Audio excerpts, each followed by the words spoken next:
Okay. We are live for our late night stream on the Friday/Saturday morning. No shirt again, yeah, no shirt again. It's fucking late night. What do you want me to wear? Should be in bed.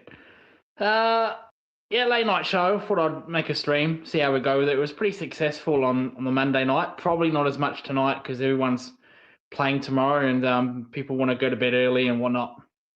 But I'll stay around for about 20 minutes. If anyone wants to come on, the link is down below. You're more than welcome to.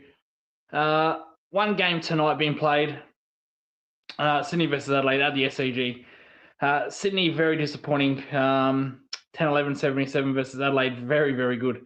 13-9-87, Adelaide by 16 points. Papley, Fogarty each kicked 4 goals. Rankin had 30 disposals and a goal. More for me, this was probably about Sydney than Adelaide. Sydney played 2 good quarters and 2. Well, actually, they only played really 1 good quarter, which was the third, and the other 3 were just terrible, horrible. Smashed on the inside, smashed in the midfield. Really not good enough, which is strange because they've got a potent midfield of Warner, Heaney, Gordon, Grundy as well. I don't think Grundy is as good as people think he is. I think the ruck rule has really hurt Grundy this year. He gives away too many free kicks in that rucking position. Gives away way too many free kicks, Brodie Grundy. Great ruckman, but I think that rule has absolutely fucked him. When the game was there to be won, Warner, Heaney, and Gordon, they just were non-sighted in that fourth quarter. Adelaide absolutely smashed them. Fogarty had a field day. And for me, Sydney, they're too tall up forward. They've got McDonald, they've got Curnow, they've got, who's the other one? McLean, who plays their ruckman. I think they're too tall. And in the wet conditions, it just really exposed them. Really, really exposed them. So, yeah, not really good enough. Again, not good enough, Sydney. Dean Cox has a lot of work to do. On the other hand, the Crows, only 2 forwards this week. Tex Walker got rested for the game against Collingwood, so only he can kick his 700th in front of Adelaide Oval. That's the only reason why Tex Walker got rested. So he can only kick his 700 in front of the crowd against Collingwood. But once again, it worked. The 2 forwards worked. Phil Thorpe was better. Fogarty was excellent. The midfield was outstanding. Sam Berry, he's been an absolute revelation for the LA Crows in the inside mid ball. Very, very good. A lot of meters gained. As I said, he's an inside mid. He gets his own ball. It was very good. Rankin was one of his better games for the season. Dawson, I don't think Dawson had a good game, to be fair. He was down on usual stats. Doesn't really play in Sydney that well, Dawson. Maybe because it's his old home ground. I don't know, but yeah, he's never played Sydney well, Dawson.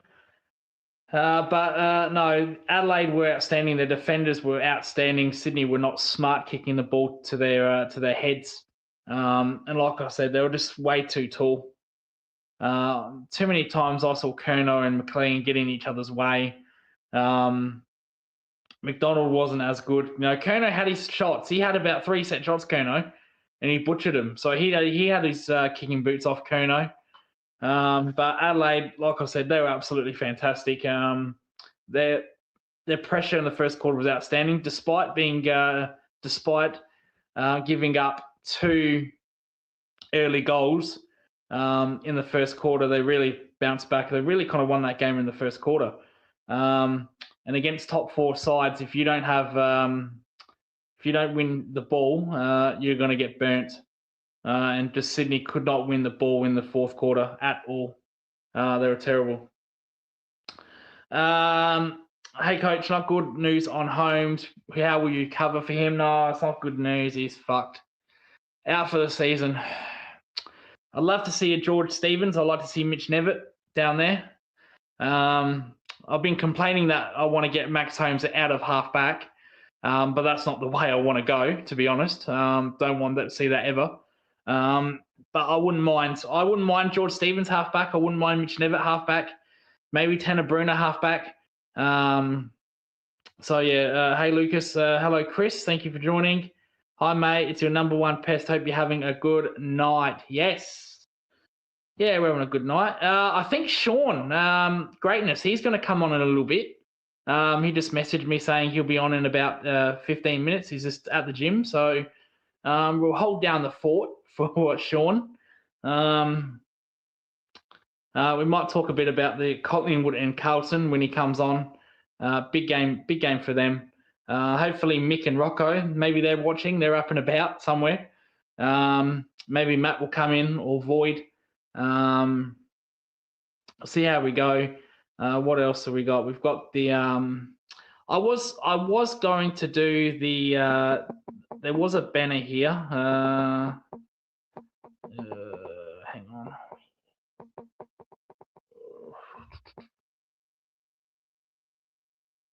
I was going to do a quick review, but I'll let Kiri on his Sunday roast do that. But I'll get into it a little bit. I won't go into deep analysis like he will on the Sunday roast show. I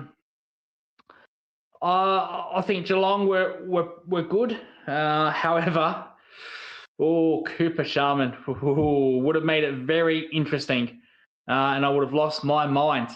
Matt says hi mate. Yeah, if you want to come on, Matt, and we've got the benders up already. We've got the Collingwood versus Carlton preview. That's already up, mate. More than welcome to. Yeah, can jump on a bit. Fantastic. Link is in the description below. We can talk about Collingwood. Since I talk about Geelong when I'm on your show, we might as well talk about Collingwood on this show. Hey, Lucas, are the girls loving you with no top on tonight? No, they're not. They're not here. None of them. No, we don't get that here. Highway to the Collingwood zone. There you go. Yep. Well, Matt. Sean's going to be on soon. He said he'll come on. So we'll see if Sean comes on and see what he has to say, and we'll preview the Collingwood and Carlton game. I won't stay on for too long. Probably about an hour, if that. But if you guys stick around, I'll stay on as long as you stick around.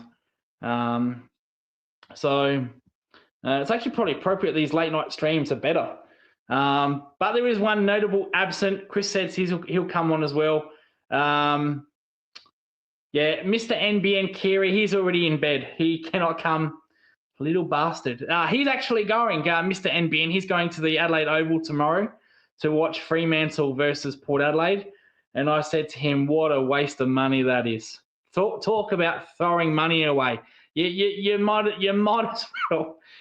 well put the money on green in the roulette tables and you have a better chance. Absolute waste of time. Mr. NBN will probably be in the casino by quarter time. Only 10:30, yes. So everyone, yeah, because Jez is in Perth. See, it seems to me that the late night streams hit off. They hit off. It works for everybody except for Mr. NBN. If I had it his way, he'd be doing streams at 6 a.m. I won't be doing that anytime soon. The purple bloodbath at Adelaide Oval. Yeah, he'll be in the casino at quarter time, Mr. NBN. But yeah, St Kilda Geelong review. I won't get into a deep dive. But yeah, Geelong did what they had to do. Would have been interesting if Cooper Sharman actually kicked that goal or passed it to Missy Higgins. Would have been interesting. Sorry if you heard that notification. That was Matt on WhatsApp. Yeah, burnt Missy Higgins. So yeah, not good there. Would have brought the margin back to 10 points. That would have made me really nervous. And that was a costly penalty because we went down the other end. We actually went coast to coast and we scored the goal.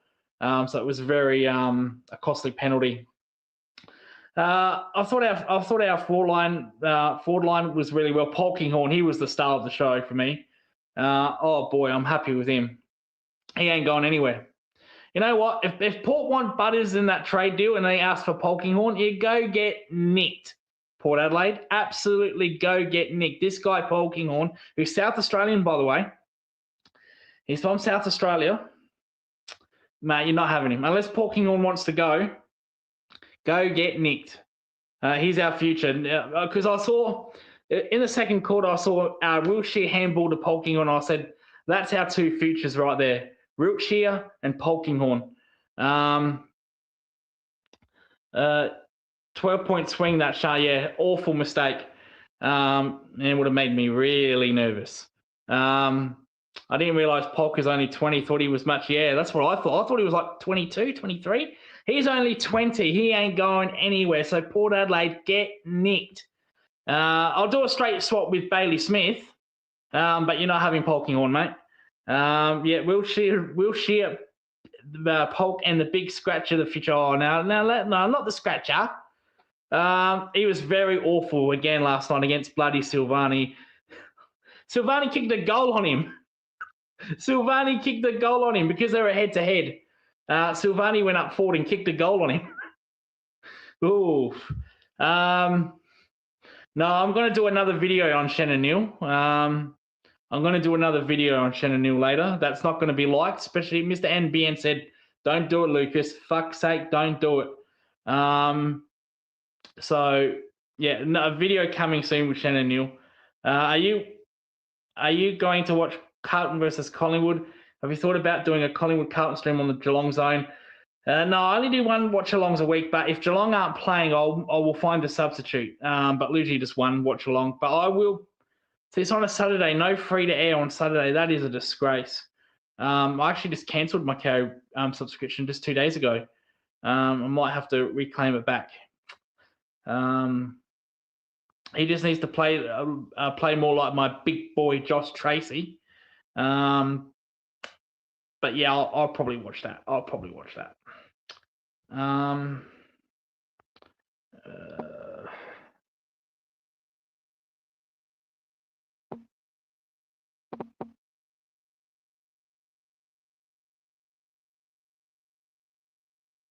Sean is going to come on. He's about to come on.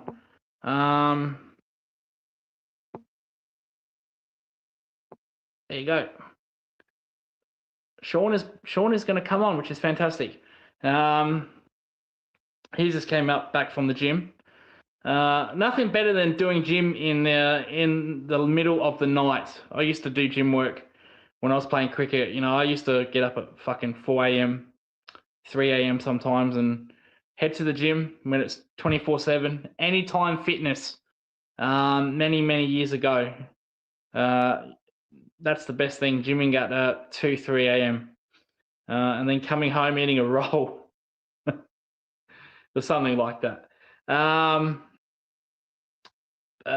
those were the days. But no, Geelong were very good. They did what they had to do. We'll bring in Sean straight away, actually. No point me fucking... Oh, no, Anthony's came on as well. So Anthony, we'll bring him on. Collingwood's own Anthony, and we'll bring in Sean as well. Hello, boys. How are we doing? Hey, yeah, Lucas, doing pretty good.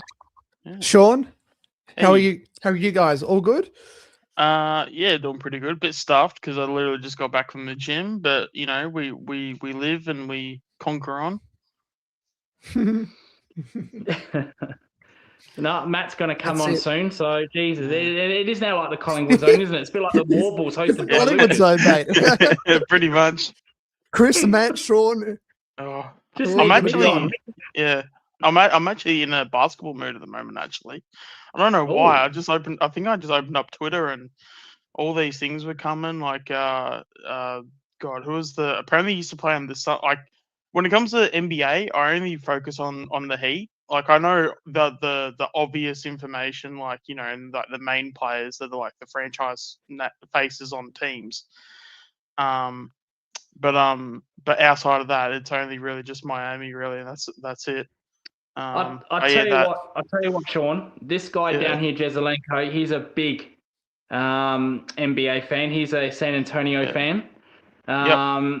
When I do NBA talk on the Monday Funday show, Jezza usually pops in and he'll put his 2 cents worth in. So maybe you and Jezza can speak some NBA tonight. Awesome. So there we go. Chris is about to come in. Chrissy. Chris. Yeah, hello, Chris. How you doing? Hey, How boys, many more do we hey, need? hey, Sean. Hey, Anthony. How are you, Chris? Yeah, Lift, good. everyone. Lift. Yeah, We need to fucking be calm tomorrow. Lift. yeah, Oh, yeah. I think he's Yeah, gone. no, Lucas. Don't think you're beating the allegations here, buddy. I don't think you're beating the allegations. Look, everyone. Welcome to That- the Collingwood Zone. Yeah. Okay. We're taking over. I Hi, everyone. might actually pull a mat here, and I'll head off for an hour, and you guys can just take over. We would call it the Collingwood Zone. So, well, we just need Age and Mick, and then we'll be all set, won't we? We've got the whole gang. And now we just need Matt. Voidoid, yeah. Matt, That's Voidoid, it. Mick, Age. What are we all thinking, guys? What are we all thinking?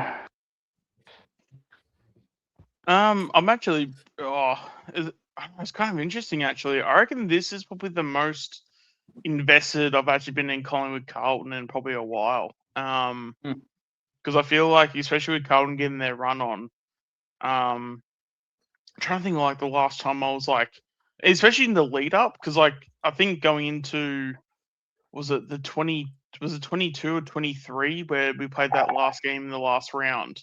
We didn't know that game was going to be a belter. Obviously, it was like I guess it was hyped up, but no one knew it was going to be like a 1 point. I don't know if we won by 1 point, but it was within one kick. But yeah, I can't remember it. Like like the lead up to a Collingwood Carlton game having it be this exciting. Yeah. Blues by 80, Jazelenko says. Is that a quarter time, half time, 3/4 time? Which way? Which at what point? I Because think it will I never think- happen. Yeah, gee, if that happens, Sean, that's a meltdown there, isn't it? I think you're all going to kick off. Oh, fucking ours. Oh, that's we might have some buildings that might be no longer upstanding. Let's just put it that way. Yes. Hold on that. Well, for your sake, we hope not. We hope Yeah. not. No buildings, please. Where's Crows Girl? Huge win tonight for the Crows. Come on, the Crows. Yeah, Mrs. Mum. No, Mrs. Mum. Yeah, Mrs. Mum was watching. No, she went to bed early. She was very happy with the win. I actually picked the Crows myself. She was very, very happy with that. So, no, good for her. And bad for us because Adelaide are now in the top 4 now. So that result didn't help us one little bit. It's bad for us too, Lucas. Yes. Oh, yeah, good point. Very good point. There's the scoreboard there. So Sydney 10, 11, 77, Adelaide 13, 19, 87. Adelaide won by 16 points. But this, as I said, this is probably more on Sydney than Adelaide, to be fair. Sydney were horrible. Nothing like the Freo game in the first half where they've applied a lot of pressure to them. So they've got huge problems. You know, they just couldn't buy. I don't know if you guys watched it, but they couldn't buy a clearance, could they? Could not buy a clearance in that fourth quarter. No.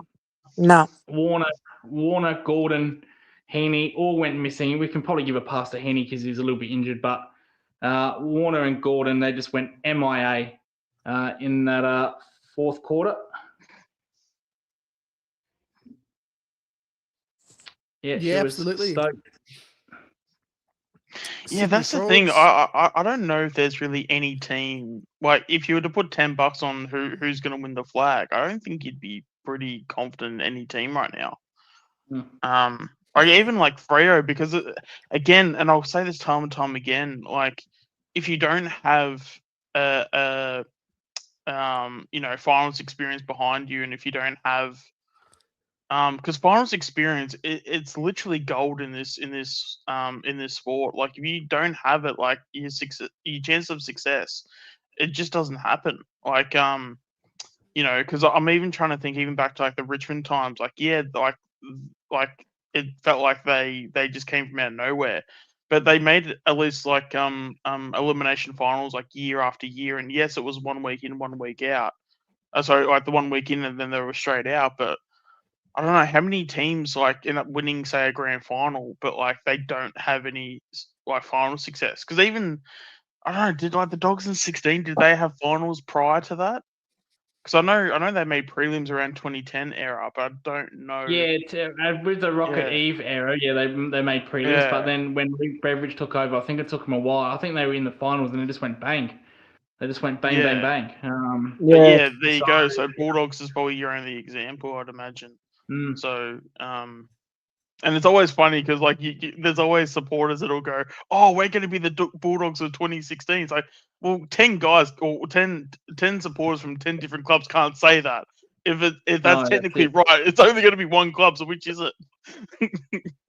Yeah, yeah. It's always Well, funny. it won't Like, be our club, you that's know, for fucking sure. It Yeah. won't be our club, yeah, that's for yeah. sure. Well, even for like Collingwood and stuff, you know, like, Mm. and I know our supporters haven't like said it, but I'm just for, you know, just for like the narrative purposes of like, oh, you know, like everyone's going to be scared to play us and blah blah, and it's like, I mean, yeah, we had the finals experience to back us in and stuff, so like there is like that, but like really at the end of the day, it's like anyone that's, you know, especially if you're outside the top 4, that's, you know, that makes it hard, and yeah, if you're outside the top Mhm. 6, it's, you know, it's basically near impossible.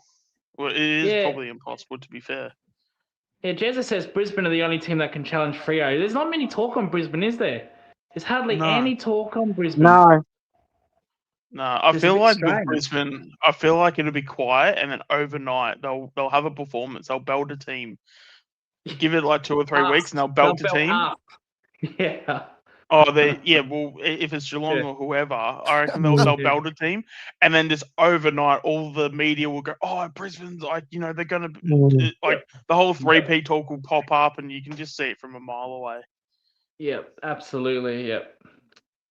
Yeah, No, but that's the no thing. Yeah, doubt. Brisbane's probably, in terms of, you know, if I had to put probably $10 on it, you probably put Brisbane down for that $10. Brisbane, That's yeah. that's Yeah. that's if I don't. If I don't pick Collingwood, because I'm always going to be like biased. But Yeah, again, that's yeah. just more the fact of like there's no obvious like choice, or there's no like choice that's like, damn, that looks really good, or and yeah, I don't know if there's like maybe some teams that are like trying some stuff out, so maybe not every team's like at their quote unquote peak at the moment. Maybe that could be a factor, but because this is probably a bit of a trial sort of time of year as well, where people are trialing different game plans. And you know, if someone's had like, you know, if someone has won say 6 games in a row and they drop one, well, they're probably dropping it because they don't need that win, and they're probably prioritizing health over wins. You know, so because I know we did that in 23. Would you trust Freo to beat a Victorian team on grand final day?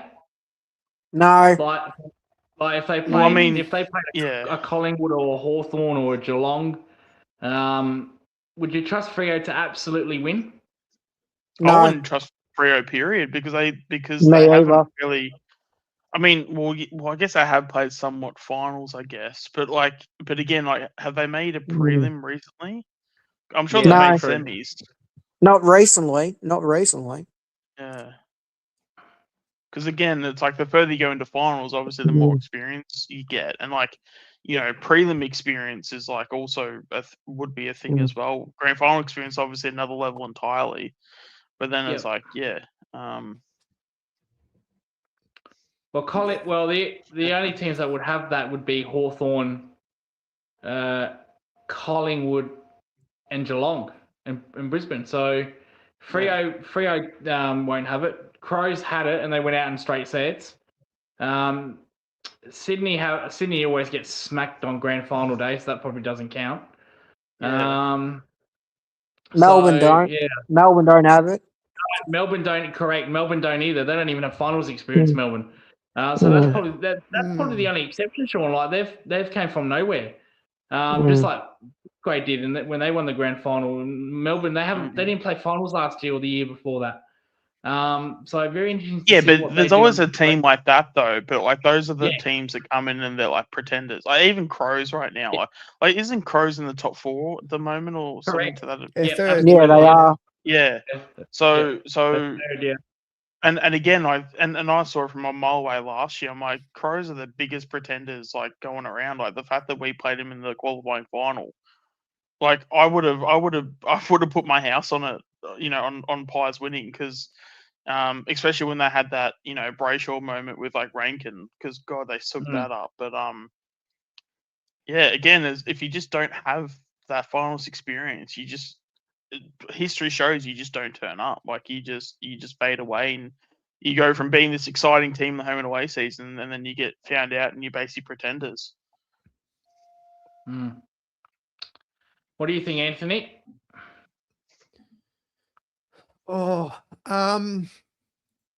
It's so hard to choose one, but I reckon Melbourne can make a prelim. So, if I was choosing my prelim finalists, Fremantle, probably Hawthorn, Brisbane, and Melbourne. I don't know, that's different. It's quite a good one. It's different, but I feel like they're quite underrated, and I reckon at the MCG, I assume they'll finish top 6, right? Yes. They might have a good run. The only other team that I can see having a run is probably Geelong, and Collingwood. If things go right, I think the Dogs are going to be pretenders. The Saints are going to be pretenders. Crows again, pretenders, and Swans are shit. So So look, man. I have hope for your Cats. Like honestly, like if Chris Scott can somehow get players back at the right time, perhaps you can. Yeah, go on a bit of a run. They're yet to lose at the G this year, Melbourne. They've got a big test next week against us, but they're yet to lose at the G. They're undefeated. They've beat everybody. And they've got Fremantle coming up. So if Melbourne beat Geelong and Freo at the G, they're a real dark horse, Melbourne, I'll tell you. Yeah. But also as well, Melbourne's interesting because as much as they are a bit of a young group, they still have a lot of those guys still from that 21 flag.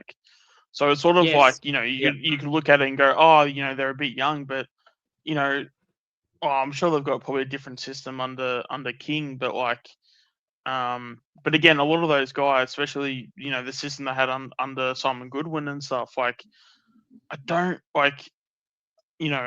think there would have been such a drastic sort of, I don't know if change is the right word. I feel like there might be a better word for it, but like, and then I think when you have, and again, I think culture is probably a poor way to put it, but like, when you have a system that has been so effective over a period of time, and you just have young kids that are just running and stuff, and again, like I just think just with the competition as it is, like no one's really standing out, and I think especially when it comes to AFL, if you have teams take the game on, that's when you get results. Like it doesn't matter if you're young, old, or whatever.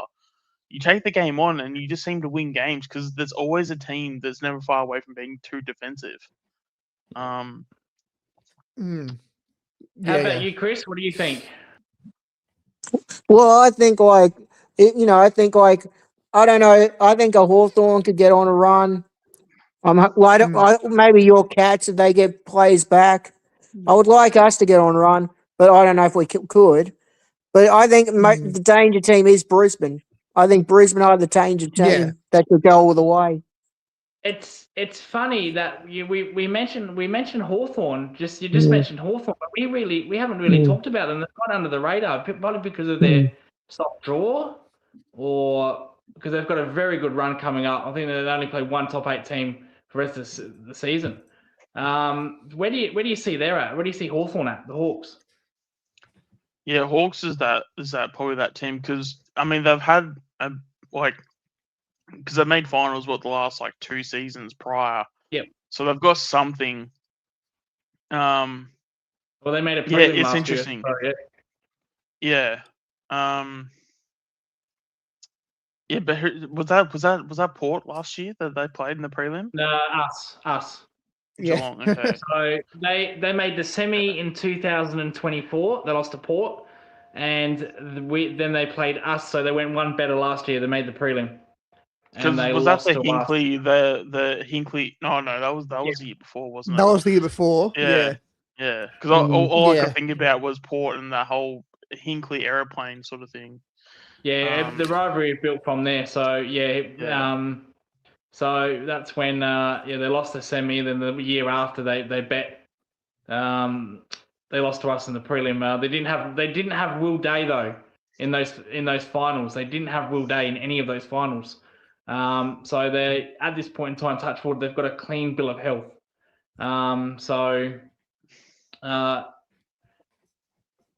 Yeah, as I said, there's just Interesting. no team that's just like a certainty. Like, there's no team that's like that you would be putting $10 on and you'd be happy with the fact that you've got $10 on them. Yeah. Well, that probably makes it so good because it's so even then, isn't it? It's pretty even between like five teams could win it. I guess so. I guess it depends if you're glass half full or glass half empty. Because I don't know. I look at it in more like, you sort of want all these teams being the best versions of themselves, but you see. So yeah, I don't know. I guess it's the difference between half full and half empty. Where I look at it in terms of like, you see, and again, I'm a Collingwood supporter, obviously, but like I look at it from a Collingwood perspective, and it's like all these teams are beatable. So it's more, if I'm looking at a team that's sitting 6th or 7th or whichever position we're on the ladder, like, and I'm looking at it being like, damn, we can win the flag. Granted, there's probably a bit of delusion in that, but in saying that, it's like, well, we did go pretty well against Freo, although Freo did beat us. Who are let me just get the ladder up real quick. Swans. Yeah. Swans, we normally do, we do find Swans a bit tricky. Depending on if we have them over there or here, that could also make a difference. Crows, I don't know, until Crows are, I'll believe it when I see it. Hawks, we always seem to have trouble with, but I feel like whenever it's a must-win game, which we don't have must-win games against Hawthorn often, I've noticed that over the years, but whenever it is like a must-win game, we normally tend to beat them. Okay. And what's your record against Brisbane and Freo? Brisbane's been pretty good, especially since the grand final, like in the home and away and stuff. I know they bet us in the prelim last year, but we had like Penalty go down, and and like I can go down so many rabbit hole theories on Collingwood and how we're shooting ourselves in the foot more than us just playing shit. I think it's more. I probably won't use a certain word or certain term, but I just feel like we hurt ourselves more. It's an M-rated stream, Sean. You can say, as long as it's not attacking religion or racism, this is a pretty open stream, Sean. You can say what you want if you want to swear.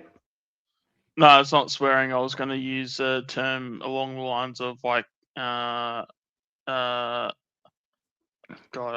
don't even know. Yeah, I just think Collingwood's a team where we sort of hurt ourselves more than we put time into actually succeeding. Like the whole Presti mode, and that's just an absolute joke. How we even have that, and how Fly just loves these like close finishes, and will literally like tank a game just so that the game is close.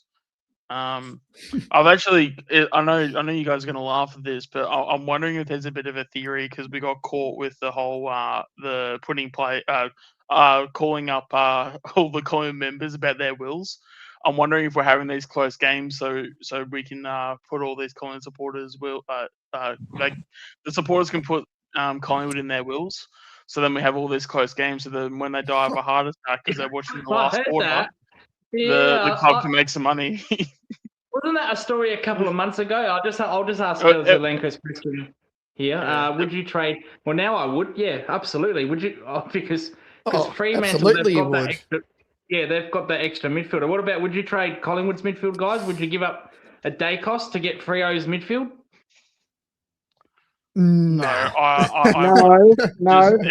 Especially with the guys that are upcoming. I'm very bullish with a lot of our guys like Anderson and Allen, like these guys that a lot of people just seem to not know. Swaddling when he's ready, God, that kid's going to be a gun. I mean, I've spoken about him a fair bit. Sure, there's others that I've like forgotten. I mean, obviously you can look at guys like Long and stuff. He's a bit of a, you know, he's a bit of a dud, you know, Yeah. and I'll say that in kind. But yeah, no, there's definitely some kids that are coming through, and I'm sure I'm missing on a couple that I just can't get my head around. And then yeah, once you have like Sidey and Pendles go, I mean, yeah, it's obviously not confirmed and stuff, but yeah, you get like a Lockie Neal and hopefully Zach Butters turns up. That'd be nice. But yeah, I don't think we're I don't think we're that I don't think we're that not Far desperate. away. What's the word? Yeah, I don't think our Yeah. midfield is going to be Yeah. that, you know, scary in a bad way. You know, in terms of like being worried. Yeah, I don't think we're worried about our midfield at the moment. Bit different when you have Nick Dacos. Yeah, we've only got Bailey Smith now that Max Holmes is out for the season. It's just Bailey Smith. That's it. So yeah, that's pretty easy to switch midfielders when you've only got one. When you only got one good midfielder in there. Gosh. I'll tell you what though, no, I hate the fact that I'm trying to convince myself with Mitch Lewis though. Like I'm slow. Yeah. I feel like I'm slowly turning around to it. Maybe it's the thing where I've just got to like it because it just seems like that's going to be our option at the end of the year. But Jesus Christ, I don't like it. But I don't know. Yeah, didn't we do a comparison with Membre and Lewis, and it felt Yeah. like that maybe Yeah. a bit under. Yeah, we did on the Warble. Yeah, I just get Kruger vibes with Lewis, and I know he's Oh, I there know you go. this season he's been very durable, but Do you miss but, Kruger? Do you yeah. miss him? I think he's been good for our VFL team, Krugs. In terms of his current state, absolutely not, because he is a dud now. But if you had him at his peak and stuff, He can play for Geelong. Play for Geelong. I think Lucas. like in all seriousness, if he didn't have his injuries, I think he would have actually had an alright career. Like I genuinely believe that. But his injuries really, really played a factor. Because he's like attacking the ball, like I mean the whole Kamikaze thing was a bit overdone. In terms of like he would overdo it to the point where, you know, you didn't even know if he would either injure himself or somebody else in your forward line. But I felt like there was, I want to say it was his last maybe 2 years where he sort of was coming in from the side, kind of, you know, where he would sort of, yes, he'd be a key forward, but he would try to mark the ball as if he was trying to intercept it, and he was a lot less sort of like the bash and crash sort of type. But I think when he did that, I think it was just too little, too late at that point, and I think the injuries obviously got to him. But yeah, if he didn't get injuries, and you know, if your left sock was on your right foot, you know, who knows what could have happened. Yeah.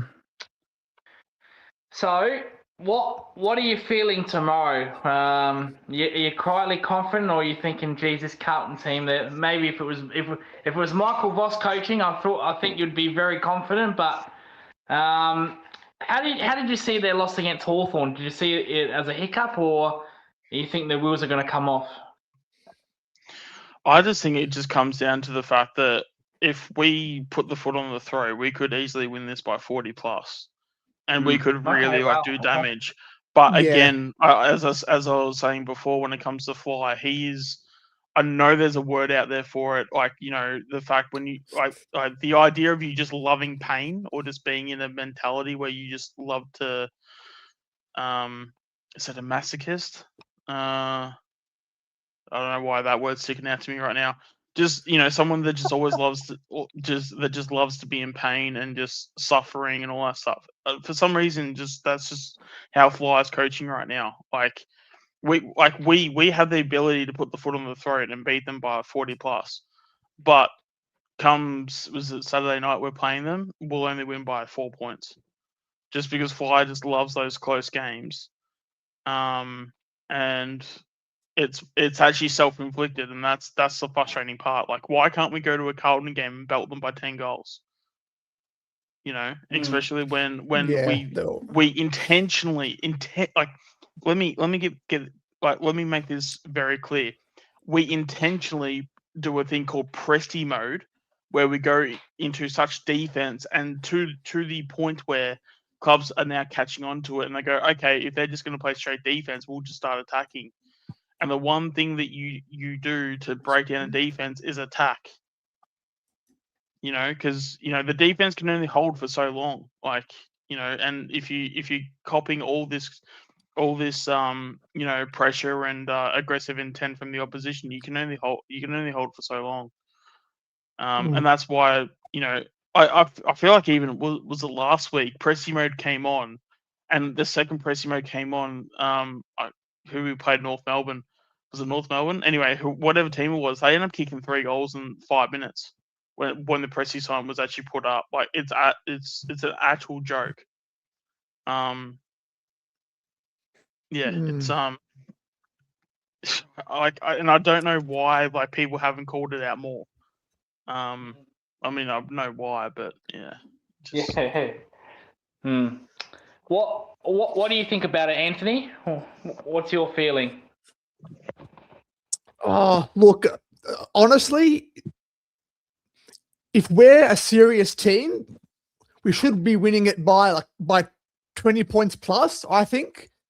But I feel like Carlton will probably give it to us for a half.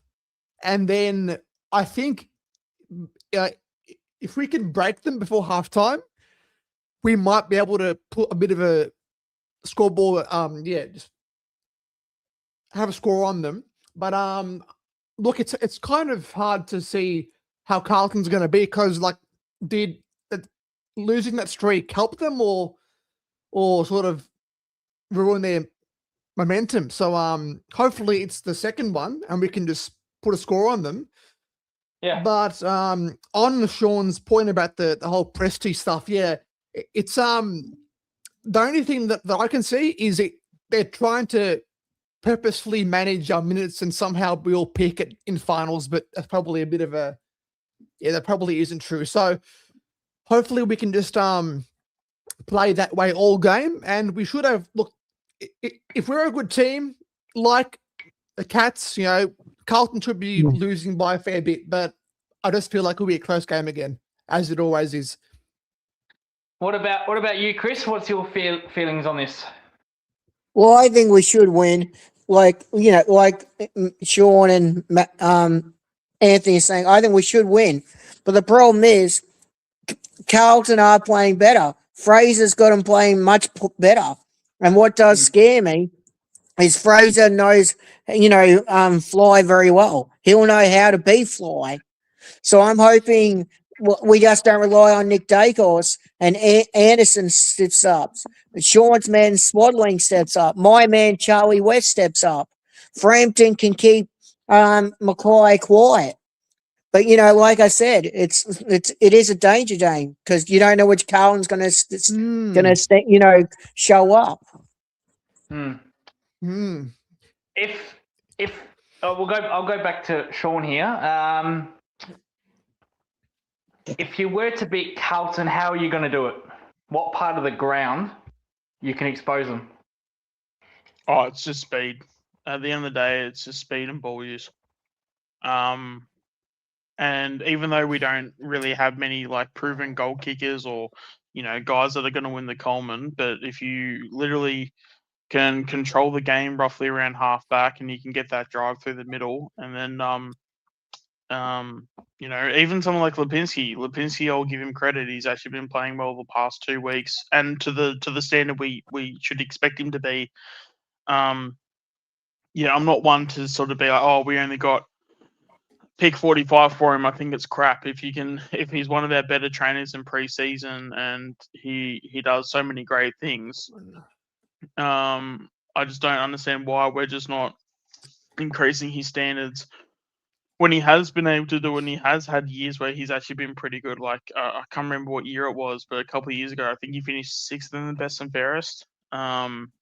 So to say that he's, the fact that we were sitting here with a 16-17 disposal game, it's that's not worthy of being a 6th best player in the whole team. So Yeah. it's Pies are still statistically better at ball movement than the Blues the past 4 or 5 weeks, says Void. Void, how are you, Void? Yeah, I'll add on Sean's point. I think that, look, I haven't seen Carlton play, so I don't know if you have seen them, but I assume they're moving the ball quicker. So but I still I've seen think them play that against Fraser. Geelong. Oh yeah, yep. When they So- beat us and I lost my mind. Yeah, they were good that game. So look, Chris had a good point on Fraser. That was a good point. He'll know how Fly will coach and how he'll manage the game. So Fraser would know at times we do press team mode and rocker mode. He'll know all that. So he'll be ahead of the game. But I just think that it'll be an outside ball movement, and I reckon Fraser's aim's going to be to have it more to make it more of a contested midfield battle. I reckon that's what he'll go with, and then try and beat us on the outside. But I reckon our aim is to even up the middle, so not really beat them, just even it up in the middle, and then really on the outside we just keep running, and that could get them. So yeah, but Fraser will definitely have some advice on how to beat us for sure. How about you, Chris? What do you think? How do you beat Carlton, Chris? Well, I think it's our midfield.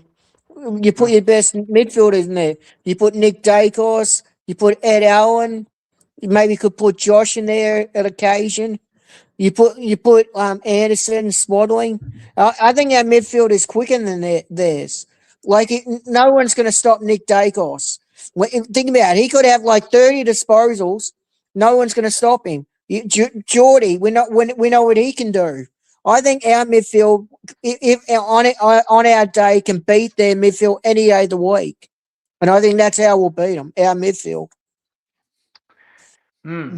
Especially as well, because I think one point that we're not discussing is that with like Cripps, Cripps can play well against us, but the fact that and I really hope that Ed Allen gets the job on him in terms of tagging him out of the game, because again, he's actually, if you were to have a kryptonite for Cripps, I literally think it's probably Allen, because I think it's not obviously a proven theory, but I think because I think my sort of question is, does he have the physical game to go with Cripps? But in terms of like the speed and being able to be next to him throughout the whole game, he's definitely got that. It's just more the physical aspect, and when Cripps is trying to win a clearance, is he gonna be able to back it up, like in terms of the physical like nature of it and like tackling him and things like that? Because Cripps is obviously a pretty big boy, and he's going to be tough to tackle throughout a whole game. Like that's not like an easy task.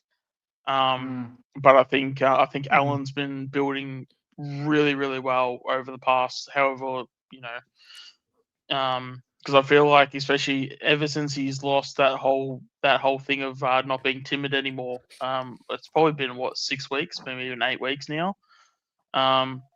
Pretty much since he went, it's probably since his last VFL game. Since he came back from his last VFL game, he hasn't really shown at any point where he's been timid. So, if he was ever to get a pretty good scalp, and even a scalp where I feel like it would actually, this is like a, in terms of like putting your strength to someone's weakness, I feel like Allen's a really good matchup on Cripps if we decide to tag him. They've had a good month. Like, to be fair, Cripps and Walsh, they've had a really good month. I will say this though, in terms of Carlton, do you think have teams like tried to like stop them in the way they play, like their natural game? Because I feel like a lot of their wins have come from the fact that they're playing the way they want to play, and teams are just trying to do the same thing back. They're not actually stopping Carlton doing from what they're doing. Where I feel like at Collingwood we do that, where we actually we will sort of stop. So whatever game plan that you love to do, we will stop you to do that. So you basically got to go to your backup game plan. And I feel like if we do that to Carlton, that's where we can sort of, again, I can see us beating them by 10 goals, but we're just not going to do it because Fly just doesn't believe in blowouts. And even though, using the momentum to our advantage is actually easier than actually having these really close games. It's just kind of crazy that it's just crazy how Fly just really wants to put us in a position where it's actually hardest for us to back it up each week when we're only beating teams by 4 to 6 points every week. Why in terms of winning flags and having success, why are we making it harder on ourselves when the whole job in the first place is hard enough as it is? We should be making it easier, not harder. I don't understand that whole logic. Well, welcome Void to the stream. Thanks for joining, mate. Hey, Void. Yeah, I had to come on. Chris made me. Oh, fuck off. Fuck off. That's fucking bullshit. I just said, did you want to have a chat? Fuck off. Well, I couldn't say no, could I? Couldn't say no to that face. Welcome to the Collingwood Zone, Voidoid. I couldn't say Four no of us and one Geelong supporter. That's it. It's the Collingwood Zone now. Yeah, that's why. Five as well. You drive the Then show. Matt joins. Yeah. And Mick. Matt's going to join later, I think. Now, to answer your question, Sean, see, when we played him, it was pretty weird. We got out to a really good start, and then they pegged us back. But the whole game, it was basically an arm wrestle. And we don't really play like that. We don't really get into arm wrestles with teams. So it was really weird. It was almost like Carlton brought us to that level, and we couldn't do anything about it. Like, we were just forced to play that arm wrestle game. And I'm knowing under Josh Fraser that they have a lot of arm wrestle games. So it seems to me they like the contest. They like bringing you down to their level and trying to get you in the contested, which they did to us. So they got us in an arm wrestle, and in that fourth quarter against us, they kind of exploded a little bit. And I noticed that there's a pattern with that under Josh Fraser. So there's no doubt that they want to try to get it to an arm wrestle. Last week they didn't, and Hawthorn just blew them away. They couldn't get in that contest, probably because of the rain and whatnot. So that's what he's taken. I think they'll try to get it into an arm wrestle and then try to blow you out in the fourth quarter, like they've done with many teams. They did that with the Giants as well. They turned it into an arm wrestle, and the Giants, really struggled to get the ball movement going. And then in the fourth quarter, they exploded on them. So I think that's what they're going to try to do to you guys, is just try to make it an arm wrestle, and then just try to blow you out in that last quarter. That's what they've done to many teams under Josh Fraser. They're doing that on purpose, though, a little bit. Carlton don't have the firepower to score more than 12 or 13 goals a game. Yep. So they're getting it. They're basically grinding it out. And the thing is, I think if you could score over 100, you'll beat Carlton. Which Hawthorn did. Yeah. Yeah. Yeah.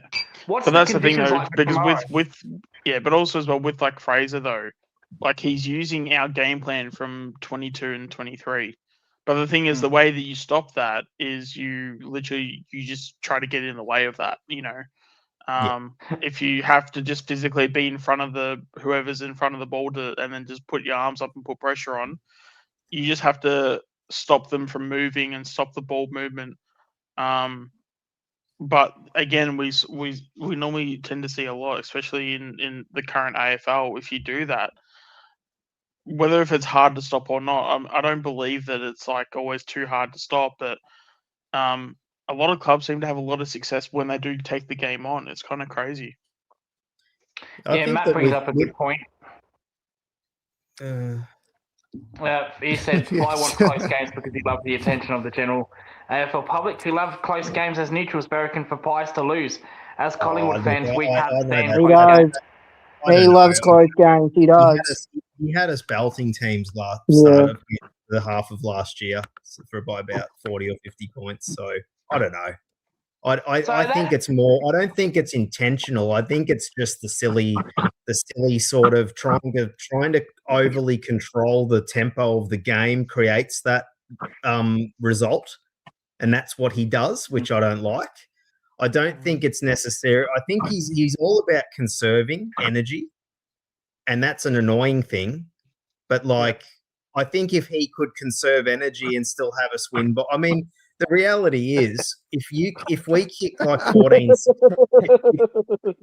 if we kick 14-16 in a game, for example, that's not on the coach. If we kick 16 behinds when we could have kicked just 8 behinds and 24 goals 8 instead of 6.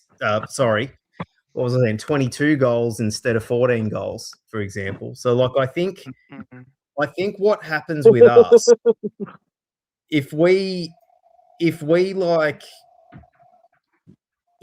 I think he puts us in a position if we get, say, 30 odd scoring shots and we kick really straight, then we'll have a very, very good win. The problem is we don't kick very straight all that often. We'll have our 30 odd scoring shots, but we'll kick, say, 13, 12, or sorry, we'll kick like, geez, I can't even count it so late. We'll kick like 13 goals or 14 goals and about 16 or 17 behinds. And that's the issue. It's like the Brisbane Grand Final in 23, right? We kicked 12-18 to 13-8. That's not a coaching thing. That's a player thing. Because we could have buried Brisbane, in the second half and the third quarter. But we kept Brisbane in the game just with poor efficiency. Whereas I think if the players would, like the Hawthorn game was the inverse of that, where we stayed in the game because of extreme efficiency. We kicked 93 points from 18 scoring shots, whereas most of the time we only kicked 90 points from 30 scoring shots. Yeah. Yeah. But like in terms of when like games are like close though, do you think that's more taxing throughout a season than to actually like have blowout wins? Like obviously because in terms of having the blowout win, you've got to kick goals and you've got to like have the momentum and stuff. But in saying that, if it's a close game, you've also got to play defense. Like because that's the thing, these games that we have, like we're holding on to leads for some games it can be like a quarter and a half. Like there was a game, I can't remember which game it was, but we had the Pressy on halfway through the third quarter, or maybe just over halfway through the third quarter. I would argue. It was West Coast, yeah. Matt said it was West Coast. Yeah, I would actually argue that that's actually more taxing than actually continuing the momentum and winning by like 10 goals. Because it also gets to the point too. If you get to say because I think you were saying like 30 points. Yeah, 30 points is where a team can go, okay, if it's 30 points, we might have a chance. You get to 40 plus, that whole thought of where a chance doesn't happen. And then they drop their shoulders, like whole demeanor is like, we've got no chance, so why try? I think it was also really evident against the Port Adelaide game, which is a team where we are, I don't know if notorious is the right word for it, but we are extremely known for just belting the living shit out of them every single year. And the fact that we played that fourth quarter and was there no score or like maybe a couple of behinds, maybe for each team or something? Yeah, no goals for both sides. Yeah, and like the quarter only went for 22 minutes. That was intentional by both sides because Port didn't want to play because Asava went down. Yeah. And we didn't want to play because we just wanted to move on. But we could have, I agree with you. Like, I think it's multifaceted. I think if you unpack it, because it's a multifaceted thing. It's not one. It's never one thing. It's not. It's that some of the things he does creates this dilemma that happens repeatedly, where it's a close finish. I don't think it's that he's engineering it to purposely be like a 1-point game. I think that it's a series of choices that end up that way inadvertently, whether it's okay, my view of what he's doing, he's going to get our players to attack for a certain amount of time, right? But if they kick inefficiently, like say he lets them off the leash for a quarter or two and they kick more behinds than goals, and then we're up by, say, 4 goals instead of 8 goals. I think he still proceeds with the Presty bullshit that we don't like, even though at that point he should go, oh, wait, we didn't kick straight enough. We need to keep trying to attack because our lead's not out far enough to be trying to ice the game. But I think that what he does, I think they work on time in attack versus whether it was effective or not. And that's the thing that shits me. It's not that he's purposely, I mean, because it's taxing on the players just as much as it's taxing on us to go through it all the time. I just think it's this bullshit with him. I think he's tried to turn football into too much of a science where he's trying to he's like 100%. Like a conductor of an orchestra. Okay, we're gonna play fast. Or now we're gonna bring it down a bit on it. And the problem is the opposition's not always gonna. You're not just playing with yourself out there. So the opposition's gonna dictate how you have to play. And the problem with his approach is that it requires everything to actually go perfect to plan. And the issue I think his big flaw is when things don't go to plan. I don't feel like he plans for worst case scenario. I feel like he plans for best case scenario.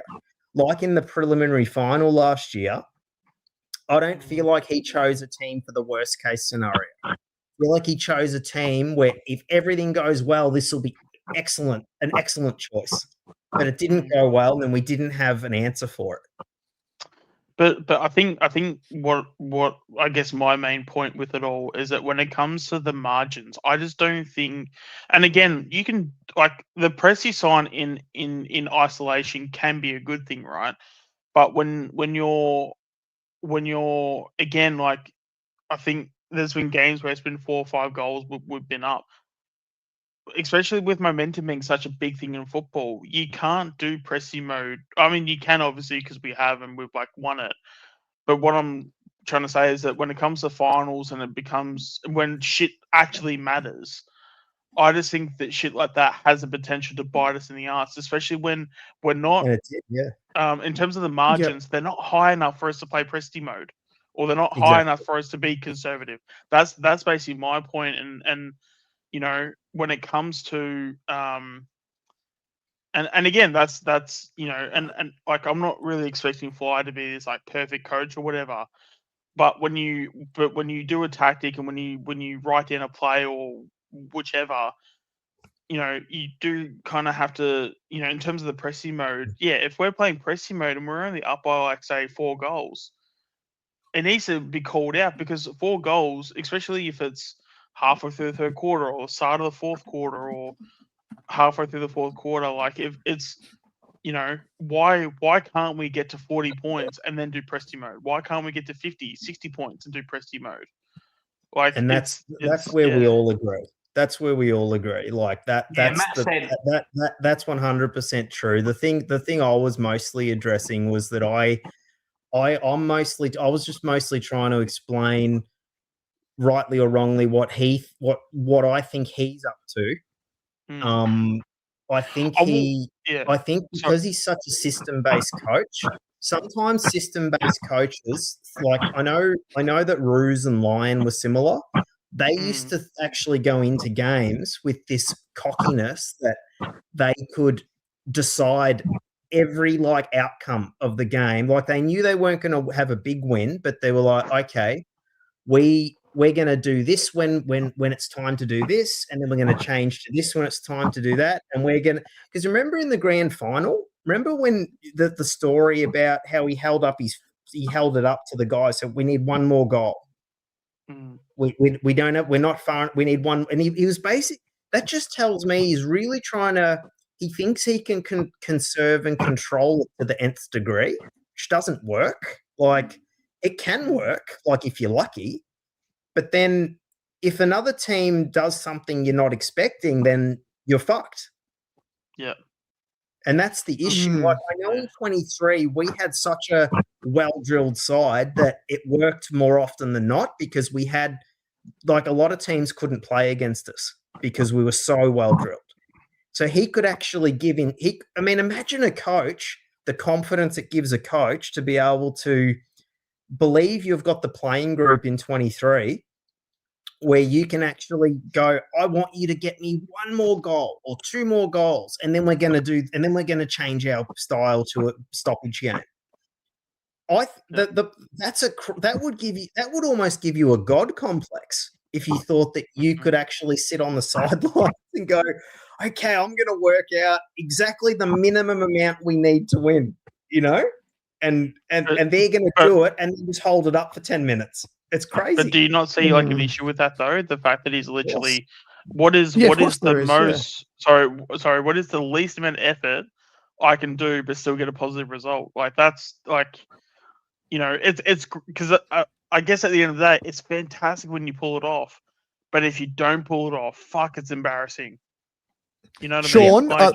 Sean, I actually reckon throughout these years, Wade's been in his ear for the last 3 years, and Wade would definitely have a role to play in trying to manage the minutes of our older players, and as we've sort of become a younger team, I reckon from now on we'll hopefully see more of this, and I reckon we already have. So I would argue that last week we played close to a whole game of fast footy last week. It was a high-scoring game for both teams. I reckon that there was an element of our age, our list profile, that was making him feel like if we have any chance to win, we have to conserve, because I feel like with Jared Wade, with all the high performance garbage that happens now, science-based stuff, that he felt that we weren't able to beat these teams for a whole game. So I think that a lot of that was planned it was planned prior to the game, but hopefully now with Harrison, Hayes, Swadling, all these players, hopefully I think he trusts us more now. I think he can trust our speed. He trusts our endurance. So also, Anthony, what another big thing that's changed, right? This is what, and people, when you're close to the situation, like he would be, like being there every day, you don't notice, like sometimes when you're on the outside, like the fans can actually sometimes notice things, the macro view where you kind of can see things of not working out, and it takes the coach a little bit longer to realize. See what he used to do when we were in trouble in 2022 and 2023, he's fucking like break glass in case of emergency was chuck Pendles in the middle. Remember, he used to chuck him in the middle when we were in the strife, and Pendles would pull us out of the shit and help us win the game. He hasn't got that lever anymore because Pendles is 3 years older and less effective.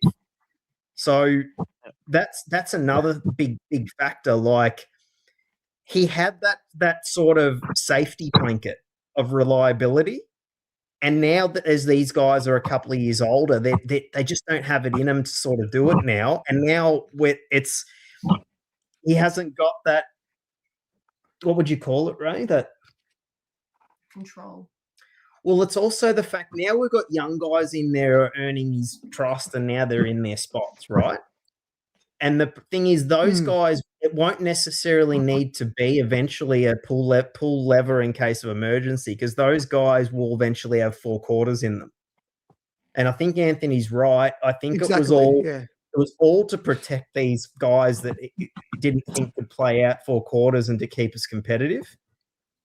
And that's the thing he's going to have to adapt to now that there's the changing of the guard, that we actually don't need to conserve energy the way we used to. That's why it's important to move on some of these guys. Because especially with Sidebottom and Pendles, like they are, as much as and I will say this, it pains me to actually say it, but Sidey and Pendles are actually holding us back now. That's how bad they've been. Yeah. Like the fact that I can't remember which week it was, But someone alluded to the fact that like Ed Allen was literally covering for Sidebottom because he was that slow. And then there was a thing where Sidebottom's man had a play and like they got a goal out of it or something. And then basically Sidey went straight to Allen and he's pointing the finger at him. Like, if I was ever a coach and I was seeing that shit, like that would be. I mean, I wouldn't put him straight into retirement if I saw that, but like, you know, given like the circumstances and stuff, like I'd be absolutely fuming if I saw that, especially when you have someone like Allen who's been busting his fucking ass like week over week, and you can see he's struggling to, especially at that point, he was struggling to, you know, find his worth in the side. If I'm seeing someone like Sidey like pointing the finger at him and being like, "Hey, you need to be better," like, I mean, I would have looked at that and but nah, Sidey, you're playing VFL next week. That shit's not flying, ironically. But like, yeah, like there's just little things like that, and like Pendles, like I said the other week where we had, it wasn't the North game, but God, what was that play where it was like was it to Nick, to Allen, to Swaddling, and then it hit Tim Membry on the chest? Yep. It was like second Yep. quarter. I can't remember which game it was, but it was recent. If Pendles is in any part of that chain doesn't happen. No, that Like, chain's at all. burned into my brain because it was just like an exciting. It was exciting Exactly. that Swaddling was Sidey and involved. Pendles in it. can't do that anymore. Yeah. Well, what do you think about Fly, Chris? And his Well, you know how I tactics? feel about him. I don't like him. I think he doesn't know how to develop the kids. He doesn't, like Sean says, he doesn't know, like that Finn McRae. He let him go. He doesn't know how to develop the kids. He doesn't know the game plan. Like, you know, we always say all the time, move the ball quick. Before the defense gets down. No, he plays slow. He tells them to go, like, down the line. I've never been a fan of Fly. He doesn't know how to develop the kids. He doesn't know how to do anything. I think he's one of the worst coaches we've ever had.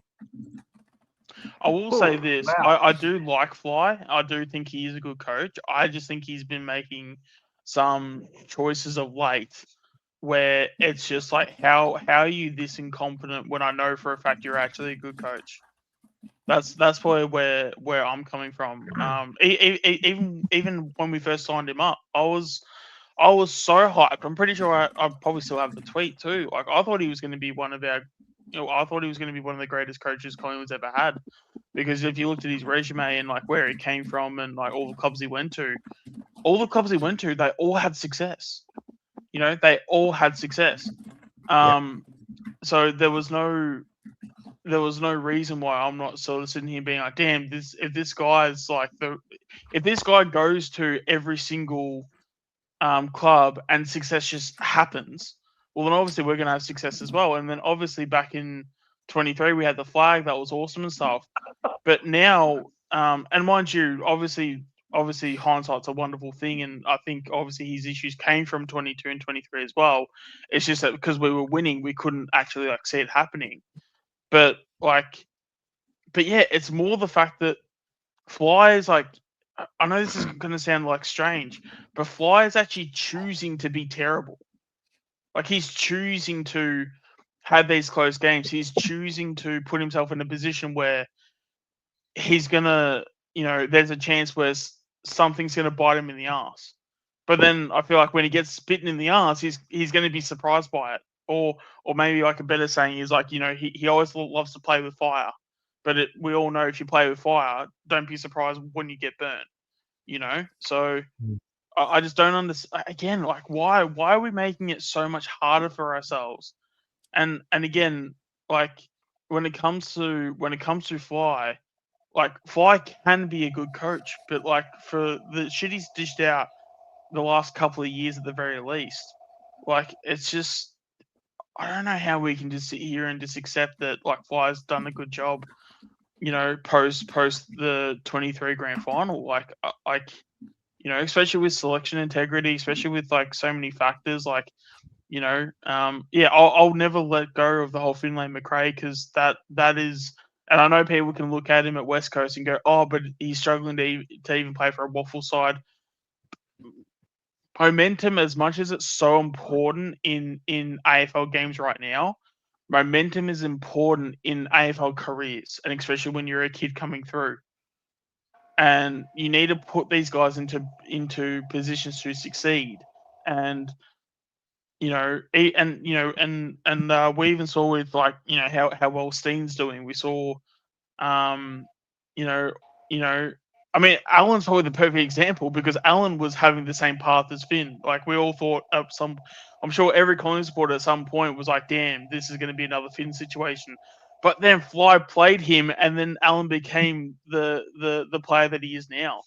That's all off the back of Fly. Like he can be this good coach, and like I feel like he can make moves to where we can be a successful club. I just don't understand why he's just choosing to be so fucking incompetent.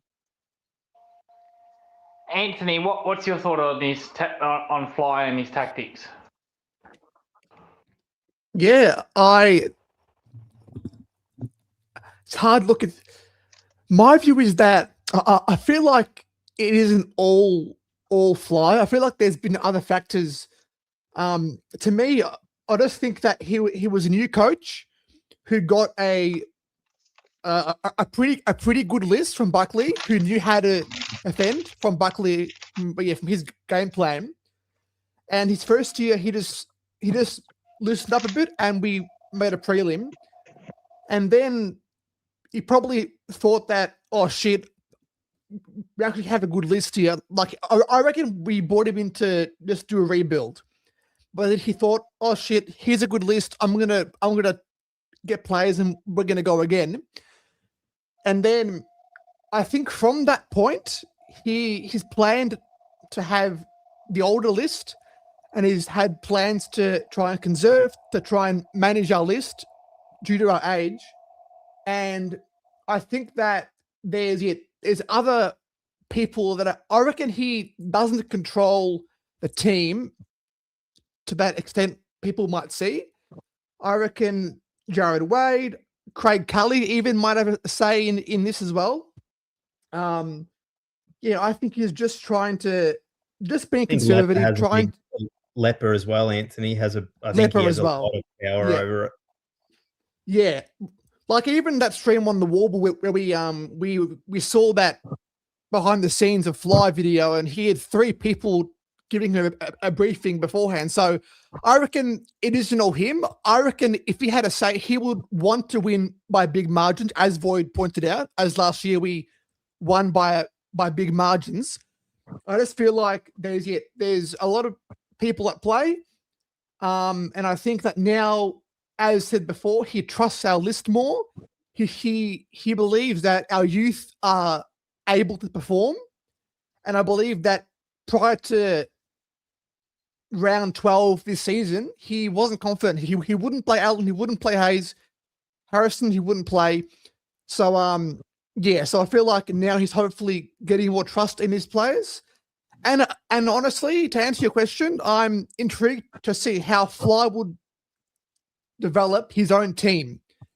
Yep. This team hasn't got Buckley's hands all over it now. This is his team. I want to see him making us quick, young team, and hopefully from now on, he can, he lets loose a bit, and we can see what I think he wants us to produce. But prior to it, he couldn't trust our old list, in my opinion.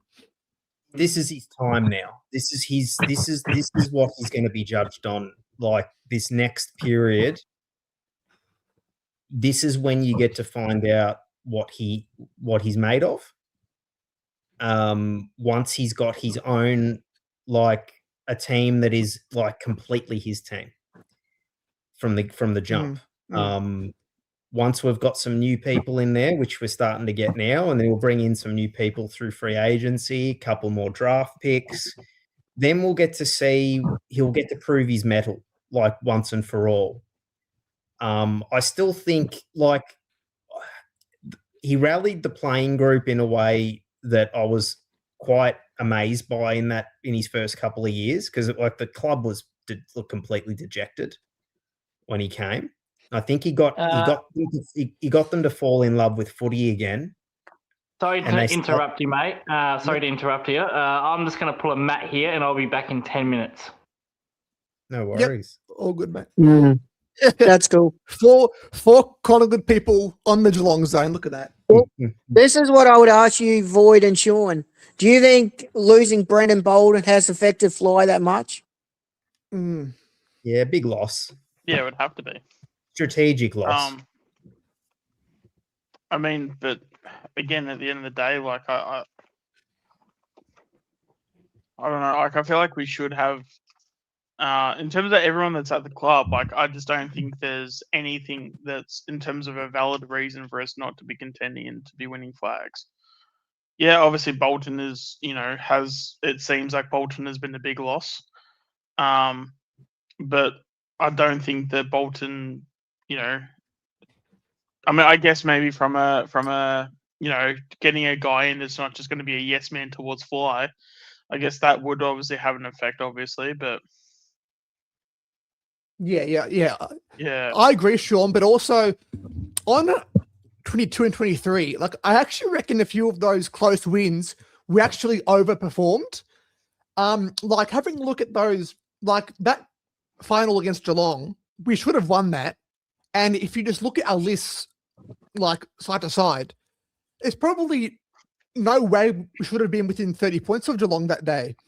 And I feel like so many games that year, we should not have been close. Like if you look at our stats, we should have got smashed. And in that way, I feel like he's done well. Yeah, as Void said, he's done well to rally the team and to get us wins in probably in cases that we shouldn't have really been close.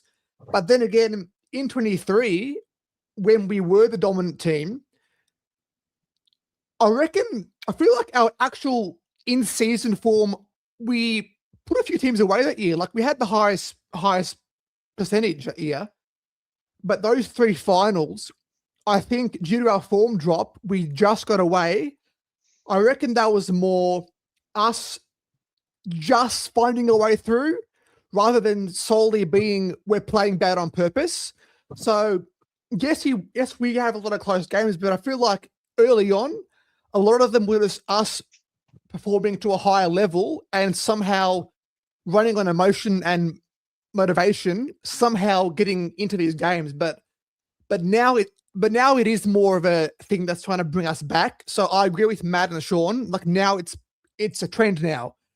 I feel like those 2 years have entrenched this mindset in the whole playing group that we're always the underdog.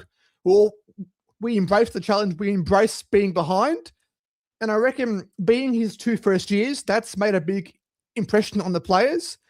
And now it's up to this young group who haven't been under Fly for as long. They've been in the VFL to hopefully just end all this garbage and start fresh, start with some youth.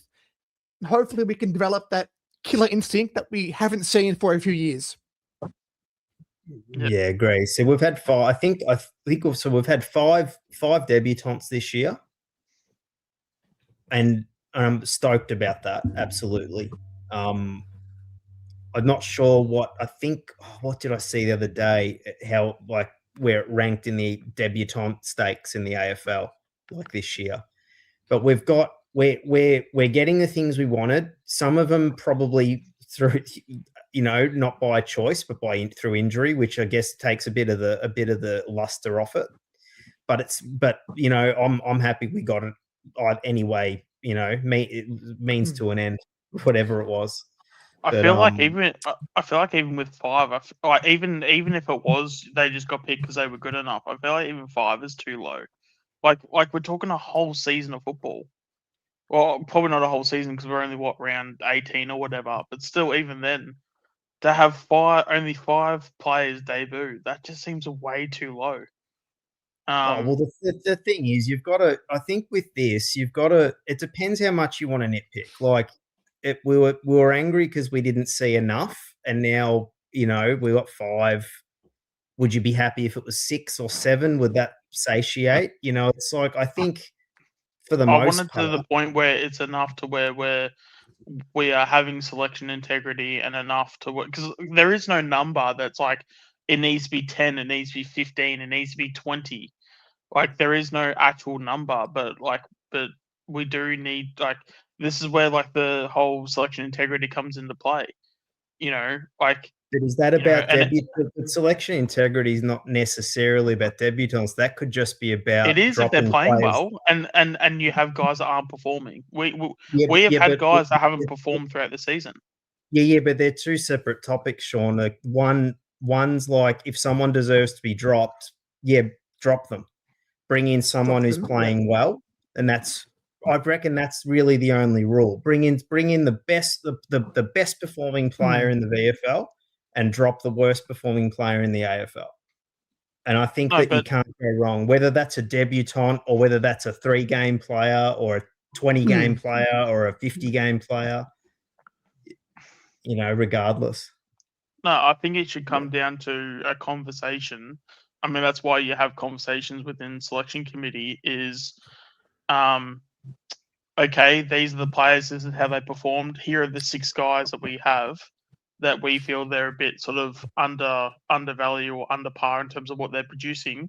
Who's in the VFL that's like performing? Oh, there's a Charlie West that, okay, he's kicked such and such goals over, let's just say he's averaged, say, 3.5 goals over the last 4 weeks. Okay, cool. He's now in the conversation. Okay. And I know this is like a hypothetical, but let's just say that, you know, actually I'll just say with like a Buller. So Buller, I don't know how many goals he's kicked, but let's just say he's kicked, say, 2 goals in, say, 4 weeks. Okay, well, that's probably where you can go for, you know, like all these things aren't, because again, I'm fully aware that in an AFL world, when a player is ready, there's every chance that there's just not a spot for you, and that is fine. But for there not to be, you know, a spot at some point during the season, or, you know, and then obviously, yeah, they do have to keep their spot. So like, that I agree with. Yeah. We wanted to see him play. There was opportunities for him to chuck in someone like a Ryan against Richmond or something like that. Like, yeah, that I definitely agree with. For me, especially it's not that I'm against it. It's like I'm just stoked. Like when I look back on it at the moment, I'm hoping we might get another 1 or 2 guys get a debut, or even I'll still count a 1-game player as a debut for all intents and purposes because it's barely played. And if we can get a couple more, that'd be like I've absolutely nothing to complain about on that score. But if at the end of the year it stays at 5, I wish it was 6 or 7. But like I'll be like, you know what? Yeah, a good compromise. At least it wasn't like last year when nobody got in. Like, you know, I'm just so stoked that Swadling's in. I'm so happy that Allen's getting a regular game, and I'm so happy Harrison's back, and that Hayes looks like if he was, you know, once he gets a few games together, I think he'll be back in the side at some point. I just feel so overjoyed that these guys are back. That these guys are in the side. And Steen was our like regular ruckman until he got an injury. You know, puncher. Like, I'm tickled pink about these guys. That's got me excited about watching us again. But that's the thing though as well. Even someone like a Ryan, like if Ryan came in for Houston, you'd probably be saying the same thing about Ryan. I think Ryan's a better option than Houston right now. You know, for so sure. It's just one of those things where it's like, you know, obviously there's like no number. And what I was going to also say before, one of the things I loved about Moldhouse was that come round 1 of every season, he had 5 or 6 fresh new faces. Like you just mentioned before that we had 5 debutants throughout the whole season. Moldhouse did that the first game of the season, and also got to the point where he's like, okay, I'm going to back all these kids in, or all these players in. Granted, 3 of them would have been from my trades or whatever, but sometimes, like especially when it's the start of the season, like, I mean, could we even just throw someone in the deep end? Because I mean, I can like I guess I can't definitively say it, I guess, but I guess it hasn't happened. But like someone like a Tom Langdon doesn't start the season in the seniors where he did under Buckley or,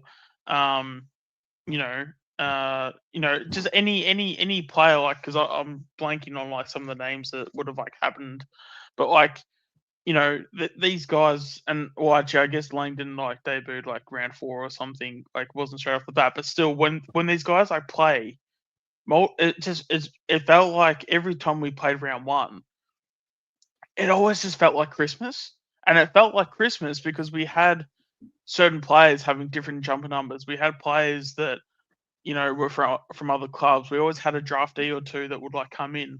Like everything was all fresh and new. Like that's something that I feel like Fly hasn't done as well. Like it's the same flavor, same where I think again I've used the bread analogy a lot, where we just keep seeing we just seem to keep using this stale bread. But then like once we then swap out that stale bread and we get a fresh loaf of bread and we make a sandwich, all of a sudden we go, holy shit, this sandwich is like a 10 out of 10. And it's really just it's probably more the fact that you're just so surprised how fresh the loaf of bread is. You know what I mean? Like, yeah. I feel like a sandwich now. Yeah. No, but it's like what's the inventory like? I'm just thinking like how many you've got, because I feel like we've seen a few different things introduced this year, which I love. Like even if it's not a debutant and it's a mid-season, like Padaski was a debutant as well, I guess. Buller, who wasn't. We've got. I wouldn't count Buller. No. In terms of different faces, like you were talking about, players that might have been brought in by trade under Malthouse as well. Yeah. So how many's it probably been that sort of changed over from last year? The only player that I'm Long's the one that if our list was healthy, he should be depth. Next year, I think he will be if you get Lockie Neal. Like I think I would agree with that. And and that's the thing. Once we get some A graders in, a lot of these guys that we're sort of unsure about, they're going to automatically kind of be. Then it's not even going to be a choice anymore. Like they'll just naturally kind of like as part of the evolution of the side will find themselves out of the team. Puncher, I think Puncher's going to be like a main, like a first 23 player going into next year. I just sense it. What could be wrong, but I sense it. Who else? If I'm getting invited to a president's lunch, I'm happy to bring bread.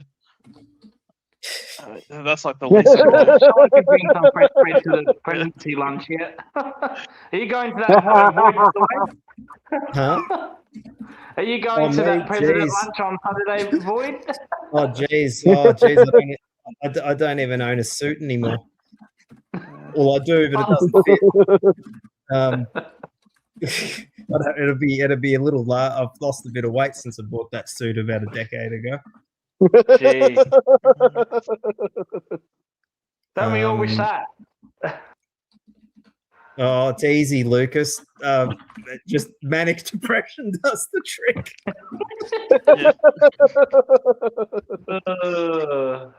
All you got to do is get insanely depressed, and then you just really don't want to eat anything. That's it. Yeah, nah. I'm just jesting. It's just kidding. I was against getting Lewis, but after like I was listening to you guys the other night, and I was thinking, you know what, you might have twisted my arm a little bit. That look, there's no one else available that's any better this year. He'll come as a free agent. I don't think Hawthorn will match because they're getting King. So what I do like about it, not that I don't still have my reservations about Lewis, but like if you could get him and Lockie Neal, Lewis is okay. At the very least, Lewis is an upgrade on Buller. So there's a positive. And then you get Lockie Neal and you still have all your draft picks. But the thing is with Buller, we ask of Buller to basically play as a second ruck as well. So would that be realistic for Mitch Lewis to be a second ruck as well as a key forward? I feel like that because I only know Mitch Lewis is just a key forward. You'd need to also get another ruck as well, then, wouldn't you? Yeah, because if a guy that's had that much of a history with knee injuries, yeah, you probably wouldn't want to put him in the ruck. I mean, wouldn't it be awesome if you had a genuine like a Luke Jackson type in your team? But yeah, but do you have pick 3 though? I can all see to get someone like that, you got to pay premium dollar, and unless if we have pick 3 and we get a Luke Jackson at 18 years of age, like we've got no chance of getting someone like that. Well, that's all I keep saying. What about Williams from West Coast?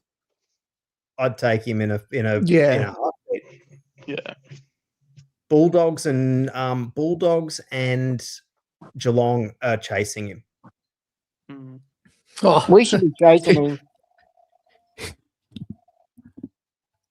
Yeah. all players will end up at Geelong. They'll have 2 farms and a cotton on deal. Yeah, that's it. You can't match that. Paul was talking to you Yes, guys. you can, Lucas. Yes, you can. Paul was talking to you guys last night, and he also twisted my arm. I thought, you know what? What if maybe DC can? Maybe there's a way in the off season he can if he's talented enough, he might be able to find a way to compete like the way Gawn has. Like Gawn's not a jumper either, and I'm thinking, hopefully. We've just got to try and hope we can back him in to learn some other technique next year, so he doesn't get tailed up because we're stuck with the fucking guy too. So we're and I do think he's talented. I think he's completely been gutted by the rules, so it's not his fault. But clearly he's a popular guy at the club, and they don't, he's not going anywhere. Yeah. Steen's a while. I mean, we are going to need to pick up someone because Steen, it might as well ride off next year. Yeah, absolutely. Someone needs to be picked up. It'll probably be like a rookie draft situation or an SSP, I think. Because especially as well too, with Steen going down, that's when probably the club's like, damn, we need a ruckman. So a conversation probably at the best case scenario probably happened at that point. When you're already at that point, like clubs have already been talking to people like a Bailey Williams and stuff, so it's already like too little, too late. So unless if there's like a little interest, or you're willing to overpay whatever Geelong and whatever the other team was, if you're willing to overpay what they're offering, then like there's no point even entering the chat about getting him. Do you think DC's do you think DC's carrying something like Paul said? Is that like I know he's not a jumper. Like that's not a surprise. But do you think he's actually a tiny bit more of a jumper than we're seeing? Like, and have you noticed he's jumping a bit better the last couple of weeks? What? And I'm not talking like flying like over the top of field, but maybe just jumping moderately more. I mean, obviously, I would love to say yes, but like, I think we know the answer's no. Like, I'd love to say yes, and he's just putting on an act, and he's just putting us all for a fool. But nah, I don't like, because even if he was to play at his best and everything, like yeah.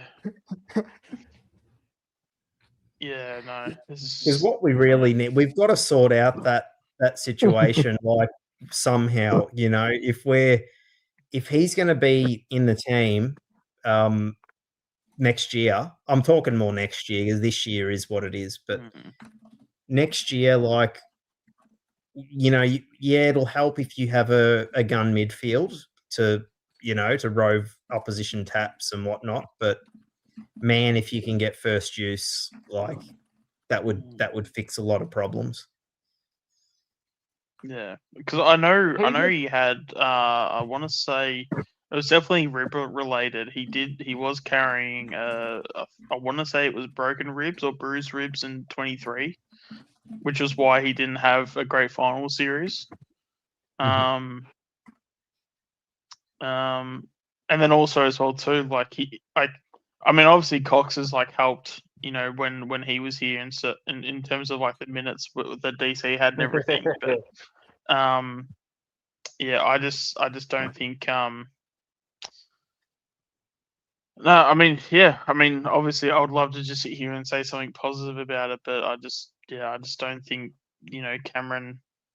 I just don't think there's a positive result at the end of Cameron, to be honest. Unless if we make him this, unless if we make him this like ruckman that's like not a ruckman, if that makes any sense. Yeah. There you go, Matt. There's a good question for you, Matt. And we use him as like an extra tool, like not have him as like say like a key back, because when he was at his best, he was taking like intercept marks and stuff. But I don't know, could he be an extra, like someone where he's not accountable in defense, but be like an extra down back? But because he's got that extra height, you could even find a way to, again, not make him as a key defender, but he could still be in the back half of the ground, because that's where he was playing his best footy. If he went down, he's got to take his marks. He hasn't been taking his marks around the ground as much lately. Last few weeks. Hopefully he turns that around. That's the one thing that he had, the one sort of thing that almost made up for whatever else. But well, who's your backup ruckman? Like, what's that? Sorry, if he went down, who would you go to? McStay, Coe or Smith. Coe, or Smith and McStay. Okay. Honestly, I'd just say fuck it and just play Smith. Like, you can't get any worse.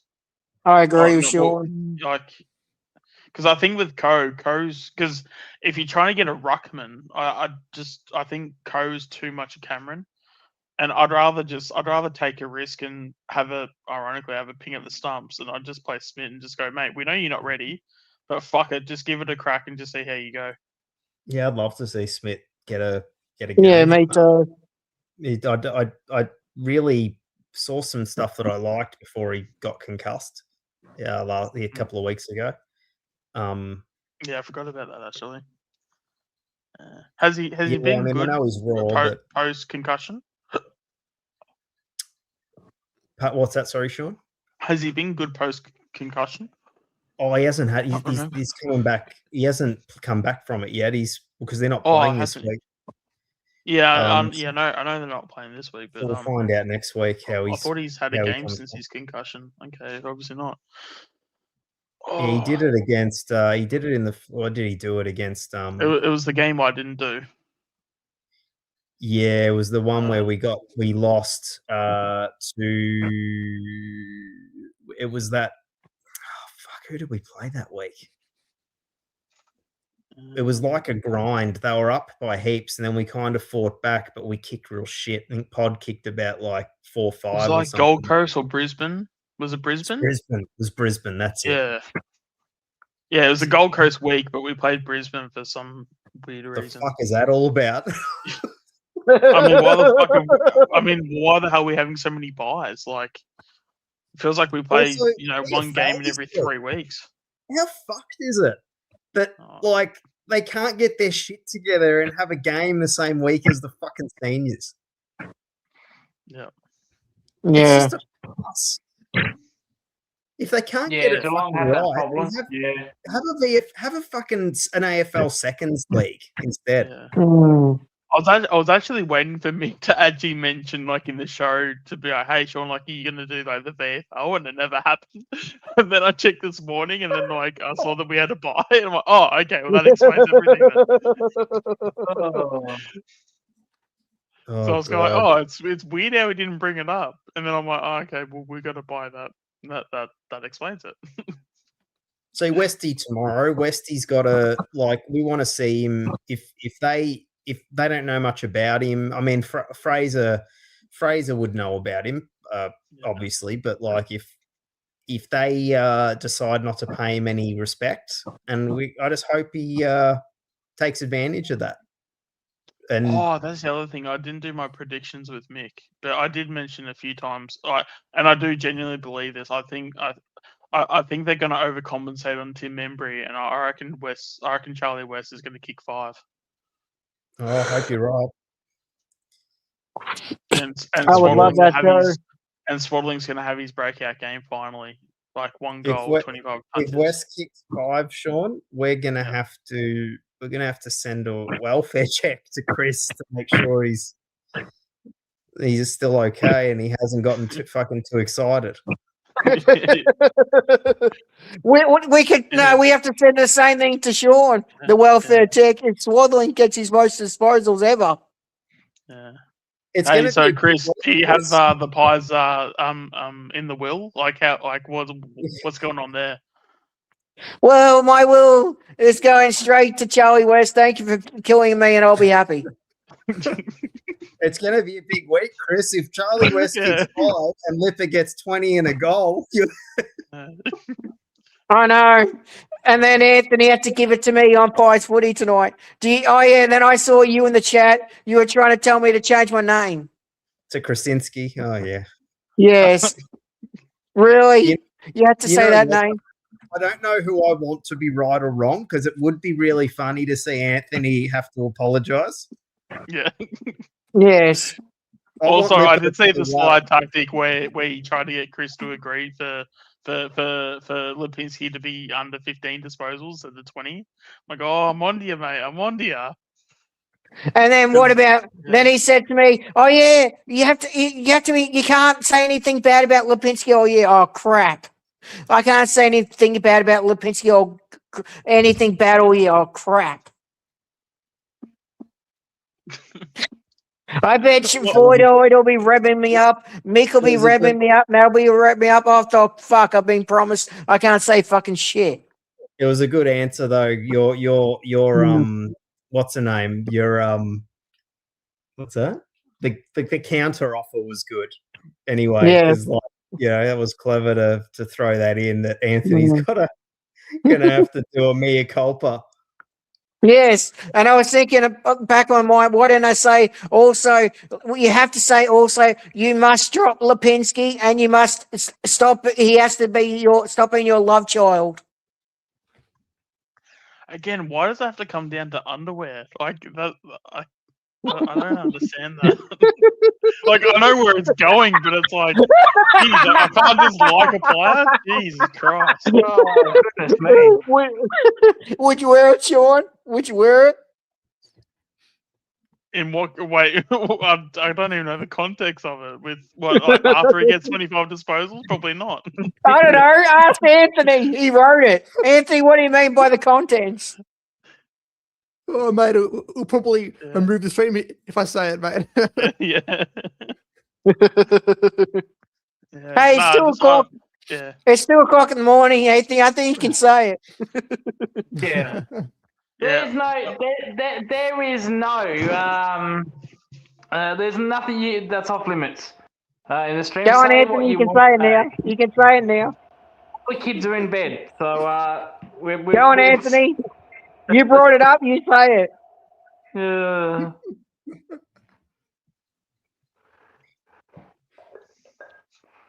Are you happy with all the changes? Is that what you wanted to see? West in, Harrison in.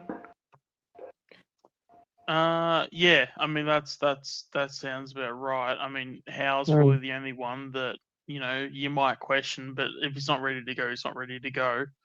Buller hasn't been good. Schultz is obviously injured. Can't do anything about that.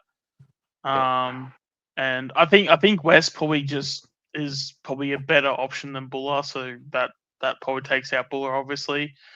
Harrison just seems like an obvious choice with Schultz being injured, and I think we look a bit smaller with Quainer in, just with Howe being out. Like, I'm sort of struggling to figure out what's our third tall option looking like, but But I mean, our defensive system's been pretty good this year. We've held up half decent, so I'm not too concerned about our defense.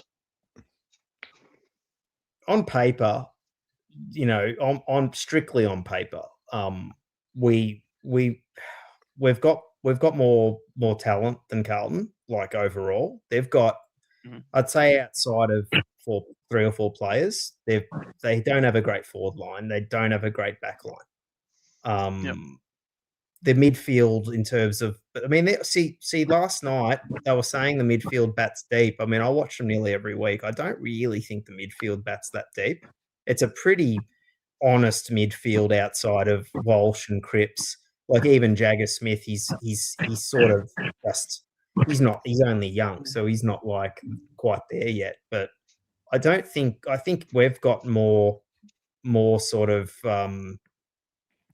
probably a little bit better midfield overall. Theirs works well together. The thing with Carlton, I think they work well together when they're playing well. But if you can get them, if you can separate their defense and they can't play together that well, then I don't think individually they're that good. Because I think one thing they can get us with is their inside game. Like I mean, Cripps alone, if you let him do his thing as an inside midfielder, that's where because we normally seem to lose the clearances and things like that. So if you let that happen, then it's going to make it a tough day, or a tougher day than what it could be. I don't know. I just look at Carlton and I just go, where is your speed? Like who's coming out of that midfield where they're going to be like bursting out of the center clearances? That's probably their ball movements a bit. When they play well, their ball movements pretty good. They're not really quick. It's just the ball movements quick when they play well. But Hawthorn, tomorrow, like DC probably should win the ruck battle against Reedy. Reedy's not that good. Cripps will be if you can stop Cripps. Or just limit the effectiveness of him. I mean, like if he has about 19, 20 touches that aren't so great, I think that almost gets the chocolates. Yeah.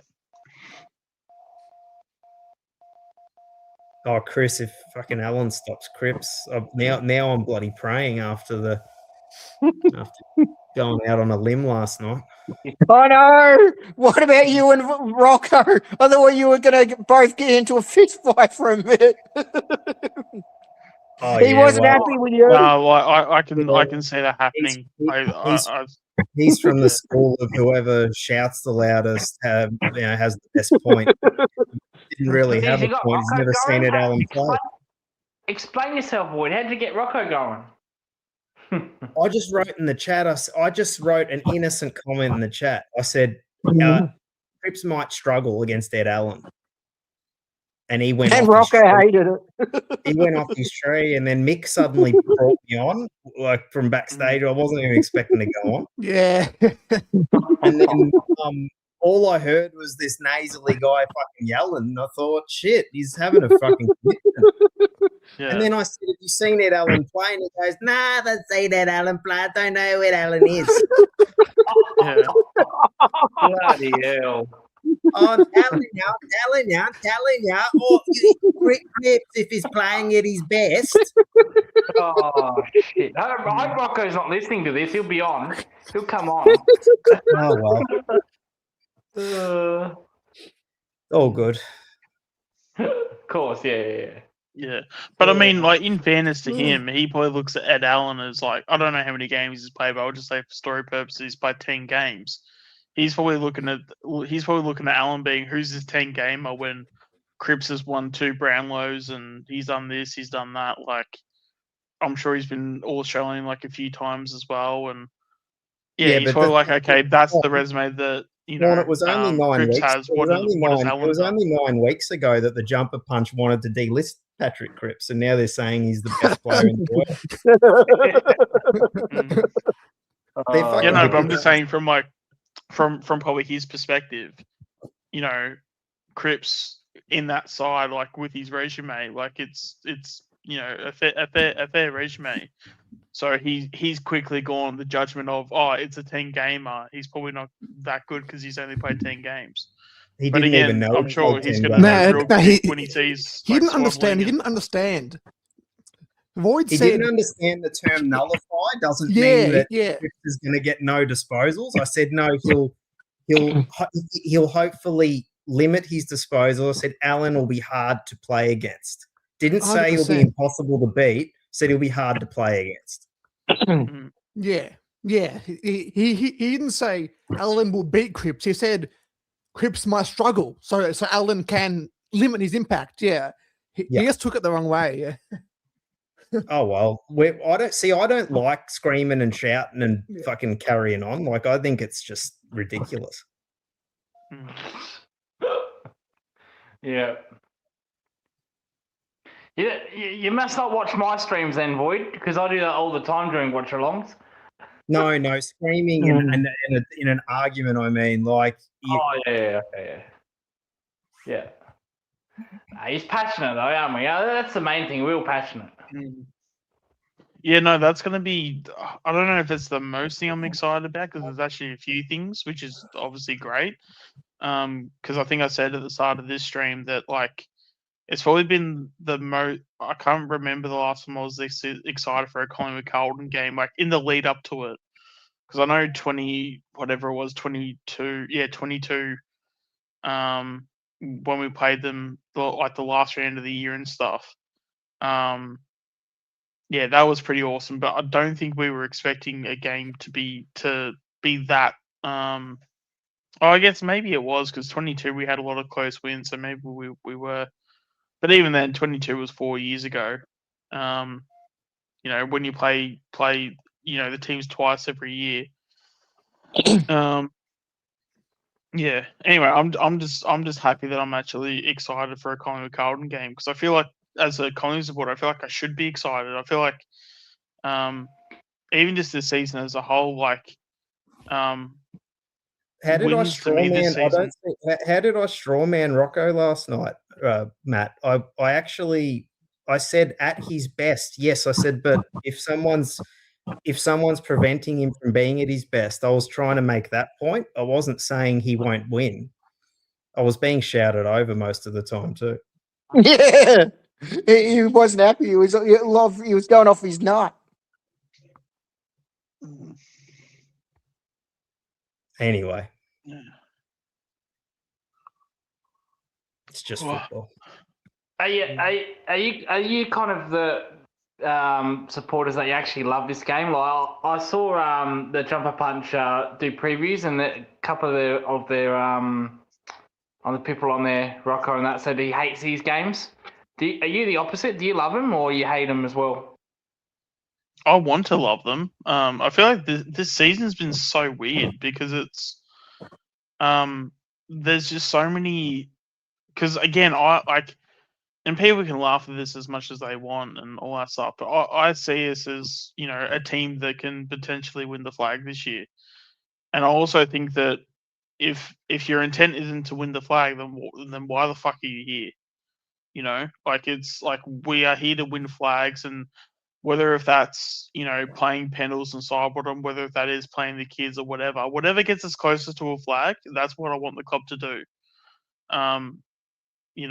And it's obviously this year, the more we play the kids, the more dangerous we've actually looked this year. And I don't know, it just feels like we're slowly playing a few of them.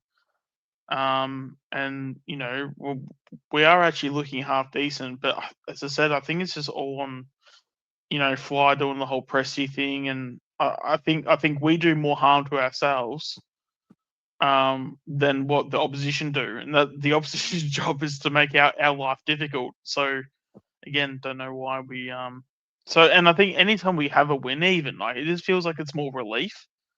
Like I don't even know if I've even technically had like fun this year.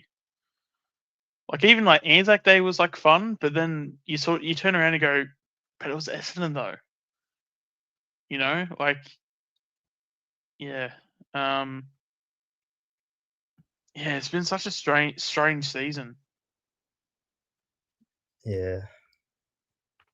Because I feel like every time we get a win, it's always just like relief. It's not like I guess you feel good because it's like, you do get the win, but it's more so, oh, okay, we got that. It's sort of like a weight lifts off your shoulders. Like, I wouldn't consider that a good feeling. It's a weird year. Yeah. Do you guys feel the same way about Essendon, or do you just see that as just the Anzac one-off game? I didn't take much out of that win, really. No. It was good. It was nice to get it.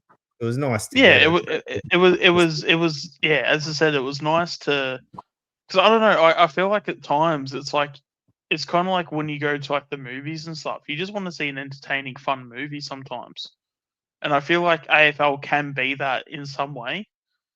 Like if you go to a game, and I'm not saying that we need to beat every team by 10 goals and stuff, but like you beat a team by 10 goals plus, it's a fucking awesome time. And as I said, I know it's not realistic to expect that every week, but I also don't think it's realistic to be winning games by 4 points every week either. Like, especially because I know, Lucas, you'll probably know this as a Miami Heat fan. I know Miami Heat also, play, a lot of like the close wins, but I know for a fact with Spo, he does it because he's actually trying to teach the guys, okay, this is what you do in a close win, or this is what you do when the game's tight, and you're literally doing training drill within the game, because when you play 82 games in the season, like unfortunately there's a good 20 to 30 games that just don't matter, if not more. So you sort of use it as a training drill, but it's a training drill in an actual game, which is like probably the best form of training. Correct, but again, but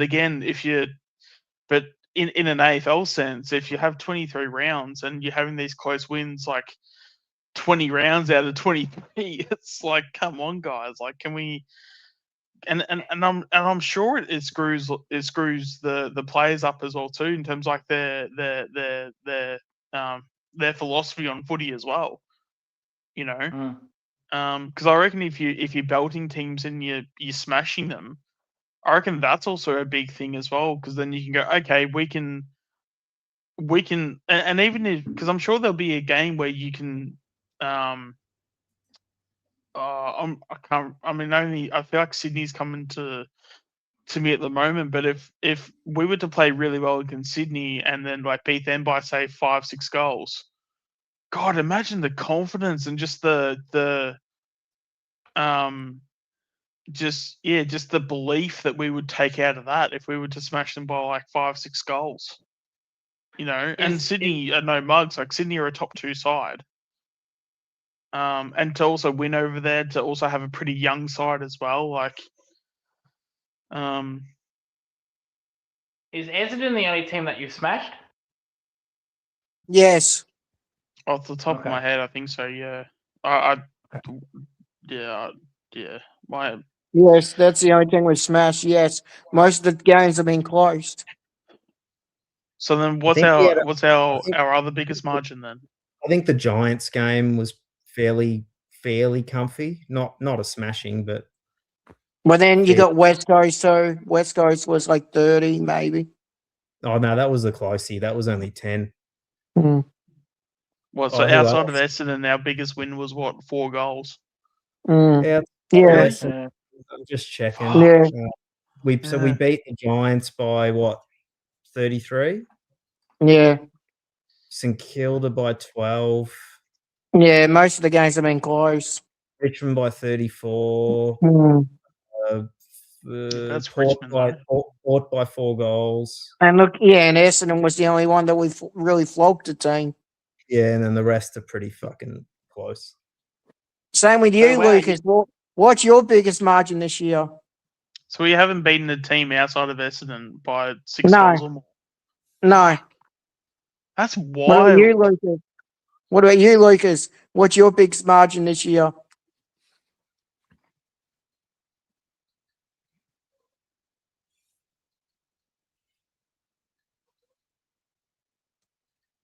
We smashed the shit out of Footscray. We won that by 70 points. So they're two there. We bet. Oh yeah, we bet North Melbourne by 50 or so. So yeah, we've had a few against the lesser size. Well, Footscray are okay, I guess. No, And but you then guys the played other them when wasn't that the game where they had a ton of injuries though? Yeah, that's the game where Darcy did his ACL. Yeah, because they definitely waved the white flag in that one. I remember that one. Yep. And I think you guys by 50 as well. So there have been a couple. Oh, 50 was it? Yeah, Oh. 50. Yeah, it was an embarrassing Oh. night. And then I'm surprised Brisbane it wasn't flogged us more. too. Brisbane flogged us too. And the Suns by 50, I think, as well. So yeah, we've had a few blowouts.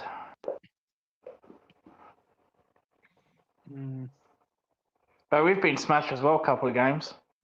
I just can't believe our second biggest win this year was what 33, 34 points. Yeah. Second biggest win. That's crazy. Well, that's what I'm saying, Sean. Which we're not like we're struggling to put teams away. We're not putting that Presti sign up, and then we're not flogging them. Yeah, We're just No, that's the thing though, Chris. winning too many but- close games. No, but that's the thing though. We're not struggling. Mm. We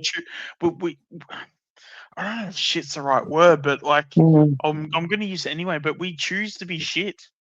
Like we choose to be in these close games. Yeah, but Fly chooses it. Fly says that in his press comment. Oh, I love the close games. We fucking hate them. Yeah, but that's the whole point though. Is that like Winning the Yeah, close and games that's- either. Mm. Yeah, Matt said that. Matt said you're not winning the close games. So it's all good saying that, but you're not winning. No, them. He doesn't- that's why we don't get it. He's saying it because we thought we were going to be the same team in 2022, 2023. We're not that team anymore. And he keeps saying every fucking week, we love the close games. We're not winning them. He's fucking being stupid. Well, we have won some close games. It's not like we haven't won any. But yeah, no, we have But we've lost some mostly games. lost them. Yeah. So Hmm. That was more like earlier on in the season, but yeah. mm. Yeah, early on we had some shocking losses that we should never have had, like Adelaide. Was a game we Fremantle. should- Yeah, and that's against top sport. That's against apparently the best team in the comp, and we should have bet Sydney. them by- We should have bet Sydney. We should have bet Sydney. Shouldn't have Like, draw how have you against done against Hawthorn. sides, like margin wise, how have you done? Mm. Was that sorry? A margin rise, how have you done against the top teams, like margin wise? Oh, good. Mostly less Yeah. by a kid. Mm. Yeah. Well, okay. Few points. Yeah. As I said, like we choose to be in these close games. When we shouldn't.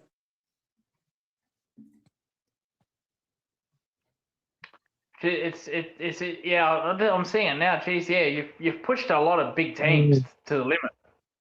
How have So- you, Lucas, how have you gone against the top teams this year? We only lost by I think we lost by 4 goals against Freo, but they had one of their bad nights in front of goal. Brisbane absolutely smashed us. We lost to Hawthorn by a point. Gunston kicked the winning point with 20 seconds to go. We bet Sydney by 25 or 30 around there. So, and we lost to we bet Footscray. We got smashed by the Crows. Have you In played Adelaide. Melbourne yet? Have you played Melbourne? No, Melbourne's next week. That's the most interesting game next week.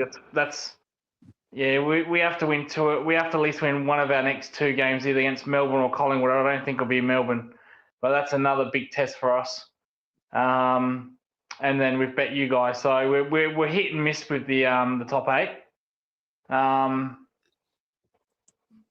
So even Gold Coast, 2 weeks ago we smashed Gold Coast, but at the start of the year they belted us by 50 points. Port Adelaide's belted us. So when we lose, we don't actually lose small; we get belted. Which is interesting because we lose the same way. It's always the same way when we lose. Well, it's always the Inside same way mid. with us. Yeah. Inside mid and contested ball. Mm. You win that against Geelong, you will win the game. Too many teams do that against us. Mm. Carlton did that actually 6 weeks ago. Cripps and Walsh have improved in the last 6 weeks than what they did all year. Well, that's what I was going to ask you, Lucas. What did Carlton do against you that they can do against us? Best thing you can do is attack. Don't get it into an arm wrestle. When you get into an arm wrestle, they've got you. That's where they want it. Because I think Boyd said it earlier that they don't have the players or the game plan to belt teams.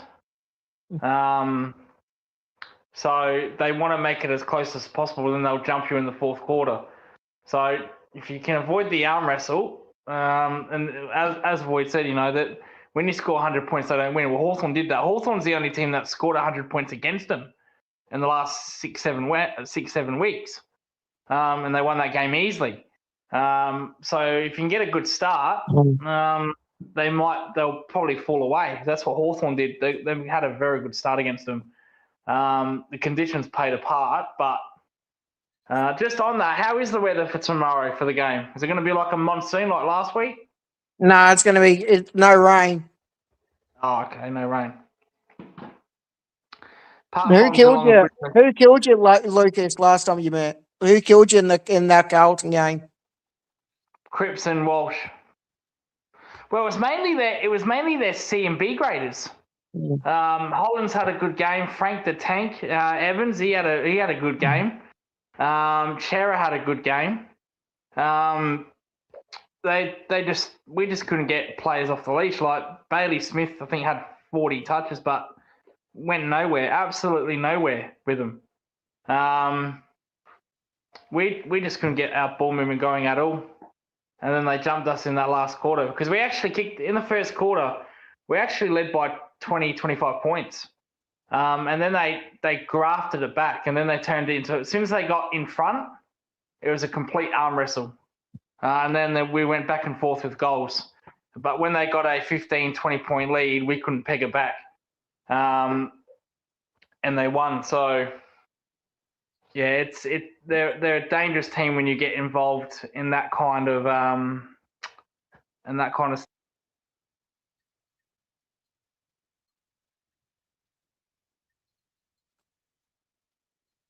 Jagger Smith also had a good game against us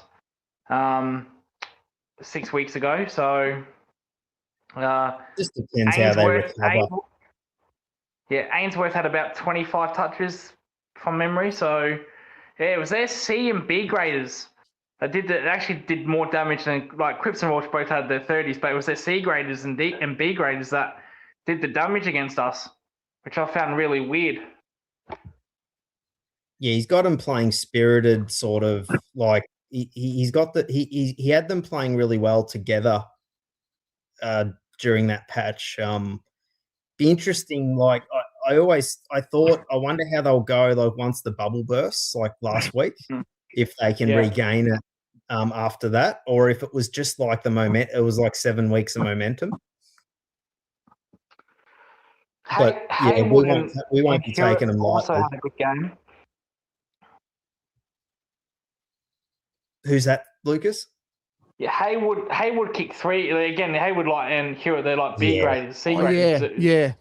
Haywood had a bit of a breakout game that night. It's like one of the best games he had for the year. He kicked 3 or 4 straight or something, and then Hewitt, he had another good game. So yeah, it wasn't really mainly their stars like that got off the leash. It was just their B and C graders that just they got it into an arm wrestle, and for some reason our A and B graders just couldn't get it back, which was the most frustrating thing about it. The scoreboard, I think the margin was only a goal, but it was the fourth quarter was the scoreboard doesn't reflect on that. They blew us away in that fourth. We were always chasing when they got out to a 20-point lead, and No, I think from the second quarter, like after halftime, they just kicked away and we just couldn't get them back. So, yeah, their B graders and C graders did a lot of damage in that game. And that's not just that game. Their B and C graders, like the last 6 weeks, they've been playing like they're fucking elite or in A graders. So for some reason, Fraser's got them playing how Voss should have been playing them. But I agree with you. I agree with you to a point where, now that they've lost the game, will the bubble burst? Yeah. Or will they just see that as a little hiccup? Because they're still in the wild card position. So as long as they're still making finals, I think they'll still have the motivation. Even with Collingwood Carlton, history normally says that it doesn't take much for you to get hyped over that if you're a Collingwood player or Carlton player for that matter. So, History says, Sean, you always have close games. They're always close games, aren't they? Yes. I believe so, yeah. But again, recently Except for last year, we hammered them last year. I think the first game last year, from memory, was maybe 5 goals, and the second game, I think, was like 60 plus points. But most of the time, Void, isn't it mostly close with them and us, mostly? Has been, yeah. The first game,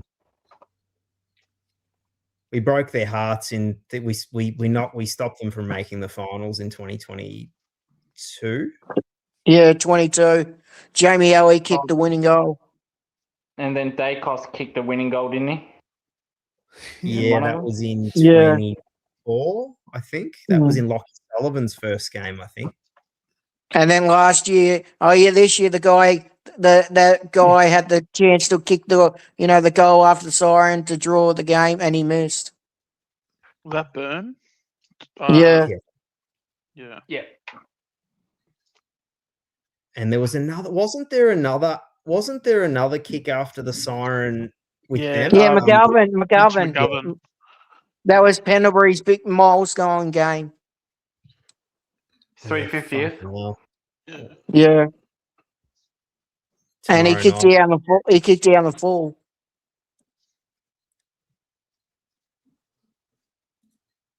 Yeah, No, it would have been 400.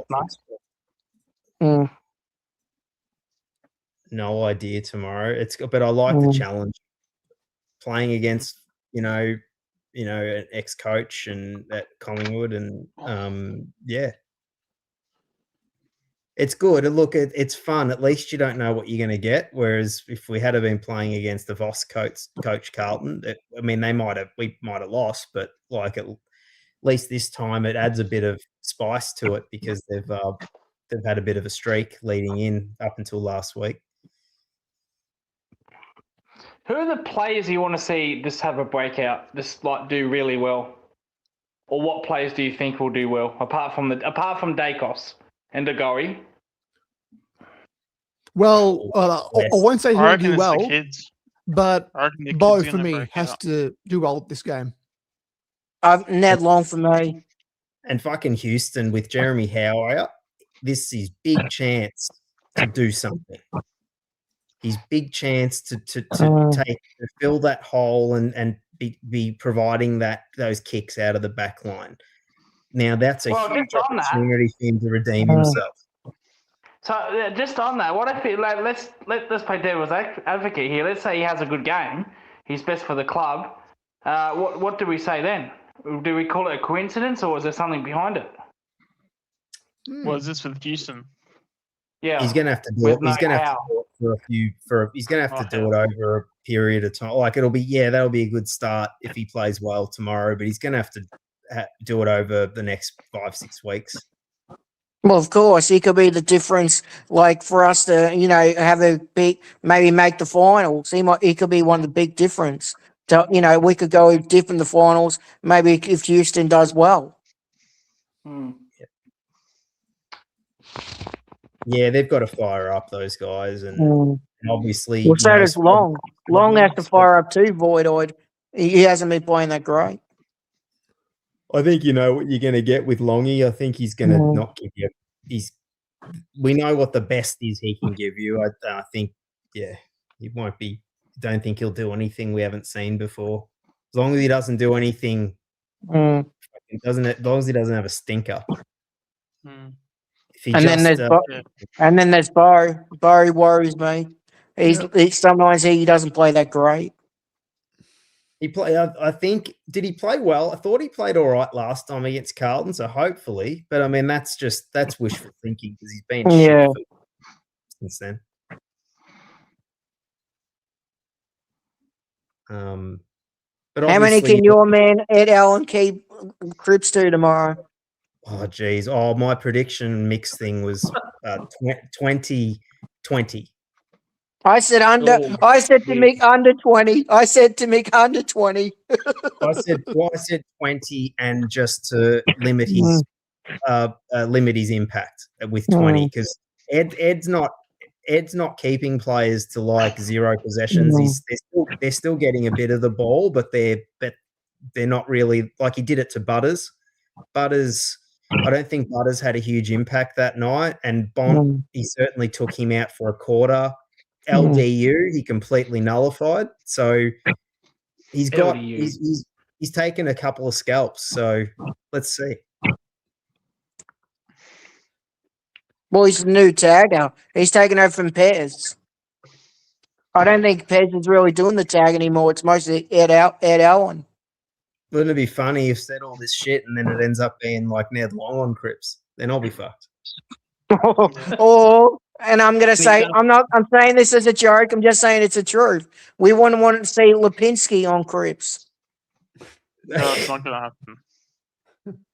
There's no Lipper point is even a tagger. discussing that. Lipper's not tagging anything. He's got more chance of tagging the fucking walls that are in an alleyway. Oh, yeah.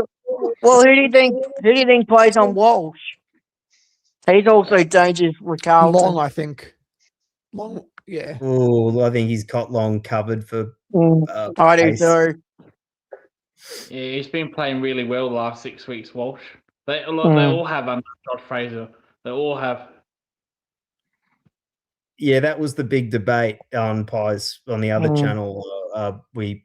Whether Allen goes to Walsh or Cripps. I mean, look, it could be either. I just thought Cripps because they're both just like it'd be a good fun matchup, similar stature. I would go Cripps. And then on Walsh, maybe you could put could you do Anderson on Walsh? I could see an argument that the only way they decide to put Ed on Walsh instead is because of Walsh is a bit quicker than Cripps, and they might think, oh well, we won't waste a fast player like Ed on Cripps because Cripps maybe one of the slower guys can run with him, but I still think that Cripps is their most important player. Yeah. Do you think Frampton can stop Mackay? Yeah, Mackay, a stiff wind could stop Mackay.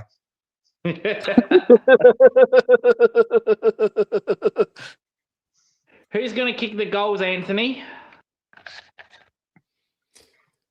Well, hopefully West might. I don't know. I mean, I assume Membry usually plays well against Carlton, so he might get his 2 or 3, and then McStay always gets 2 now every game. So, and the rest are probably from Nick and Geordie. Yeah. Or Geordie.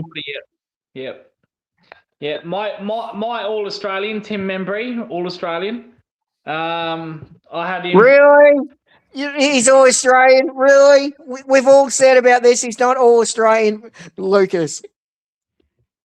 Yeah, I said on Mixed Channel in the vault, I had Membry for 3 goals. So in terms of All Australian, are you saying the actual team, or are you saying the 40-man squad? Yeah, No, you're saying the 40-man squad. I was You're saying the 40-man squad. I was trying to save you, Lucas. I was trying to save you. I was trying to get you to just pin it back a bit. Bloody man. Not a 40-man squad, Lucas. Come on. I saw his Yeah, post. Team membering the centre. Well, to be fair, I said I try to be kind. I put in Jacos in there, a half back. Is that a bit silly as well? Nah. No. I wouldn't have I wouldn't have Josh as an All Australian. Like he's had some patches where he's been pretty good, No. but he's also had some pretty bad patches too. Like there was at one point where I was even talking about even thinking about playing him in the VFL. He was going pretty bad at one point. Oh, gee. Yeah, Yeah. because he would just kick it long to no one. He'd basically do a Braden Sire, which is also why I'm not liking Long at the moment. Who else? Yeah, I had Nakos in there. I also had DeGory as the captain.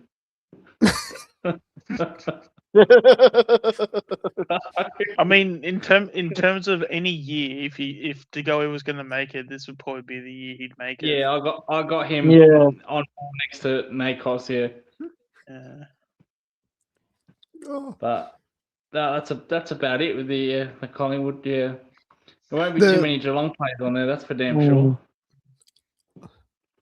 Full forward, that Polkinghorn, straight in. Oh yes, he was fucking. I don't know if you saw him, but he's our future Polkinghorn. He was fantastic, absolutely fantastic Polkinghorn.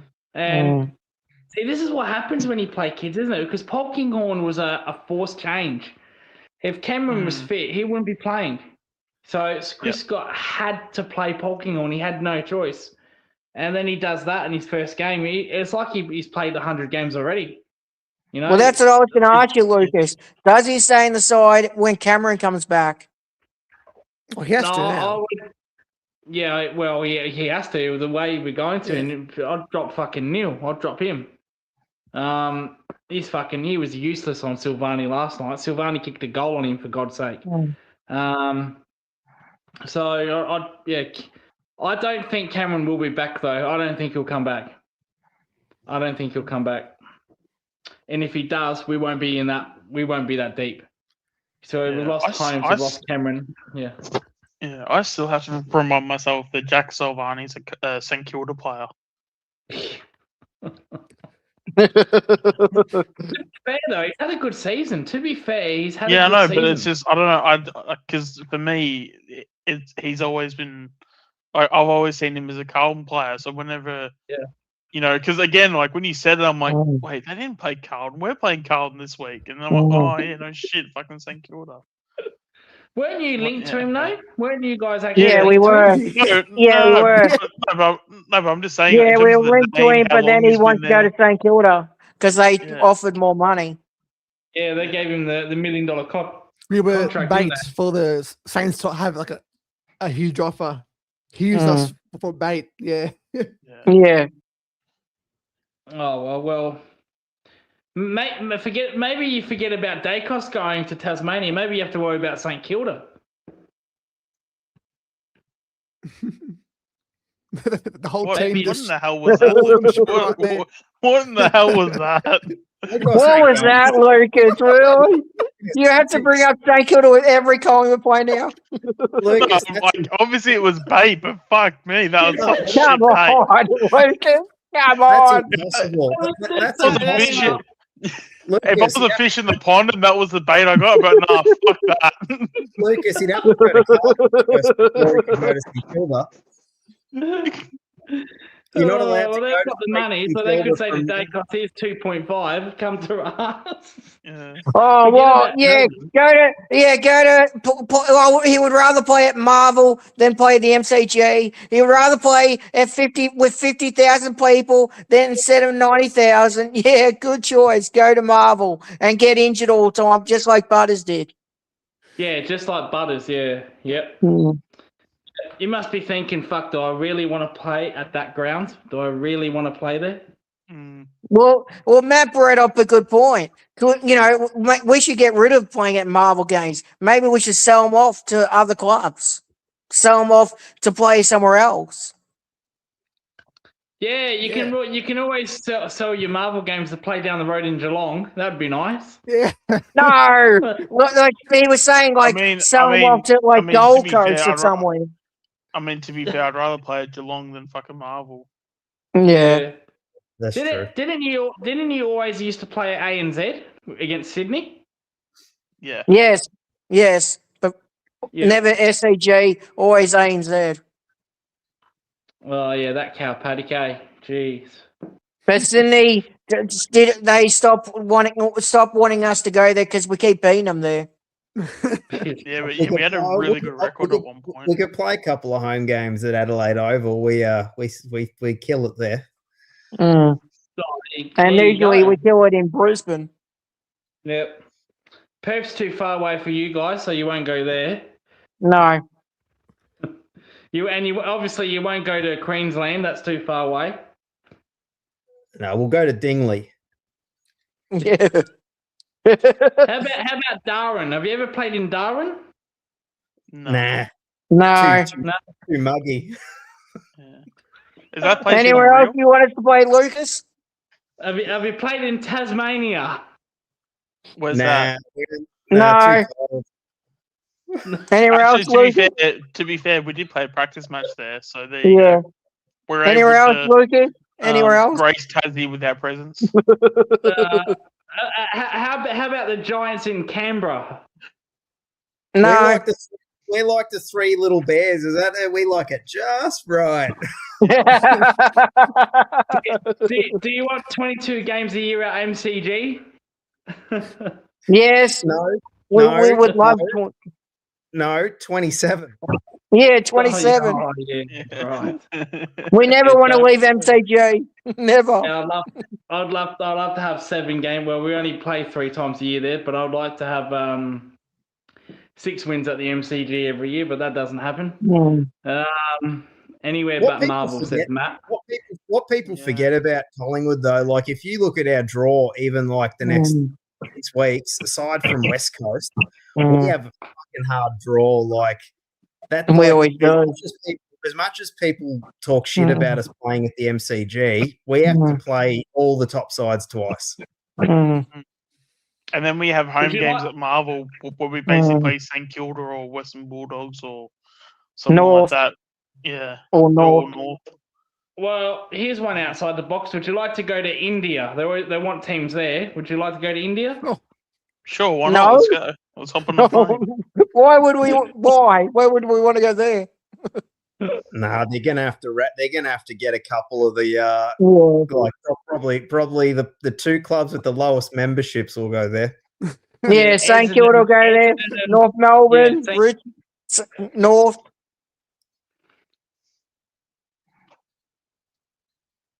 Adelaide I'd was agree better with than that, MCG actually. for us, yeah. Yeah. Yeah, we have a good record at Adelaide. Well, we did. But no, yeah, India, yeah, probably Essendon and fucking North. Mm. Is that a lock Nah, in that they- game? Is they- that happening? That's actually happening next year, is it? In India, Yeah. I think it's a ways away. I think it's more. I'm not sure if it's like a few years down the road.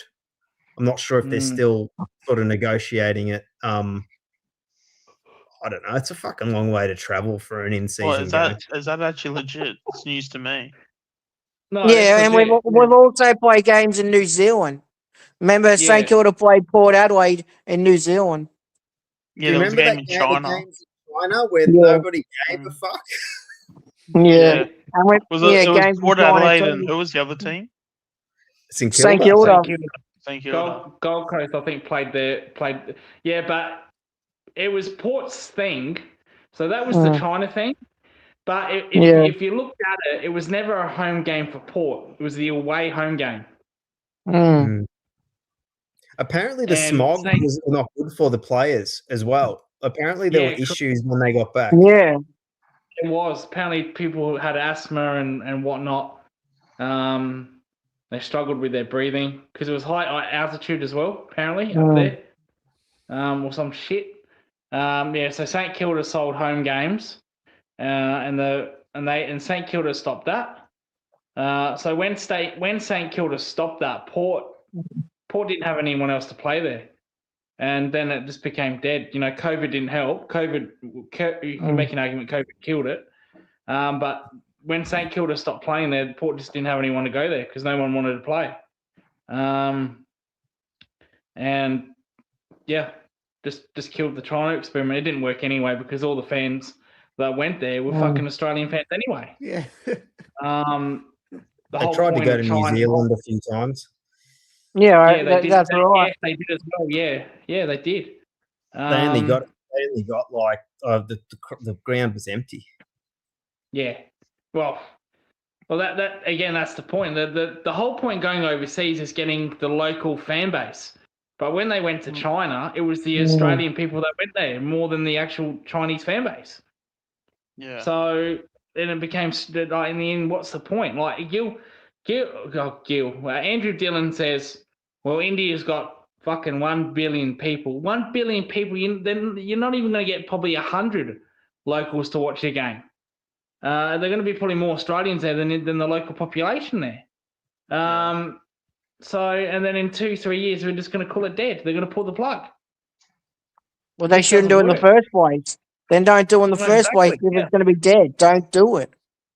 Exactly, yeah. Again, why do we need to go to India to be playing games? Like, just wouldn't the best tactic just be, okay, if you don't know our sport, stiff shit, we're just going to enjoy it anyway? Like, because like we literally have the best sport in the whole world, but like I don't know, we just seem to love to like whore it out everywhere. I think what the AFL want is they want a local investor to invest billions of dollars in it. They want this rich billionaire to invest in it, so players can get more money. So instead of like $1 million being the normal, $3 million is the normal. And you have players, on $5 million contracts. I think that's what they want to do. They want to take that to the next level, because as this point, like if you're just doing it in Australia, they don't have the money to get $3 million contracts or $4 million or $5 million. But with an investor, they can have players like, let's say, fucking Bo McCreary could be on fucking average wage of $2 million. That's where they want to go next. And they're hoping that an investor will just watch it on TV or whatnot and say, you know what, I want to invest in that and put billions of dollars into it so players can get more money. That's what the AFL are looking for, but they'll never get it. They'll never, ever get it, in my opinion. Well, apparently, because like there was like the other thing where, because even if you go after the God, I can't remember the dude's name, but they end up doing it was like the Olympics, but it's like pro steroids Olympics. Oh, the enhanced games. Enhanced games, that's it. Yeah. Yeah, so there's obviously new shit like that that's like coming out. So you'd like to think that someone's got some money that would throw it at AFL, but again, like why, like yeah, it's like if you don't know us, okay, that's your problem. Like, yeah, just See, they want to amazing. Americanize Just keep too it much. amazing. They want to be like the Super Bowl. You're never going to be like the Super Bowl ever. Yeah, because there's no interest outside of Australia. Like with the Super Bowl, we all watched it on TV. Fucking over 200 countries watched it. Yeah. Or you didn't watch it, did you, Sean? Nope. No. I saw bits and pieces. Yeah, I try to get into the NFL. It's the same with soccer. Like I don't know. It's just I can't do it. Like even with like the rugby's basically NFL in my eyes. Yeah. Look, as far as professional players go, I think the AFL athletes are just as good as soccer athletes, Super Bowl athletes, NFL athletes and basketball athletes. I think they're just as good.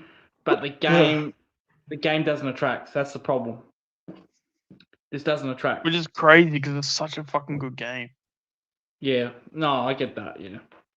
Like even the other week, you had all those like YouTubers that rocked up to games like Agent, Agent 00, whatever his name was. Like all these like NBA YouTube, like NBA 2K YouTubers and stuff. Yeah.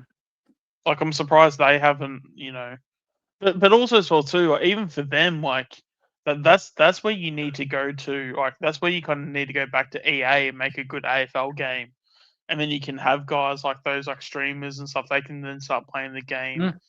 I mean, you can God, you can definitely do Ultimate Team on that shit. I mean, they have it now, but God, imagine as much as I would hate it because it would just be so shit for the industry, but like if you're the AFL trying to make money and you go to like EA and go, hey, like this team can work under an Ultimate Team system, yeah, that'd be pretty cool. And then yeah, you can have streamers stream the games and stuff, and you can even just get fans just off of that because they played the video game. Dan, have any of you guys played the video game? Are you into that stuff? You know what? I'm pretty sure I've bought AFL 26 and I've like barely played it. I have no interest. Yeah. Especially like the Ultimate Team mode. I don't even think I've even played that mode yet. Oh wow, okay. Oh, I've never played. Yeah. I've never even played the AFL games. Like I used to play them as a kid, like the AFL Live Premiership, like Premiership 2007, 6, 5. The live one. But I never played the newer ones. Like I played the Evolution one. That was like 2010. Evolution was like 14, 15. Yeah. Because AFL Live was 2010. No, 2011. Yeah. So that was I remember Collingwood playing was on the cover. I remember playing Evolution. That was the last AFL game I've played. I've never played the AFL. Evolution was terrible. Yeah. Really, AFL Live in terms of the 2010 one, that was the last good one. And I don't think they've had one better than it. You've got all these content creators that'll say it's great within the first few weeks, and then after that, it'll die down and they don't touch it again.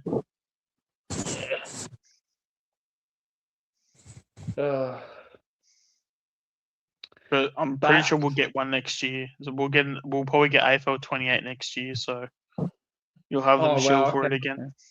Yeah. Oh, it's just they release it every 2 years because it's now back with I don't know if Big Ant's taken it again, but it went back to one of them. It used to do it. So. No, that's the problem as well. You're making a new game every 2 years, and it becomes a bit too much. Like they do that with fucking Call of Duty. I used to play that religiously. I don't play video games, but the only video game that I play now is Gran Turismo. Racing games, and that's it. Yeah, I'm more about story-based games. Yeah. So yeah, Wolverine looks sick. I finished Skyrim. I got all the trophies for Skyrim the other day. That was a fun game to play. But yeah, I don't really play video games much. Like yeah, I just watch YouTube. That's about it. So and footy and sport and whatnot. That's all I do really. But I tell you what, guys. I said I would only want to do this for about 30 minutes to an hour, and we're coming up to 3 hours. Yeah, it's time for bed. Yeah, and as the headline says, you drive the show. As long as you guys are on, I'm more than happy to stick around, but I can hear a few yawns and that, so you're getting tired. And I think some of you are going to the game. Who's going to the game tomorrow? Any of you? I'm not. No. Okay. Okay. Are you Anthony? Anthony? Well, nah, he's fallen asleep. There you go. See? There we go. He's fallen asleep. We've got 6 people that are listening to us. Sorry, 7 people now. They've been listening to us, so I really do appreciate that at 2 a.m. Now, I know I said you push the show. I'll keep going. But, yeah, I hear a few yawns. So I'll get your predictions now for each one. Oh, Peter Buckley. Peter Buckley has just joined. Hey. Fucking- Hey, Peter. He's Paul. He's Paul. So if Paul wants to come on, like I said, I'll push the show as long as you want to come on. Where's Matt? I thought Matt was coming on. Yeah, I thought Matt too. Matt did, yeah. But the link's in the description, Peter. Legend. But no, if any of you want to go to bed, now you can go to bed. You can give us your predictions. Because I know, Sean, you said you didn't do one in mixed stream. Yeah. What's your prediction, guys? I had it written down somewhere. I'll go Pies by 20, and I think I had Houston 25, West 3 goals, Harrison 1 goal. Yeah. Oh, okay, yep. I always like to use my results as like the player numbers. I don't know. Swaddling, we're not winning by 32 points. What number's Charlie West again? 20. Yeah, fucking not win by 29. It sounds too high, but I'm actually excited about Ed Allen tomorrow. So I'll go 16 points. Or 16 points for greatness. Ed That's Allen. what that was what I said to Mick. I think I had the same margin. And I had the really? same as Anthony B. I said 20. Look out. Okay. Here is Legends Paul Buckley. Here he is. He's in. Evening, Hey. all. Hey, How Hey, you Paul. doing, How's it going? doing pretty good. they're all tired, mate. They're all fucked. They want to go. Yeah. We've been here for 3 hours, Paul. Yeah. I heard. I just walked in the door and I was thinking, I might just have a look to see what's on, and didn't expect to see a Geelong Zone live. Yes. Oh, here's Matt. Matt's back. Matt's back. We're- And he tipped Carlton by Geelong zone. point. I'm Geelong Matt zone, tipped yeah, right. Carlton by point. Nah. Well, we all know first, it'll I be did- close. I said that, Matt. I said that, Pete. I said, geez, you guys always have close games, don't you? We Yeah. always do. We play just well enough to be basically within a goal with about 5 minutes to go, and then from there it just goes either one way or the other. Strange, that, isn't it? Very strange. It's as if it's Yeah. intentional. I was wondering if Matt. I was actually wondering if the older players, once we get like, if you have young players, they get momentum, they get, full of adrenaline, and they just keep going once they get that in front, like that momentum, those younger teams. But with the older guys, I wonder if we just get to 2 or 3 and they ease off, and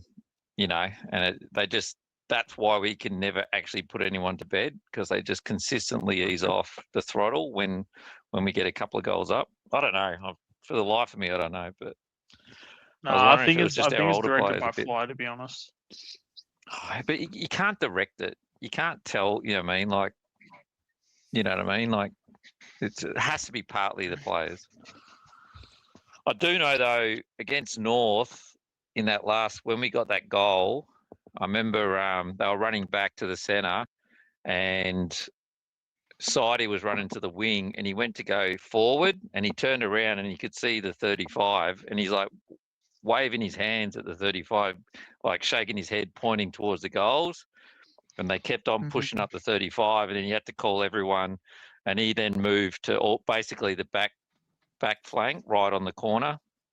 But they didn't seem very happy about going defensive in the last couple of minutes with the bench. I said this earlier, Paul. How do you beat them? How do you beat who? Carlton? Carlton. I must admit, I haven't watched a lot of them since I've started winning, but I guess they've still got that contested game, haven't they? So, I think we'll probably end up losing the contested ball, but you just hope that we put enough pressure on that when they get that first disposal, we can turn it over at our half-back flank and then we attack from there, which is generally what we've been doing a lot of the time anyway. Yeah, I said, and if anyone wants to leave now, I know you're all getting tired. You can check out now if you want. You don't have to stay up for me. I said that when they bet us, Paul, it was mainly their B and C graders that did the damage, and they turned it into an arm wrestle. And we just couldn't go on the offensive. They just brought us down to their level. And the last 6 weeks, apart from the Hawthorn game, they've done that to everybody. They did it to GWS, they did it to Footscray, Marvel. They just bring you down to that level, and they're B and C graders. They do all the damage. You know, Cripps and Walsh have improved. They have 30 every week. But it's mainly their B and C graders that have done all the damage. The Hewitts, the Haywoods, the Hollands. No worries, Anthony. Big up, man. No worries, mate. No worries. But it's always their B and C graders, Paul, that do the damage. Yeah. Well, that'll be, don't forget, Josh Fraser played through, like his learnings were, a lot of it was from Malthouse too, was, getting the most out of B and C graders, especially in the early 2000s. So he'll be challenging them because at the end of the day, they're the difference. Yeah, well, they were against us. Yeah, sure. Walsh and Cripps had their 30, but Haywood kicked 3. Haywood had his best game that day against us. Hewitt had a good game. Jagger Smith had a good game. And they like their arm wrestle. They like it to be close and very arm wrestlish. And Matt. No worries, Chris. It's all good, mate. All good, Chris. Thanks for joining, mate. And Matt said that style doesn't suit Collingwood because Collingwood are losing the closer games. Not so if Chris. Carlton make it an arm wrestle, that favours them and not Collingwood. Yeah, we're kind of starting to win in the last few weeks, but in saying that, we haven't. Carlton's probably the best team we've played since we've started winning. So. Yeah, it'll be interesting. It'll be good. I guess even if we beat them, we probably still don't know where we kind of sit until we play Adelaide. But bit by bit, the opposition's getting a bit better. Hey? Did you see that game tonight? Or last night, sorry? Little bits. I chucked it on my mobile a couple of times, but I've been working, so. Do you do night shifts, do you? Bloody hell. Well, these aren't quite night shifts. These are twilights, but yeah. They're the late nighters, eh? Yeah, finished at 2.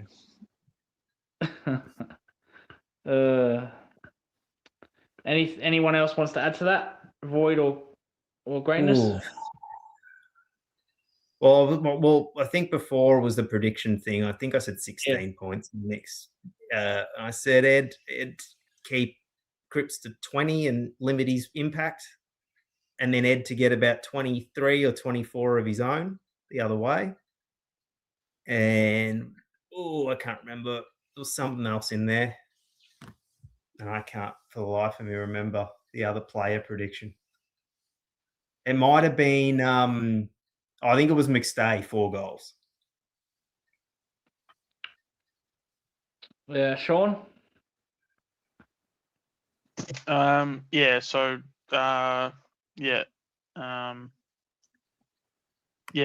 was obviously the 16. Swaddling for a goal and 25 touches. And Charlie West kick 5. Oh, gee. A bit like Polkinghorn, eh? Charlie a bit West. like Polkinghorn. Mm-hmm. Yeah, go on, Paul. I was just saying, Charlie West kicked 5. Because they'll overcompensate Tim Membry because he always plays well. So I feel like they'll defend him by too hard. and they won't sort of know who West is, and I reckon he'll have a pretty good night. Could it be Carlton miss a shot on goal after the siren and we win by 4 points? I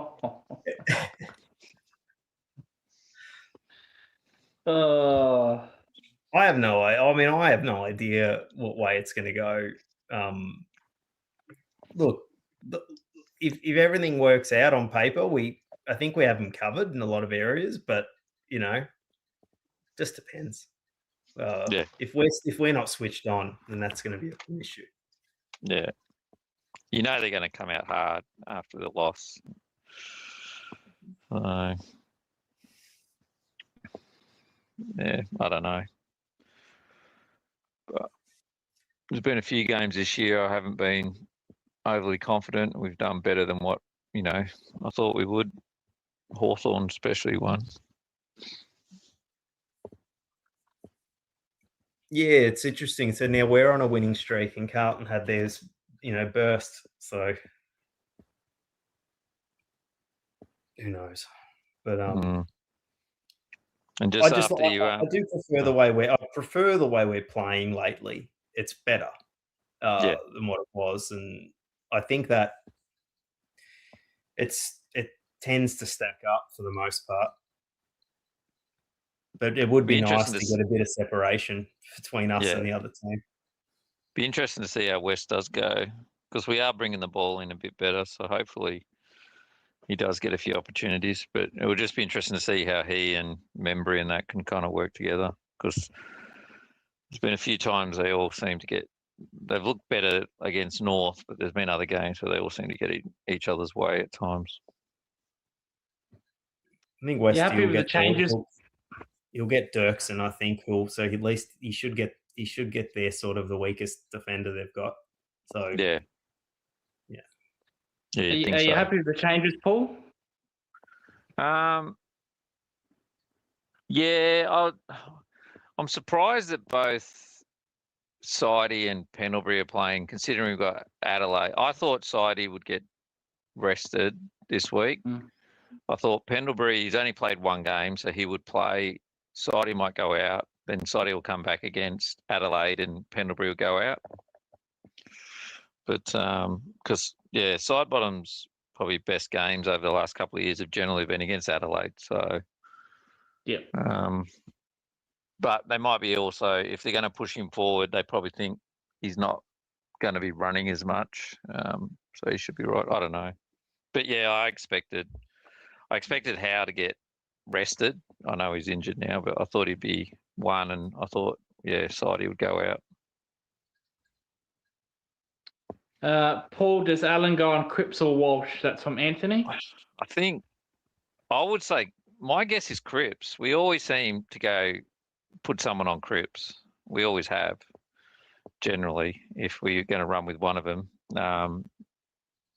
And that was the other reason why I thought Pendlebury, if Allen does start to struggle, then Pendlebury's done a job in the past as well. So, and Cripps is probably one player that Pendlebury can keep up with. So, but and you bagged Darcy Fogarty on the right night, didn't you? The bits that I did see, he was kicking them from everywhere. Oh shit! My mum was so thrilled with that. Me and Void trashed him a little bit, didn't we? The 1 quarter specialist. No, I think Void, you trashed Tex, didn't you? You didn't rate Tex. No, that could have been me again. You didn't rate Tex. I rate Tex. That was me again. Pretty sure that was me, because I'm a. Oh, it was too. I'm a very proud Fogarty hater. Yes, and I said he's a 1 quarter specialist, and boy, did he have a good 4th quarter! Fucking hell. It's about time he showed up against a good side. It only took him how long? He's only been in the league for 9 years, so it's good he got his first good game out of the way against a good side. But they were just. Didn't he have a couple of hard games coming up? They could easily find themselves out of the 4. Who have they got coming up? We got St I thought Kilda they'd- in a couple of weeks at Marvel, which won't be like hard. They only just got over St Kilda last time. Yeah. Who else? They have GWS at home next week. Yes. The bridge, the Battle of the Bridge. Yes. Yeah. Okay. Yeah, we need to get a couple of those top teams to sort of shake them loose from the top six. Yeah, and then they've got a soft draw like us in the last 3 weeks. They got Port, North, and Essendon. Yeah, so a couple of tough games coming up, like we do. It's interesting. So we have us and Sydney have the same kind of draw. We've got two hard ones coming up, and then 3 easy ones left. Yeah, that's very interesting. That. But no, I think Sydney were disappointing, Paul. Warner, Heaney, and Gordon. Yeah, I was heavily disappointed. I know probably Heaney we can give a pass because he was injured. He had his back spasms. But I thought Warner and Gordon were very disappointing last night. And the game was there to be won. They didn't come up. Like I said, I had a quick glance here and there, but I wasn't watching it well enough to really comment on. I just happened to notice every time like Fogarty was kicking goals, and then I think I saw what's his name?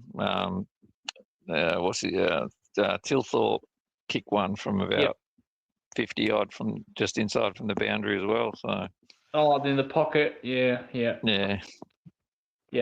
to win the game, seal it, yeah. I think Sydney are too tall. I think 3 forwards don't work. They have to get rid of one of them. I think they have to get rid of McLean. Keep Logan and Charlie down there, in my opinion. See, how did Logan go? He's like everyone. He struggled. I thought Kerno was their best forward statistically, but he missed set shots. Couldn't kick him.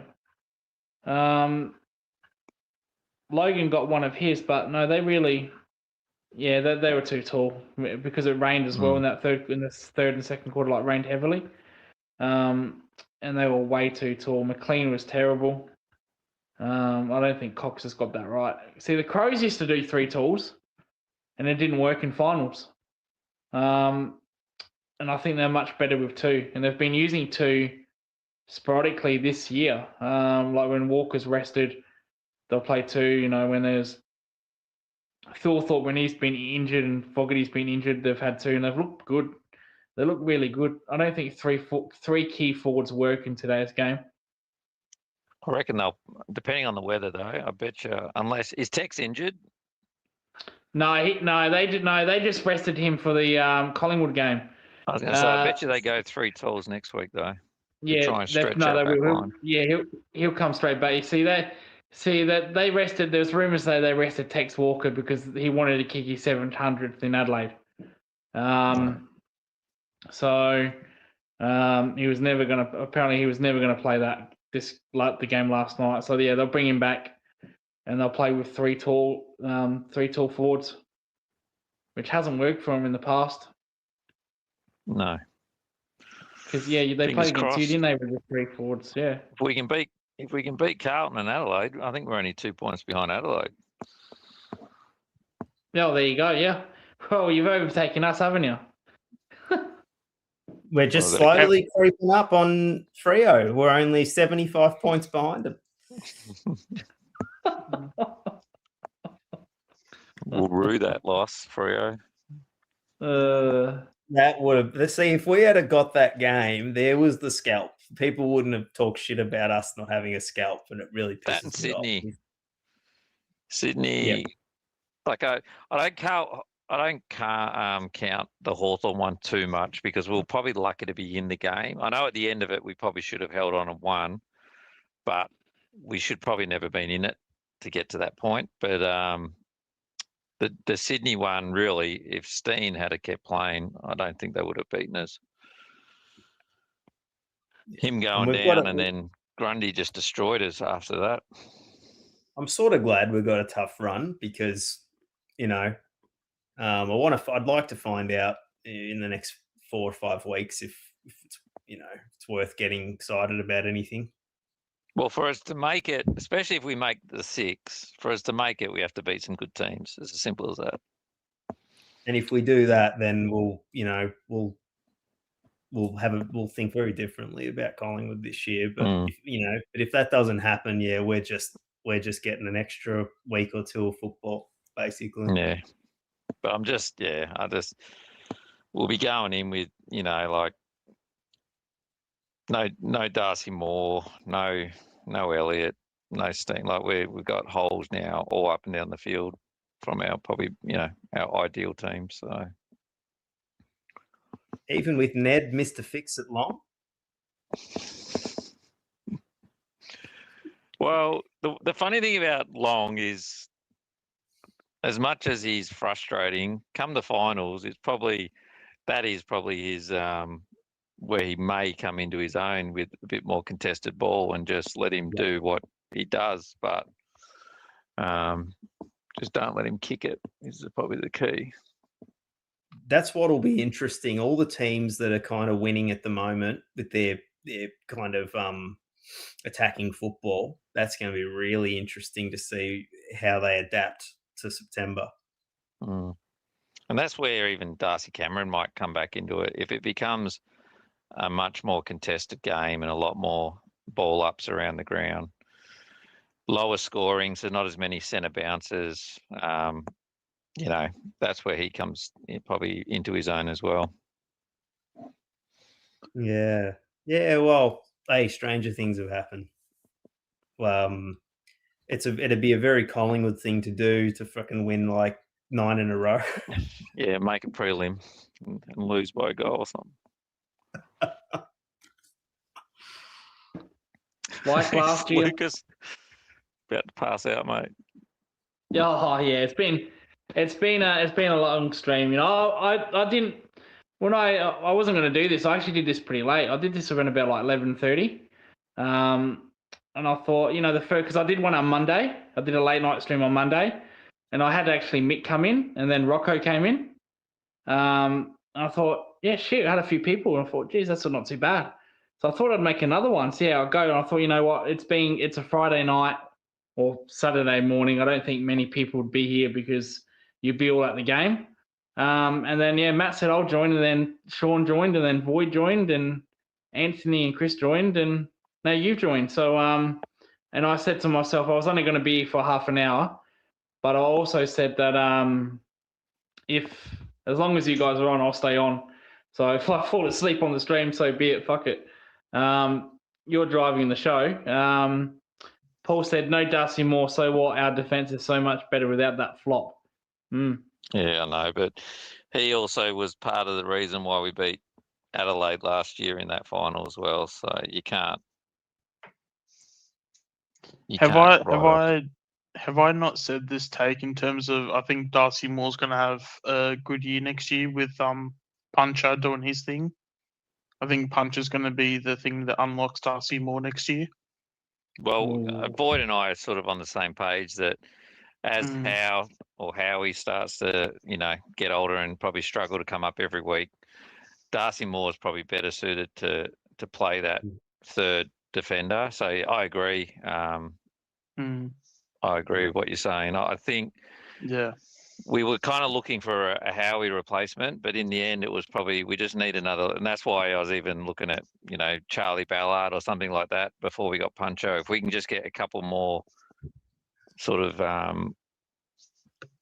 play that more one-on-one defensive role, it just frees up Darcy to just do what he does best, and that's look after players like Houston. You know what I mean? Like look after him and be third across the top. And just that's when he's playing his best football, when he's a little bit unaccountable himself, but he's also trying to cover some of the holes that we have with some of our other defenders. Yeah, Void mentioned that, didn't you, Void? What was that? Sorry, I just had to chatting to my partner, still up with me. Bloody hell! This is what the last 2 sentences I missed. No, I was going to say she's committed with you, isn't she? Bloody hell, Void. Oh no, Um, she's fucking loud in here with me talking. Well, she's probably trying to sleep, mate. Well, she can't sleep standing up. Oh, okay, fair enough. No, I said to you like what Peter mentioned, that you mentioned it earlier. What did you About say, Peter? Darcy. I forgot now. Darcy Moore sort of Playing third tall. potentially replacing Howie Yeah. as the third tall defender. Oh, Yeah, well, look, yeah. he's On Howard, we mentioned if Houston has a good game, what does that say about like Howard, there? Oh yeah, I Yeah. said tomorrow night's the night this is his great opportunity for Houston now that we don't have that kicking out of the back line that we get from Howe. Great chance for him to step in and redeem himself a little bit. But you know what will happen? Josh will take all the kick-ins. Yeah. Yeah, it'll be Josh, and then Josh will kick it to Houston, and then he'll get outmarked. Yeah, It's or so he'll kick it to frustrating, Houston. though, guys. He's such a Jekyll and Hyde, Houston. Like he But he'll breaks even at the end of the game. He gives up 3 and gets us through. Mm. But Josh will kick it to Houston. He'll be, sideways, 25-meter kick on the boundary, and then Houston doesn't have much choice other than to go long down the wing. So, And I don't think there's much else we can do with him. I know they were talking the other night. They're desperate to make it work with him, but I really don't think he can play anywhere else. yeah, I didn't mind the high half forward sort of potential. I don't think he can play wing. I think the only thing that could save him, but he's not like he's a young player either, but is just give him a massive preseason and try and embed a tank into him that he can just keep running up and down the wing. But so far, from what I've seen, he's not capable of playing a wing role. He can't run like Sidey and Lipinski and that do up and down the wing. He just doesn't have it. Yeah, Darcy. I mean, as for Darcy Moore, like depending on his body, it could. I mean, it could be it for him, but if he gets it right, I don't know. He's got the athleticism and everything. He's got those attributes that are really hard to find in a guy that height. And it's just a shame if you can't find something that he's good at.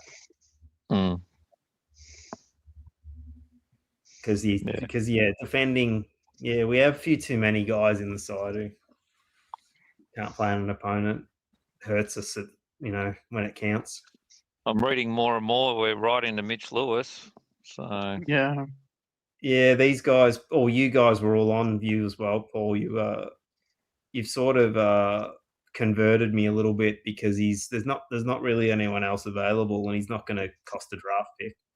Yeah, well, I went and watched before the Gold Coast game. I went up to the pub, caught up with a mate. He's a Hawthorn supporter. And one of his mates I don't know him, but he's got his own YouTube channel. Because a few of the Hawthorn people in the pub were just coming over and talking to him. I'm going, he's popular. He goes, oh yeah, he has it. And anyway, he was actually saying he's a good player. He's a very good player. He reckons he's lost a bit of weight this year because he wasn't going to play that key full forward. So he's dropped a couple of kilos, but then he's been asked to sort of play the role occasionally with Chol playing in the ruck and then Gunston out. But he also thinks this year, because there's so much pressure on him and he's trying to work out if he's going to stay and go, that's been messing with him as well. But he seems to think if he goes or if he stays or go, no matter what he does, he'll come good next year once he's settled into a new contract. I think there's just a lot of balls in the air for him at the moment. So, and that's coming from, a couple of Hawthorn supporters who are just as obsessed with their club as what we are. So, yeah. I said to these guys before, if we get Lockie Neal and Mitch Lewis and then a defender, all as free agents or just late or third round sort of pick sort of trades, and then we can keep all our draft picks. Yeah. No, I agree. I was against it, and then we're not going to get King. Obviously, what's the name? Walters re-signed, so it was like, well, the one thing Mitch Lewis does do is he hits packs hard and he brings the ball to ground, and he doesn't get outmarked very often. That's one thing, and we've generally, wanted that from even Cox. Yeah, at times we didn't need him to mark it. Just don't get outmarked. And let our Schultz and even Elliott, if he comes back, let them go to work. So Well, it seems like Hawthorn are going to get King, right? So that's a given. look, the fact that they're showing so much interest in him, though, I think that Mitch Lewis is sort of, well, clearly you don't rate me. Yeah, I was going to say that. Yeah. I'll go to a club that does. Pretty much, they're sitting there going, look, we're not sure if you're in our future. We're chasing this guy, but if we don't get him, there is a role for you. Whereas Collingwood's sitting there going, see that square? It's all yours. It is all yours. There's no one else there going to take it from you. And the good thing is, we just dropped your competition. Yeah, the good thing is if Hawthorn do get King, like they're saying to Lewis, well, we don't rate you even as a second forward, we rate Chol. So yeah, well, he's not even a third. You might actually get him for cheap. Yeah, he'll go. Hawthorn, they'll let him go for not much. He's a free agent, so is he restricted or unrestricted? Unrestricted, I think, because he wouldn't be on much. You'll walk him. You'll walk him to the preseason. I think Hawthorn pitched it to him. Hawthorn pitched it to him that they're still interested in keeping him. I think their vision was Ben King would take over from Gunston, and then he'd still keep his current role in the team. But I don't see their forward line working that well with the three of them. Now, see, I know Sean will hate this, but there's no way you can put Chol ahead of Lewis. Surely not. Well, they are. I would. Hawthorn have. See, I think that's stupid. See, I think Lewis is much better than Chol. Much, much better. I think Chol can turn it on a lot more than Lewis, in patches. Like Chol could do nothing one game and then kick 5 goals another game. The funniest thing that I always find out about Chol is that people always love to call him lazy. One of the things, I don't know if he's done it this year, but I'm pretty sure it was last year. Did you know as a key forward, he was actually rated elite for forward 50 tackles? Yeah. And forward 50 pressure. Isn't it funny for that someone Chol, he kept trying to get away from Hardwick. He left him at Richmond and then had to leave him again at Gold Coast. Hardwick keeps following him everywhere. Yeah. Yeah. Yeah, no, because I reckon it came from the whole what do they call it? The player circle when they sing the win, and one of the players tapped him on the arse. Oh yeah. I reckon it started from there. Yeah, everyone made a big deal about it. No, I think Chol didn't like it. Because I felt like when that happened, I felt like that was when, and then obviously, with whatever was going on, whether if Hardwick didn't back him in or whatever, or because Hardwick would have been a bit of a hard ass about it, being like, "Oh, mate, he just smacked your ass," what the hell's a big deal? Smack him back. Yeah. That's your midlife crisis. A midlife crisis being smacked in the ass. Oh well, people get all sorts of proclivities during midlife crisis. Steady. Your wife is right there. Because Dimmer, his marriage and everything. That's he was. Yeah, it's funny with him though, watching him fucking complain all the time up there and. The fuckwit. Imagine telling you wouldn't want him to be captain. He'd be the perfect captain for the Titanic. We're doomed. Yes. Fucking hell. Oh, You shit. can still make a wild card. No, you can't. Shut No. up. No, we We're- can still we're save finished. people. It's over. Yeah. Yeah, but he would also Uh, accept no responsibility and blame the iceberg too. So Yeah. Yep. Yep. And he'd probably claim, and he would probably claim it'd be an issue because the iceberg would have a roof. Oh, yes. no, well now he'd be Easy. complaining if there was a roof, the ice wouldn't have formed and he'd be sailing through. So That's Yeah. it. Yep. And then you like fucking blame the designers of the Titanic. Oh, the designers, they didn't build it right. You know what it would fucking be, hell. Lucas? You'd be like, "Oh, I know I became a captain, but I was under the impression the ship was just going to be docked forever. I can't sail on water."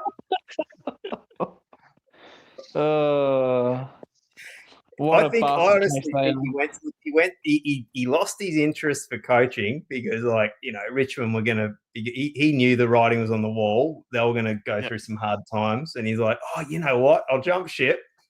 Another fucking aquatic reference. I'll jump ship, and this team's ready to go. And I'm absolutely loving the fact that they're not.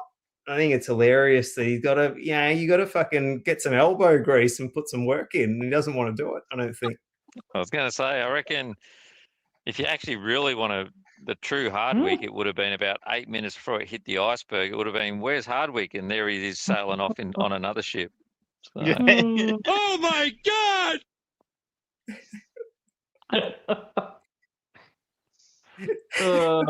He pushed an old lady out of a raft and took her spot. Oh, Yeah. shit. Yeah. Oh gosh, he's an interesting one. That guy. I remember Lloydie had a crack at him on one of the footy shows when he was complaining when he was at Richmond still about Marvel and other. He was complaining every other week about something. Lloydie said, "Oh, I remember when we were playing footy on our footy trips." Said he was fucking whinging all the time. Oh, shit. Yeah, our people don't. Our people, Richmond people, don't like going to Marvel. We don't like going there. Well, to be fair, we don't like Marvel, but we don't mind traveling there. We just don't like, walking yeah, on. you don't like any traveling. We actually do yeah. like traveling because normally our record's pretty good. Yeah, you just don't do it enough. Yeah, bring on the travel, I say. On a serious note, do we think Fly will leave us in a mess? Top up to go to again fail like Richmond. That's from Anthony. I was starting to get concerned, but the fact that Lepich is sort of in charge, like I think if we didn't have Lepich, literally, I think Fly would give away all our draft picks and we'd never go to draft. But I don't think Lepich is going to let that happen. So, no, I don't think he's going to be allowed to. I don't think he'll get his way in terms of, like, at the end of this season, we're going to target free agents and hopefully, I think the only way we'll lose our draft picks will be chasing Butters. Otherwise, we'll go to the draft, which I'm happy with. And I don't mind taking a punt on free agents. Yeah, if you get and it would be nice to unleash O'Brien on a pick, pick 10 or whatever we end up getting. Well, theoretically, and if we don't get Butters, I reckon we'll have a first round pick this year, and we could potentially have 2 next year with McCreary going. I'm pretty confident he's going to Tassie, and we should get an early pick for him. Yeah, even if it's like pick 15 or something, it's definitely overs. Especially with the way he's been playing this year. Got to get the balance right. You can't that was the issue with Clarkson did it a little bit at Hawthorn in his last couple of years. That the talent underneath wasn't that great because once Mitchell came in, it just sort of turned out that there wasn't really much in the VFL at Hawthorn. Yeah, and I also, as much as and I'm not going to say Geelong because they seem to find them, but sometimes if you're relying on late picks and, mid-year drafts and that, like they come in, they look great, but then you do get to those big games and then they're found wanting. They have a crack, but they're not A graders. And you do, sometimes you look across, some of the grand finals we've won and it's been on the back of early draft picks, 2018 was DeGoey, Stevenson, and they're all draft picks. We didn't get in there on the back of, Nobles and things like that. You can't, you need those early draft picks and you got to get them right too. Like, had we got the Scharenberg and the Freeman picks right, there's another flag there, but the fact that we didn't get them right, or we picked two injury prone players meant the difference between winning a flag and falling short just. Because I'm pretty sure when we actually drafted Scharenberg, we literally drafted him with a foot injury. Because I remember they were talking it up and Joel Selwood had a foot injury when he got drafted, so he could be just as good as Joel Selwood. Yeah, Scharenberg is wow. we were after Bontempelli. There was Bontempelli, and then there was what's his name, Aish, who both went, and then we ended up taking Scharenberg with an injury, and I think without the injury he would have gone probably top 3, and then we got Freeman with the pick we got for Daisy. Yep. I think it was that way. So. But Did you guys on two, 360? Sorry. Did you guys on 360? I don't know if Matt's still in the chat because I showed Matt this. Fly was on AFL 360 and he put Justin Lepage under the bus. Wheatley said to him, your philosophy is that you want to trade picks. And Craig McRae said, no, that's not my philosophy at all. Justin Lepage told me to do that. No, I don't know. You didn't see that? Yeah, that was on. Yeah. That's just, that's not a good I found that interesting. Yeah, because I've heard Lepage say that we've gotten it wrong in the past and we've got to get the balance right between draft picks and because some of those draft picks too, though, that we've given up were before Lepage was in that position. Oh, Matt's still here. Because okay. we've been doing it for years. It's going to be it's going to be important this year because, like, we've got players like, getting Bobby out the door is going to be like a huge release because it's kept a list spot in limbo, Yeah. But we're not going to get anything for it. I can't see Bo. Everyone keeps saying we're going to ship. If Bo's agreed to go to Tassie, he ain't going anywhere. He's not going to sign a contract with anyone, and no one's going to take him on a 1-year contract. So I can't see Bo being involved in any trade to anywhere. Like Port aren't going to take him if he's going to free Tassie in another year. So. Yeah, but it could just be one of those things where maybe the manager was trying to up his price and they used Tassie as upping the price when really he wanted to go back to South Australia, which is where he's from. Yeah, I've heard so many conflicting things we're just about guessing.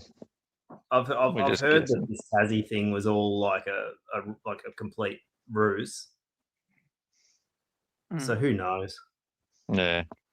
All I know is the last thing I saw a couple of days ago was they were going through the definites that at this stage who they thought were the most likelies to go to Tassie, and they've had Bo at number 1.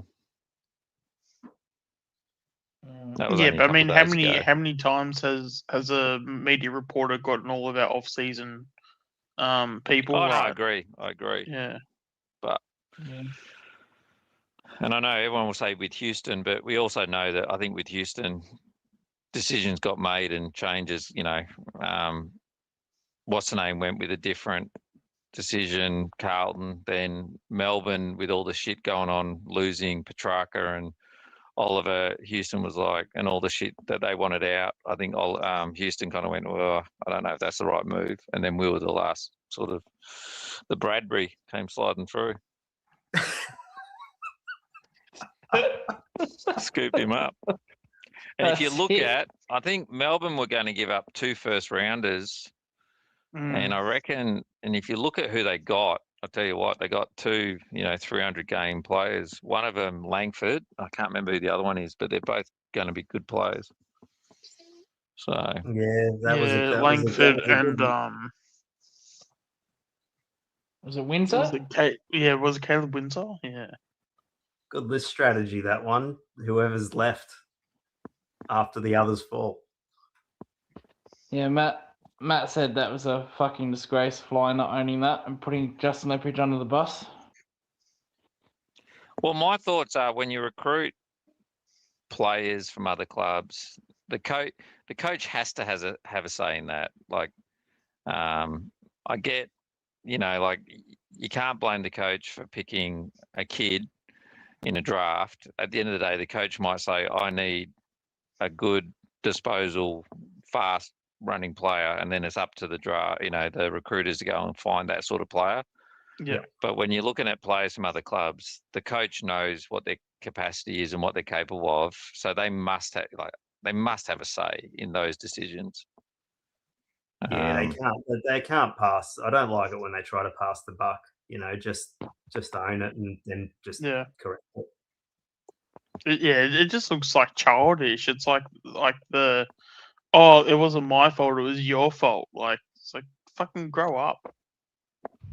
I think it would have, in the end, it would have been, all of them put their heads together and sort of, it's unanimous, I think, in what they're doing. They all come up, they all have their meetings. So I think that, they're all signing off on it. Like, yeah.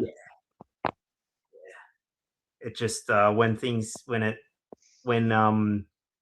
they saw, I think, when you're pushing for another flag, like he thought we were, then that strategy is completely fine. And then obviously, now that that's not really the reality, you've got to sort of, you have to sort of backtrack a little bit.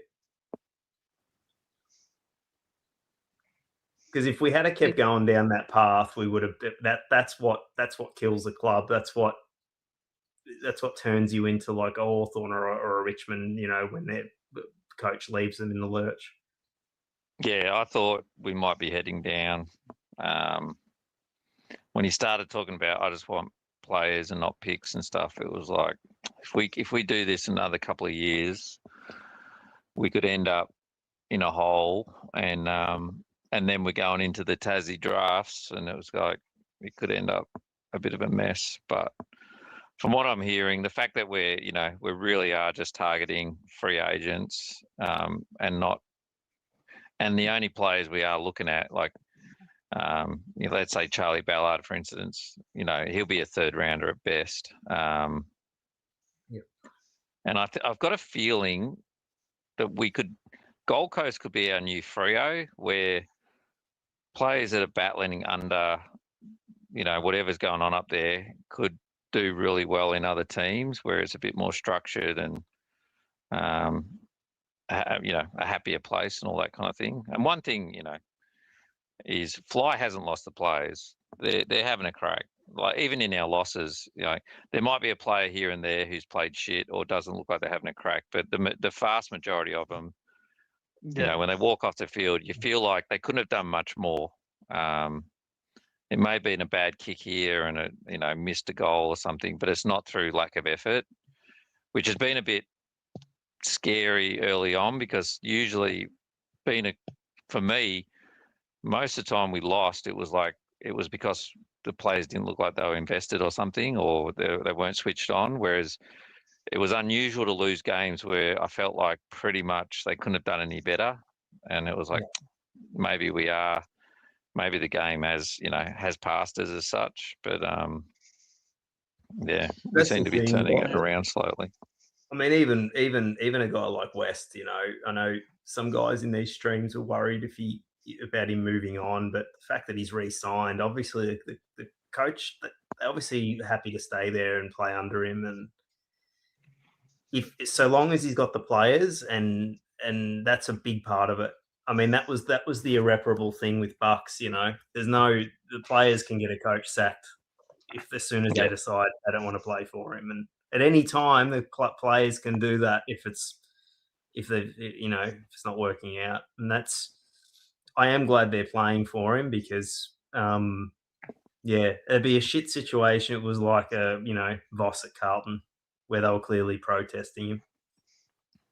Be interesting to see how Bo goes this week because I was saying, so last week against North, there was, I can't remember if it was the end of the third or the start of the last quarter, but Bo was running off and Fly ran to the boundary line and stopped him, ripped into him and pointed and just basically told him to get back onto the field.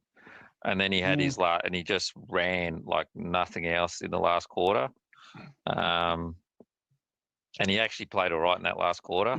He was tackling and chasing, and he wasn't getting the ball, but Bo doesn't always get the ball when he's some of his best footballs without it. So, but it will just be interesting to see how if he continues on with how he kind of that last quarter played, hopefully, because he did start to show some of his old traits, which was good.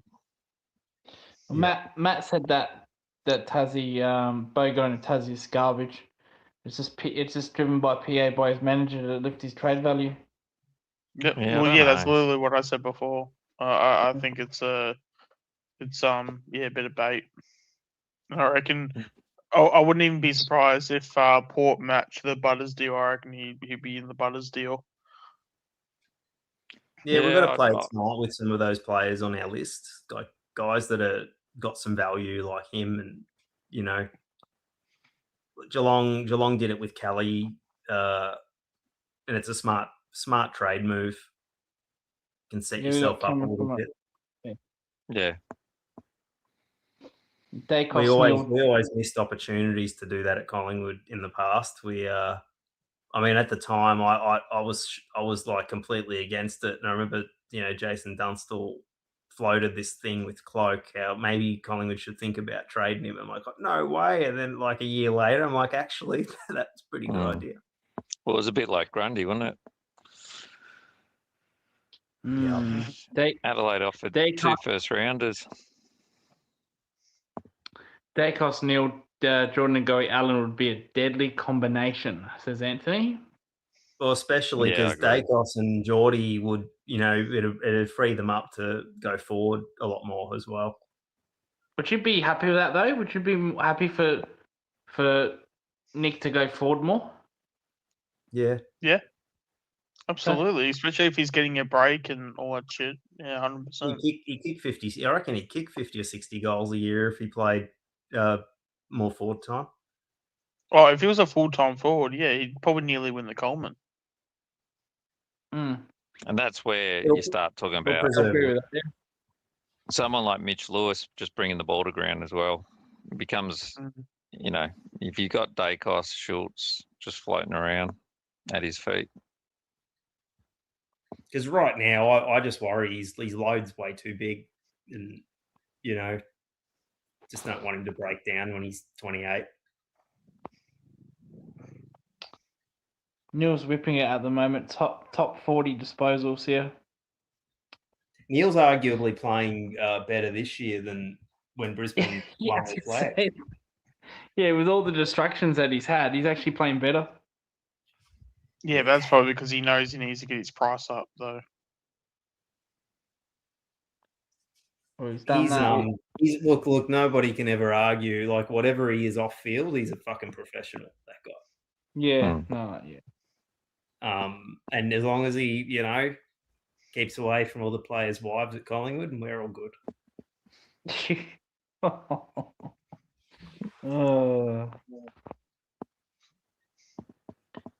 I think you'll be right. I'm hearing Allen is good as signed with Port along with Bo as part of the Butters deal. Not so fast, Anthony. Oh.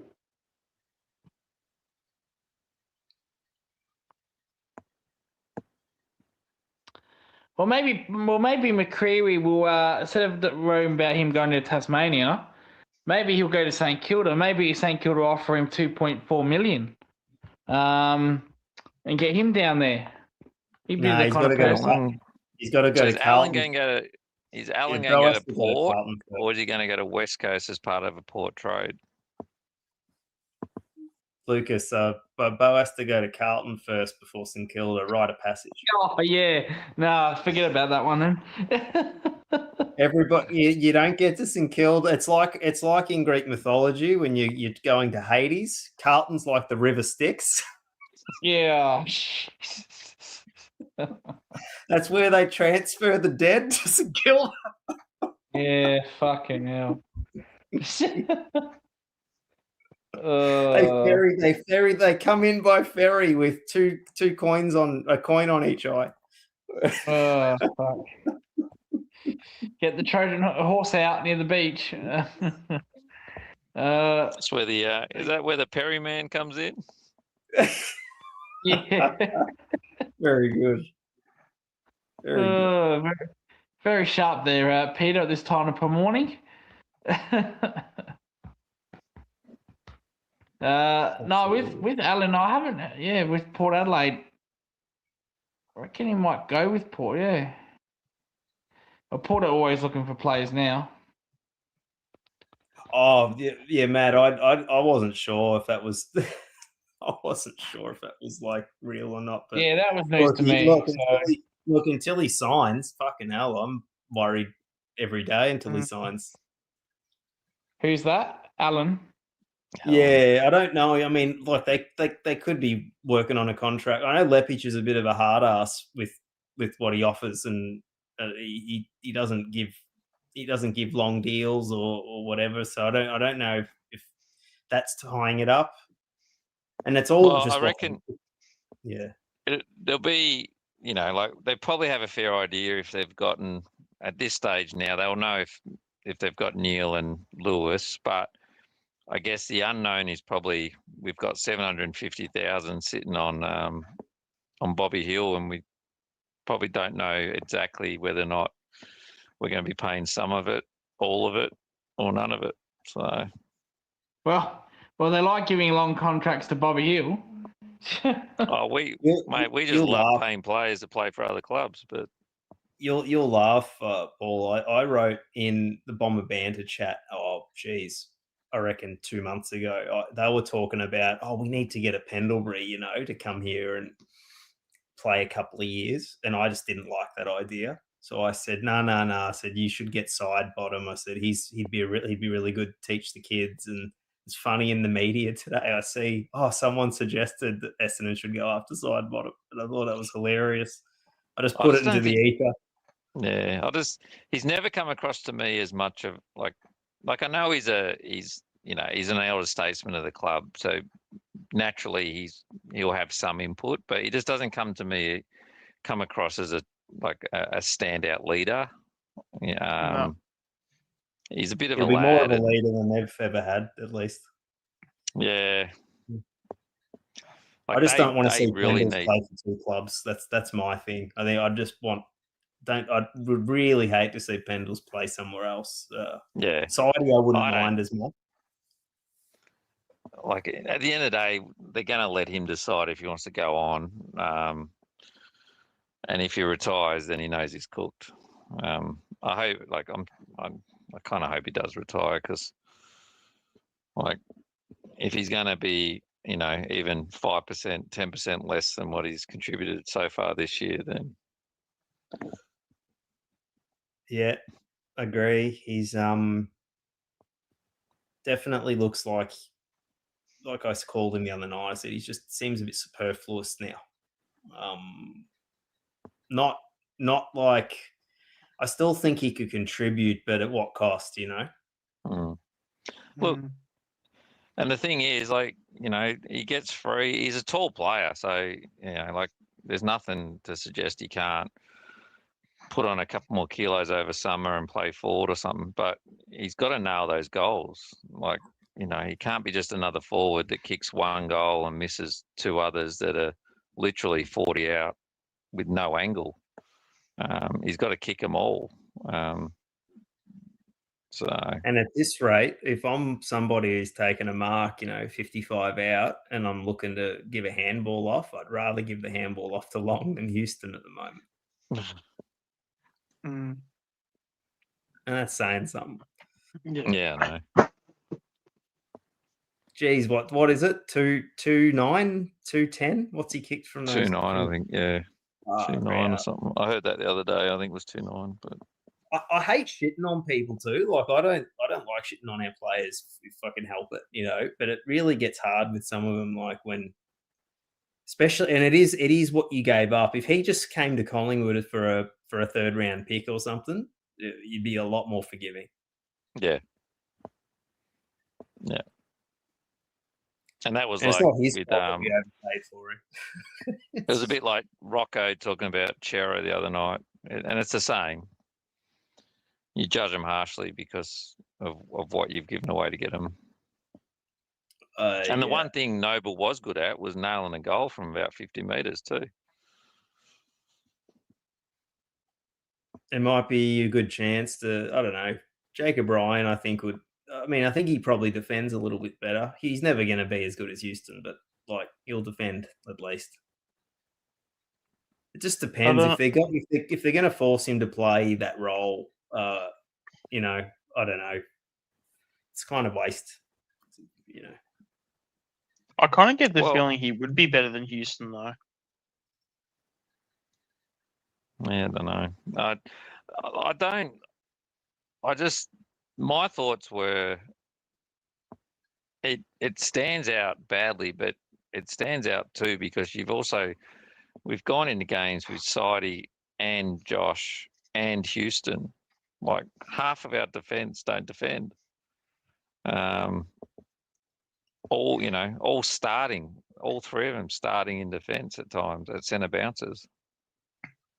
So, what do you think of Buller, Paul? Do you think this is all you get with him? He's 25, mate.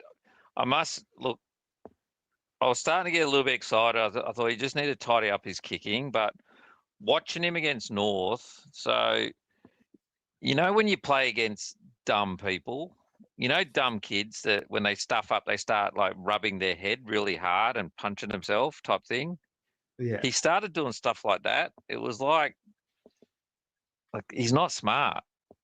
He's not a smart person. He doesn't come across to me as, I don't know if he's got the brains to even work his way out of it. Clearly he can play at the VFL level, but as soon as I know Comben didn't get heaps of possessions himself, but he was literally doing stupid things, giving away free kicks, and then he'd be standing on the mark, just rubbing his face, and sort of you could see he was just frazzled, basically. And I know, when I used to play, you look at once you do that to a defender, it was like, oh, I've got you. You just know they're done. You're halfway through the first quarter, and he was done. He was not coming back for this game.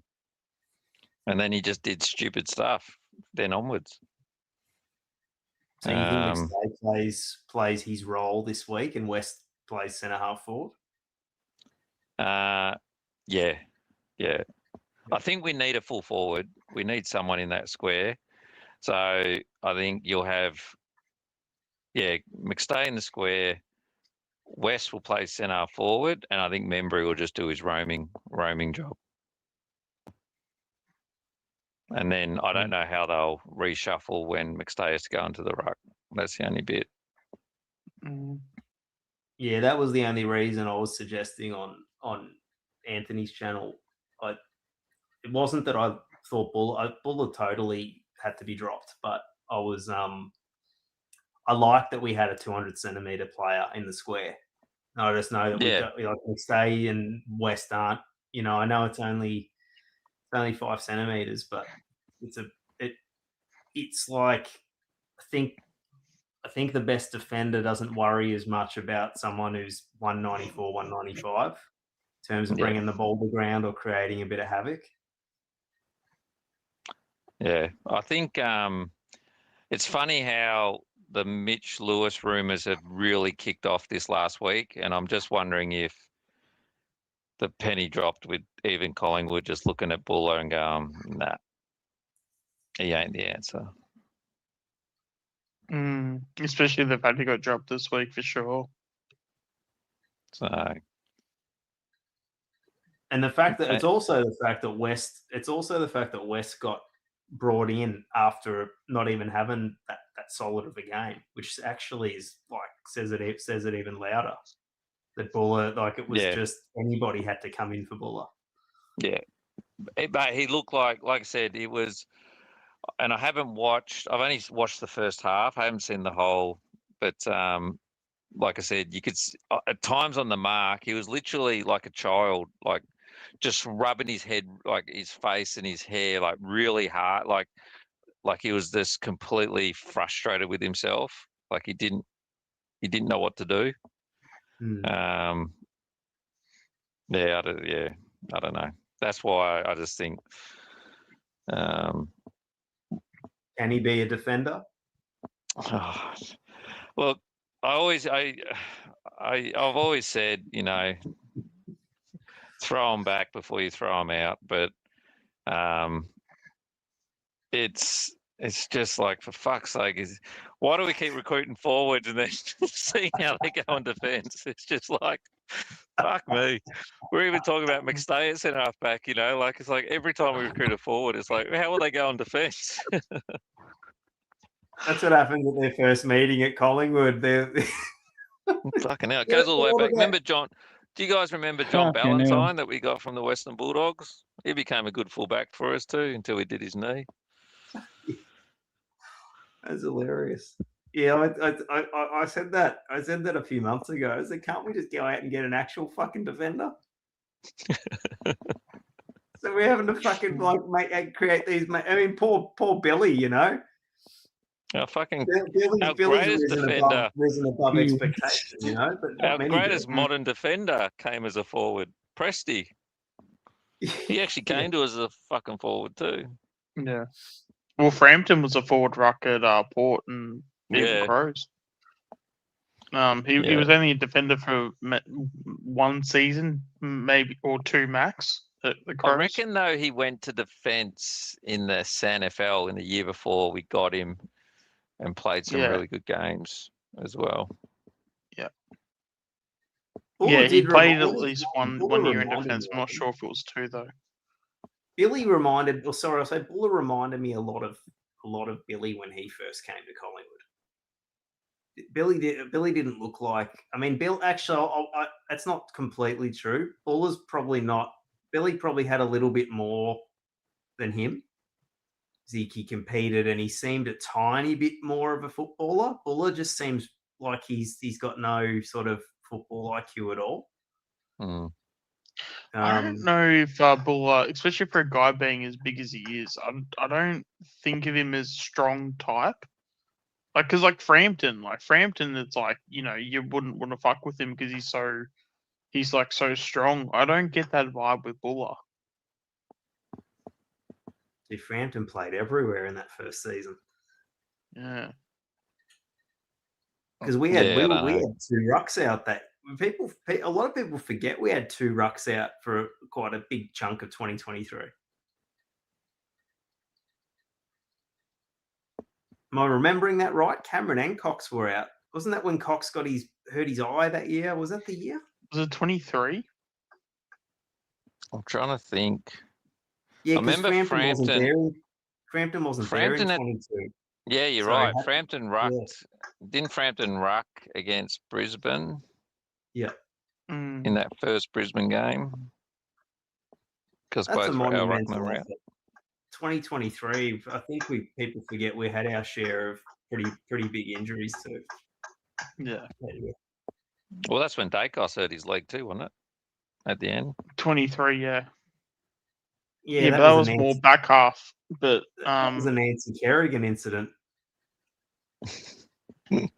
Sorry, guys, of ice skating, figure skating. Yeah, they went for him, and that was a bit deliberate. Yeah, pretty shitty to do that to a ball player like him, like just a pretty fair player. I still remember the AFL 360 interview that Sam Mitchell had, and you could literally feel he was speaking in code word, but you could literally be like he was, without saying, he was basically saying, yeah, we're just gonna take him out. Like, just the way he was like saying it, like, it's like, oh yeah, Nick Dacos is like one of the best players in the comp, and yeah, God, he's really hard to stop, and yeah, obviously we're gonna have a tactic for him and stuff. And obviously then it like happened. I'm like, you fucking cunt! You just sniped the fuck out of him. Like, that was like a deliberate, like, we're just gonna take you out. Because wasn't it? Because isn't there some sports in like the American sports where they actually do that, like in the hockey and even the NFL, where they'll intentionally go after like the knees and stuff to take someone out for the season? I don't know. Probably hockey, maybe. The thing is that year though, Greatness, is that he what pissed me off that year, the media were encouraging it. They were actually encouraging people. They weren't just saying tag Dacos. They actually said, oh yeah, good. We want to see, you got to make him earn it. You got to do this. You got to do. It was like do you remember that? They were actually practically calling for somebody to belt him behind the plate. Oh, 100%. Yeah, it was the same with Ginnivan as well. Like, they actually wanted to murder Ginnivan, which is the most wildest shit. Like, I'll tell you what, I wanted to murder Ginnivan the year after when he played against us. Yeah, he definitely didn't. He definitely didn't do himself any favors in terms of making any friends back over here. Especially that day. I hope Mitchell never holds the one side of that cup. You know, really. Actually, it would be funny to see him make a grand final just to get absolutely pantsed in it. Yeah, but do you guys want me times, to? They don't often lose them when they make them. That's the problem. In the 80s, they did. I actually did hear some info in the off season. Actually, let's just say that Mitchell may not be coaching as long as we think he is. Coaching somewhere else, or just not at all? Nah, he's gonna completely change sports from what I got told. Apparently, he really loves his soccer. Wants to become a soccer coach. Oh wow! What, overseas? I don't know much soccer about myself, but apparently he's like a soccer nuffy, and he wants to be like apparently he's like big into soccer, and he wants to be a soccer coach. And I think it's also depending on how he goes to like Hawthorn and stuff. But I think I heard by I think it was 2028 that he was probably going to assess where things are at. So don't be surprised if he finishes just out of the blue. That's actually sad, and I'll tell you why. Because I won't hate them as much if someone else is coaching, and it's really good to have someone to hate.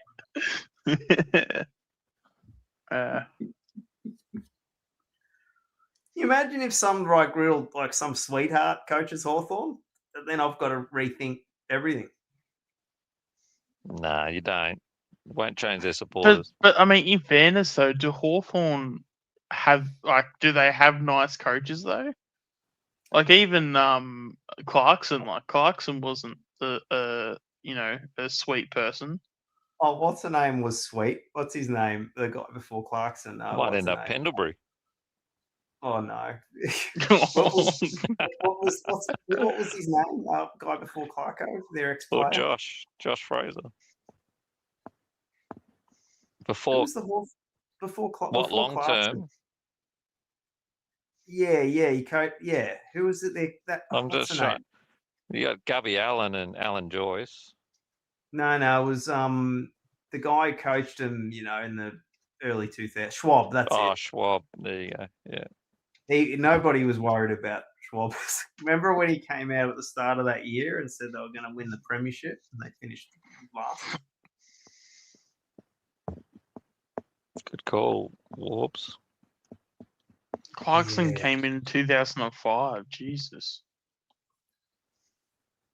I guess it was. Schwab would have been there when he got them in. I think they had a decent season in 2001, where I think they made a prelim that year. Yeah, he But was then- in there from 2000 to 2004. So he coached 4 years. That was because 2000. I think Richmond and Hawthorn both made prelims against Melbourne and Essendon. I was gonna say, and then as I say, the wheels fell off.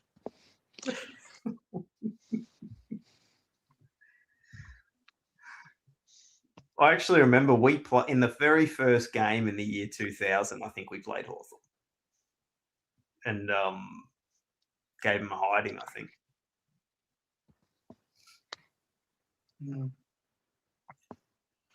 Don't remember. I think I can tell you who kicked the first goal for Collingwood in the year 2000. I think just from memory, I think it was Adkins. Yeah, It's when weird how that game was being played, I would have been 5 years old.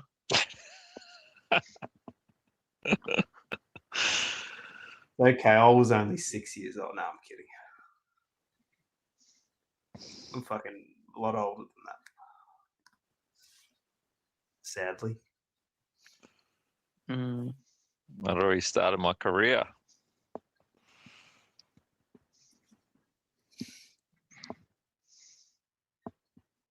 Yeah, 2000. That was there was excitement in the air because we were all like out of the fucking doldrums with a new coach and everything. Mm. Did Malthouse come in 2000 or 99? Hey, Warbs, is it the YouTube with a cassette as the like the image? I know there's a real good one with Digger, and then it goes into Timmy from Thomastown talking about his dad getting a pie shoved down his throat because he was trying to defend Danny's CO against some other supporter.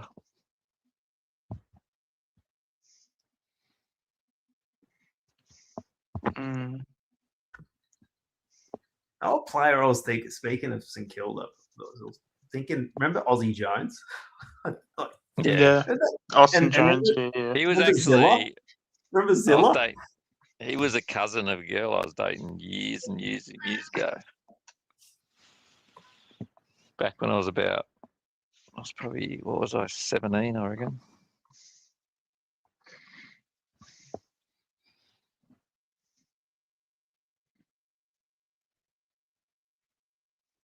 Mhm. He was a big kid. He could kick 50-odd metre goals sometimes on the run. Yeah. Sorry, guys. Cat had to mute myself, otherwise you would have had a roaring into the.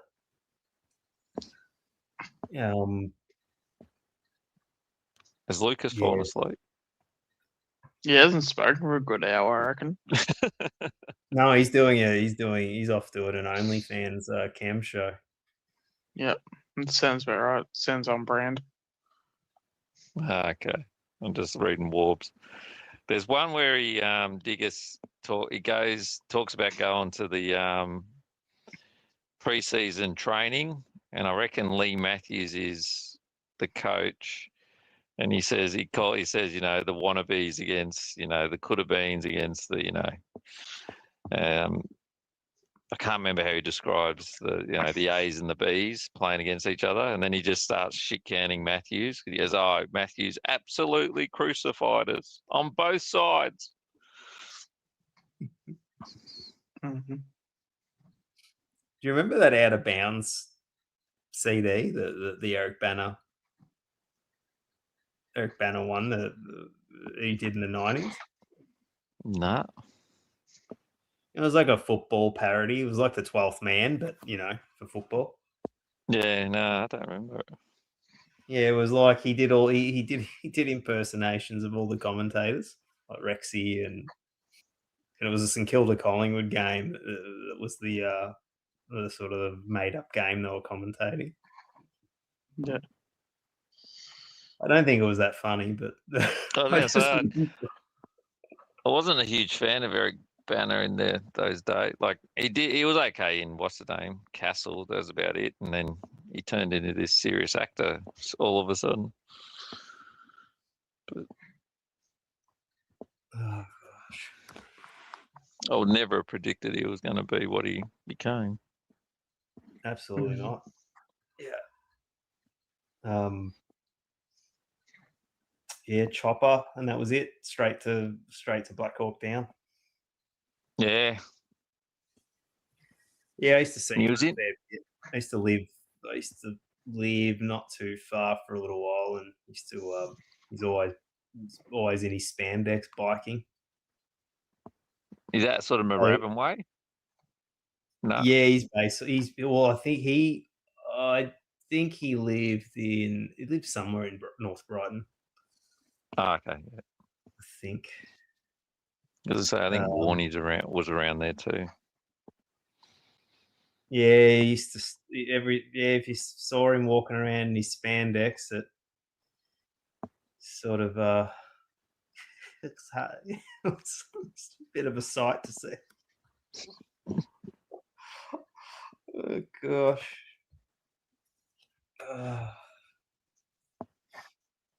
Yeah, he's come. He doesn't. He's sort of left Hollywood now. I think he just does movies here again.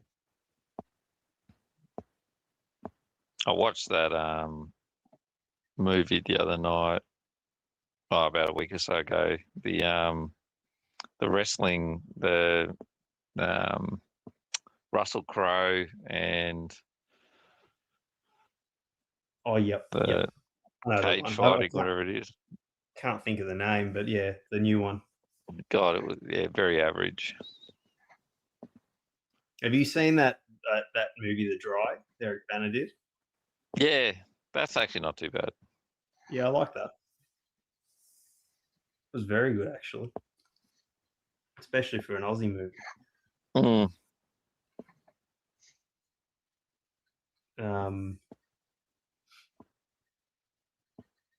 There was a few. There was a couple of good. I think they're on ABC. There was a couple of good shows that were coming out, and I think COVID killed a few of them. There was one with played a lawyer. Was Jack something? Jack Irish. Yeah, maybe. Who was in that? Wasn't that Guy Pearce? Yeah, that's it. Yeah, that's the one. I think COVID killed that. That wasn't actually too. There was a couple. There was like a series and a movie, and I started watching that only after COVID, like after it was all done. But that would have been a good series. But I think it died through COVID. And they used to go to the park. Have you seen it? Bits and pieces. They go to a pub and it's all old Fitzroy memorabilia and stuff. And there's a bloke there, mad Fitzroy supporter. Yeah, it's very Brunswicky, Fitzroy sort of, a lot of pubs and local sort of areas around there. We spit out occasional good stuff here. It's always found. Well, I guess the issue always was because a lot of it's all financed, by the Film Commission and the government. Obviously, it's a lot of stuff that gets made that doesn't even have to be that good because it's getting doesn't even have to turn a profit. Mm-hmm. Yeah. But occasionally you'll get stuff that's okay. Like What's Her Name was good back in the day as well. Blue Murder. Yeah. Well, Blue Murder was almost the original sort of Underbelly. in a way. New Yeah. South Wales underbelly. Absolutely. Yeah, that's You should. Have you watched The Wire, the American show? I've started watching it a couple times. I remember you were talking about it with Matt a Yep. little while back. But no, I haven't watched it all. I've just seen a couple of the early episodes. But I know it's really good. It's highly rated. Very good. Yeah, I think you'd like it. You'll have to set it. It'll have to be maybe after the football season. Because all this, But, I know during football season, I actually like my movie watching and everything just plummets because I don't know, especially wasn't so bad in the old days, but now with all these fucking streams, it's like there's 8 hours gone, there's 4 hours gone, there's 5 hours gone. Yeah. The other week, I remember I started a movie. It was only 90 minutes. It took me like 2 weeks to finish it.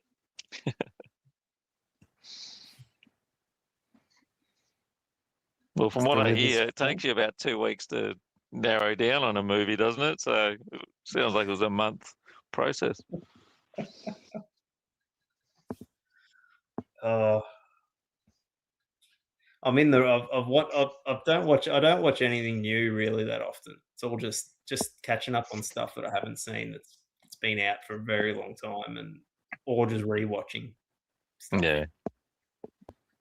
You get to a point where there's always that point in life where there's the cutoff, like with music and movies. You're like, yeah, I've heard all the new stuff I need now. I'm gonna turn backwards. Just watch stuff I already know the words. Oh, look, there's so much. If you love stuff from the 50s, 60s, 70s, I mean, there's an endless. There's just millions of movies, to catch up with. Oh shit! Oh, how much longer are we going for? No, I'm ready to tap out now. Yep. Yeah, all right. I'm happy. I've got to go. I'm back at work tomorrow. Sorry, Anthony, in the chat. Oh man! I was going to say this is the Geelong zone. Apparently, right. We've colonised the Geelong Channel. That's awesome effort. Yeah, and send him to sleep. We should just put on good old Collingwood Forever and just keep playing it on his channel all night. Yeah, and then we can just go to bed and just see how long it takes for him to figure out what's going on. Someone just put on the 2010 prelim and just play it until he wakes up. Yeah, I got something for you. Oh, actually, could I do it? Fucking ads. Oh, you know what? I probably could do it.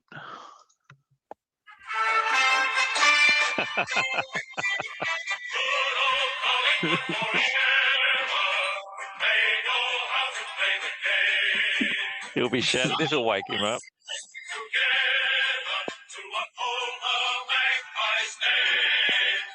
What minute mark are we up to? What's the time? 4 hours and 12 minutes. All right, you'll have to tell him tomorrow to go and re-listen to it. Yeah.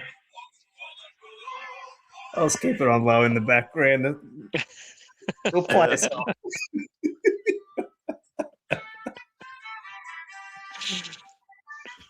People will be waking up going, oh, the Geelong zone's on. I wonder what they're up to.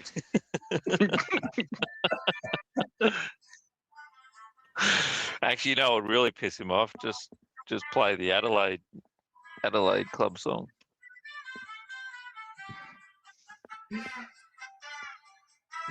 Oh gosh. Okay, next an interview with Actually, Fly. it'd be like if he's still got his headphones on, it'd be like subliminally, like we're just slowly transferring him to a Collingwood supporter in his sleep. He'll wake up a little moist. Oh, Jesus. Just with the song, you get a song trapped in your head. He'll wake up and say to his uncle, I had the strangest dream.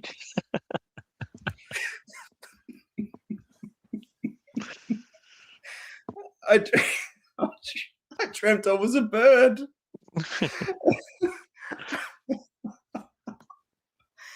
I dreamt I was Swoop Luke.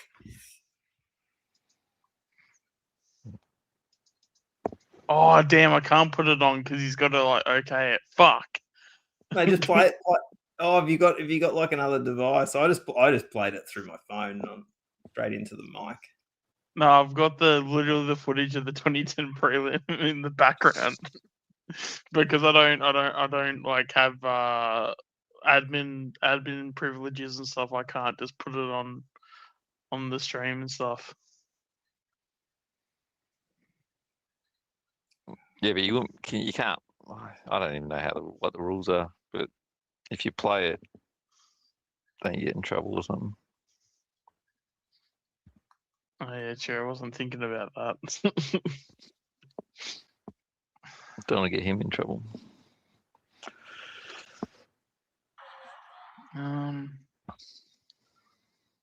Yeah, well, I can't even. The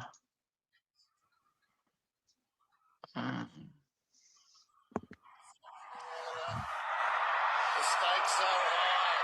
Paul flies it on the boards, and like Swan before him, he's kicked a magnificent goal out of that pocket. Within 20 metres. No one probably could hear that clearly. I'm going to say you need the Lee Brown leg breaker.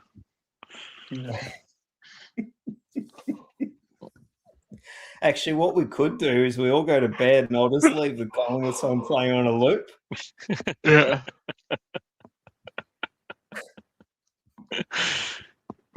He has this Geelong guy in his chat, so gets really cut that he's got so many Collingwood people on there. Oh, really? I don't think he's kidding either. I thought he was being tongue in cheek, but I don't think he's kidding. This guy is like, oh, this is bullshit. It's turning into a fucking Collingwood channel. Oh, is this when he does the watch alongs? Yeah. No. I don't mind. I don't mind going on Oppo. Like, I'm happy to talk about football with anybody. Yeah. Just don't shit can Sheedy on the Essendon channel. Oh yeah, I saw them get upset with you that night. That's all right. It was funny because I say the same thing to them every week. It's just the same thing over and over. I said, like, this is what don't look backwards. This and that, and then they. Actually, I think there was a Saints supporter that was having a crack at the Essendon supporters after the Saints beat them, and I had to stand up for my partner and in the chat. And what did I say to the guy? I said, "Oh, you went on a recruiting spree to go from 13th to 12th." Mm.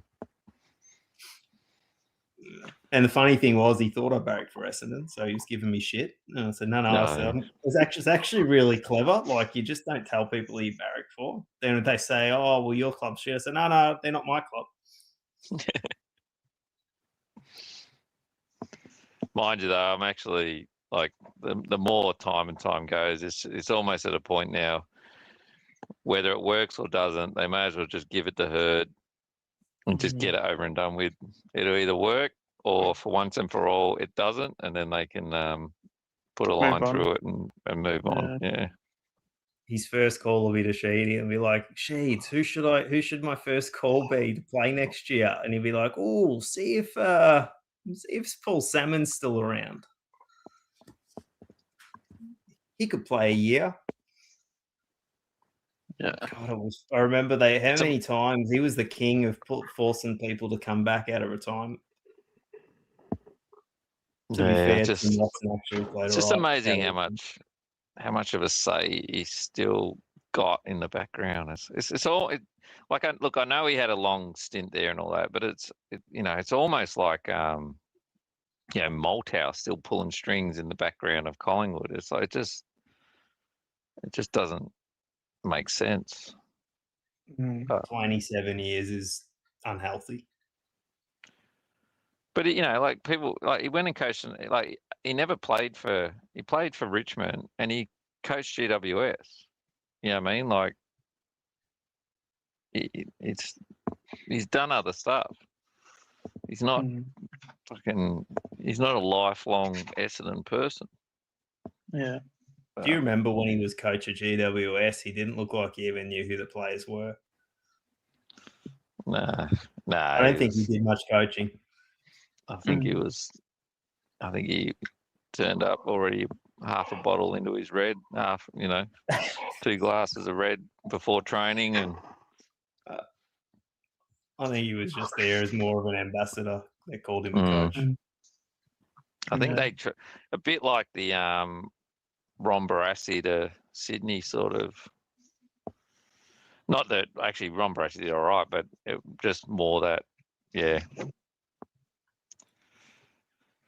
Yeah, I reckon I'm going to tap out. I don't think I've got much left. All right, I'd like to make it to my bed. Yeah, I did 18,500 steps. So, good work. Wasn't as good as yesterday with just over 26,000, but anyway, we keep moving. Literally. I only do about 10,000 a day. As it's only because I've been adding people to the app that I have. It's called Steps app, and I've been adding people, and because I'm weirdly competitive with it now, and I'm making it like a game, I guess, and it's like obviously helped me move it a fair bit. And one of the people I had on there, I think he had 20,000, 22,000. So I'm sitting there being like, fuck, well, I can't like not finish the day and not be on top. So I got to like do something about it. So that's why I was so desperate to be on a treadmill, and I had technology issues like all day yesterday. So yeah, I had to beat the person that I think they had 22,000 steps. I'm like, because at one point before I hopped on the treadmill, God, I would have been around like 17, 18. I'm like, God, I'm so fucking close. So just chucked the treadmill on for 2 hours and just tried to get as close as I could, and tried to not pass out when I was walking on the treadmill. Have you got it like in front of a tally or something? So because I always find tally distracts you from the exercise. Oh, it's a game changer. Like, yeah. Yeah, like because I've even got it pointed to like towards like the living room and stuff. So any small details I might struggle a bit, but if it's like just the footy on and stuff, like yeah, you just see where the ball is and stuff, and you're fine. I was even thinking of even playing some PlayStation as I'm like walking as well, but I don't know, that might be a bit too complex. You'll be fucking cooking dinner while you're on it too. Yeah, I'll probably be conquering the world. Nah, it's I'll awesome. be curing cancer as I'm walking. You'll be like, that'd be crazy. Yeah. Be like, in Seinfeld, Kramer, when he doesn't want to get out of the shower, decides he just wants to stay in the shower like every second of the day. So he starts like cooking dinner in the shower, and he gets a garbage disposal installed into the drain, so he doesn't have to get out of the shower ever. Right. I'm sure I have. I don't think I've ever seen Seinfeld before. Really? No. The only thing I remember of Seinfeld was like when it finished, Jerry Seinfeld went on who was a really old guy? Larry King, is that his name? Yeah, he didn't. Yeah, and basically Larry King gave him this like shit question of like, oh well, I guess you're upset given that your show got cancelled, and then Jerry Seinfeld basically just cracked the shits, being like, no, it didn't get cancelled. We actually stopped. We stopped because it got so popular we couldn't make any more. He said cancelled. He goes, "Do you know who I am, Larry?" Yeah. You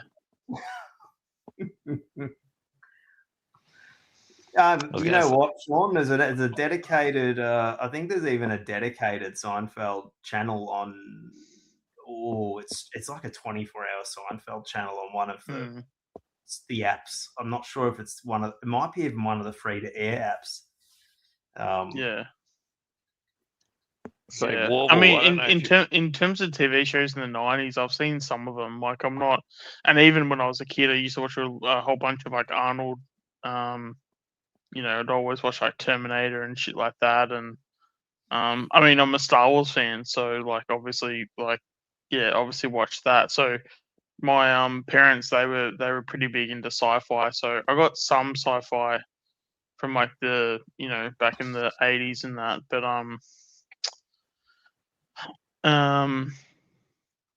what else? Blindfold's a funny one. It's like such Yeah. like if I was like growing up now, I reckon it'd be hard. It'd be hard to pick it up only because the 90s humor was so quaint. Like it's watching it now, it's almost like I find it hilarious, but I could see someone like born in the say after 2010 would be like, what the fuck? What? How do they find this funny? Yeah, I remember watching Cheers because it would always be on like after school and stuff. I think was it Becca or Decca or something like that. Yeah, Becca was like his like one of his later shows, dancing. Do you Frasier go to was the another game? one. Boyd, do you Yeah. ever go to the games? I used to, not so much these days. I was going to say, mate, do you want to go tonight? Tonight, oh, I don't think I'll be able to. No. I this was going to week, say, no. I'm working, but I've got a ticket. I did offer Oh, it to UG, but he wants two. Yeah. It's a good seat, second level behind the so thanks for the offer, man. Yeah, nah.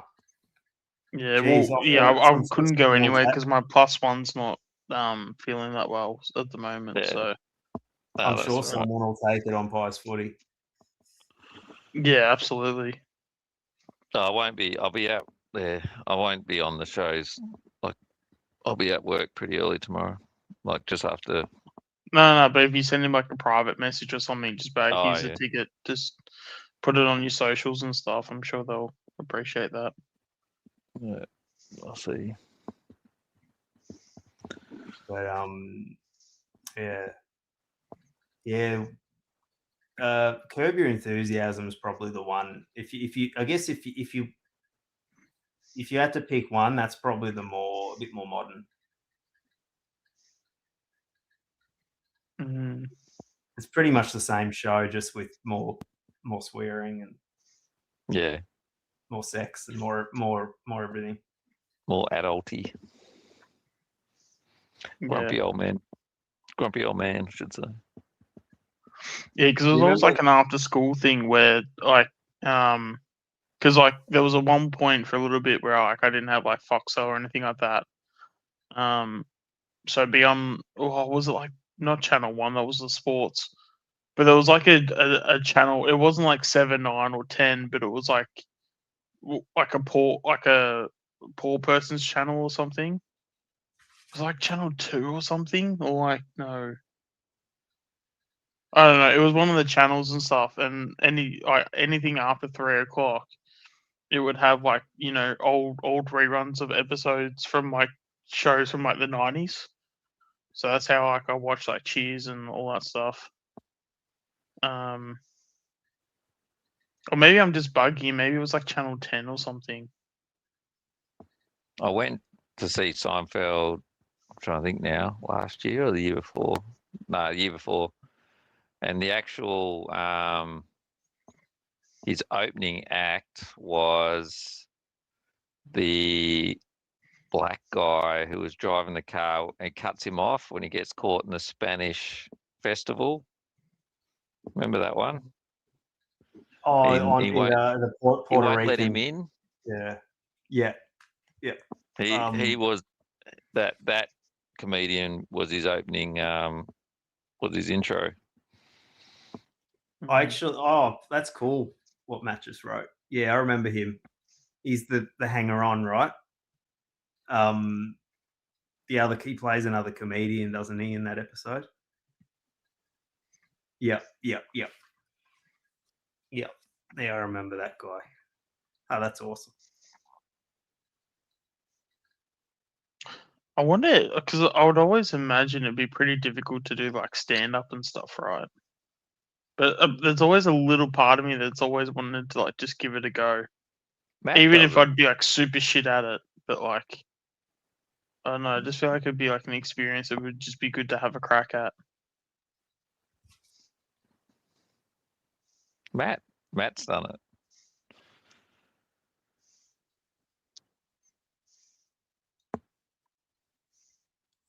Well, I am So- pretty annoying, so I might be alright at it then. Just don't get upset if everyone laughs at you. Yeah, I know, right? Fuck you guys. I reckon it'll still be the world's toughest job. Because like I think like Yeah. because when you're funny in real life, you know it's easier because you're just going off the rhythm and everything Yeah. that's happening around you. But when you got to be fucking funny on command, that's like next level hard, right? Yeah. Because it's one of those things that's like it can look so easy too, and that's always the illusion that you think it's just easy. I just got to make people laugh, and then you get up there and it's like, oh fuck, okay, I'm in some shit now. I used to And then, saw that yeah. in the movie business as well. Like there was a guy, you know, like some people have all this charisma and real hilarious, like in real life. And then they would try, it just wouldn't translate to movies, you know, because then once you got to learn a script and, you know, do all that stuff, it's like, it's just lost it. What do you mean by I was on stage last night?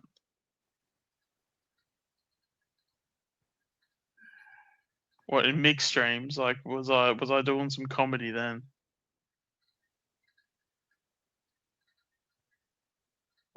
Oh no, because he was on stage, and then he couldn't turn off his phone,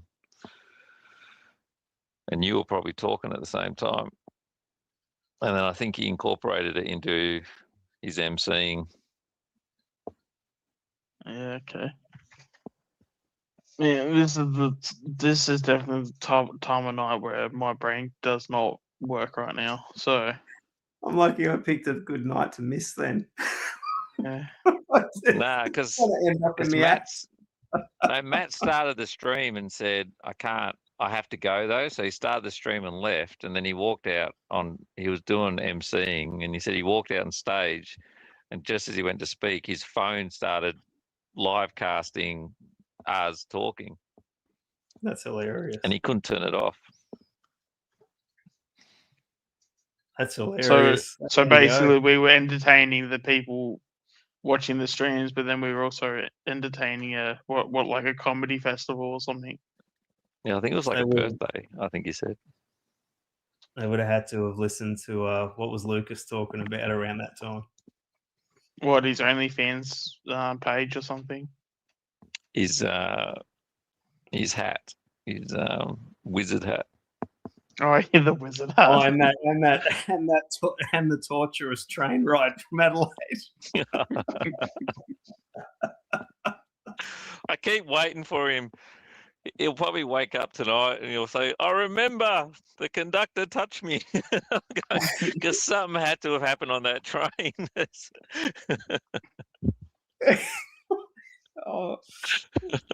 He suppressed it. Something's happened to him on that train that's been suppressed. I'm sure of it. We need Freud to unlock that suppressed memory. No, there you go. Well, there you go, Sean. You've already got your start. You've already made your debut. Yep. All right. Well, there you go. I'm a comedian now, so yeah, move it up in the world somehow. Add it to the CV. Add it to the resume. Yeah, add it to the resume. It's funny because you know Lucas's train ride that almost sounds like a comedy bit. Yeah. Yeah. I mean,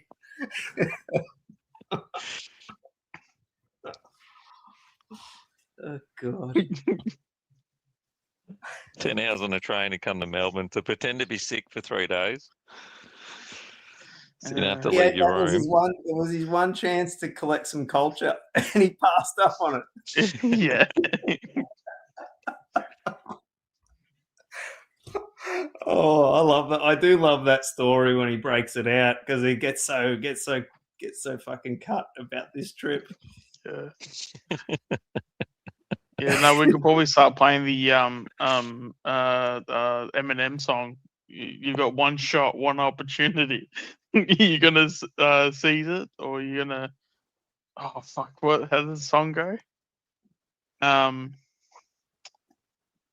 god! Oh, there you go. My career's now done, guys. That's it for me. I was telling him that night. I was telling him one night. I said, I wouldn't mind going on the gun or something. He goes, No, you don't want to go on a track. Yeah. That's what I'm saying. He's too scared of the train. Something happened. And he's made it very clear it wasn't his girlfriend that made him happy. So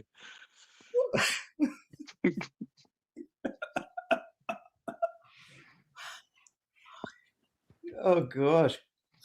Oh, and then there was the part about how like he thought his girlfriend was gonna snitch on him, but she didn't. And then he was like proud of her or something. Yeah, you can't go on a school trip. You can't judge a school trip. They're all shit. all right, I'm pulling All right, it. guys. Take care. Yep. Good night, guys. All good. See I'll you probably guys. Good end night. See you, Anthony. sorry. Warbs. Oh, he's back. We're gonna go another 10 hours. Oh fuck! I actually fell asleep. So Hey,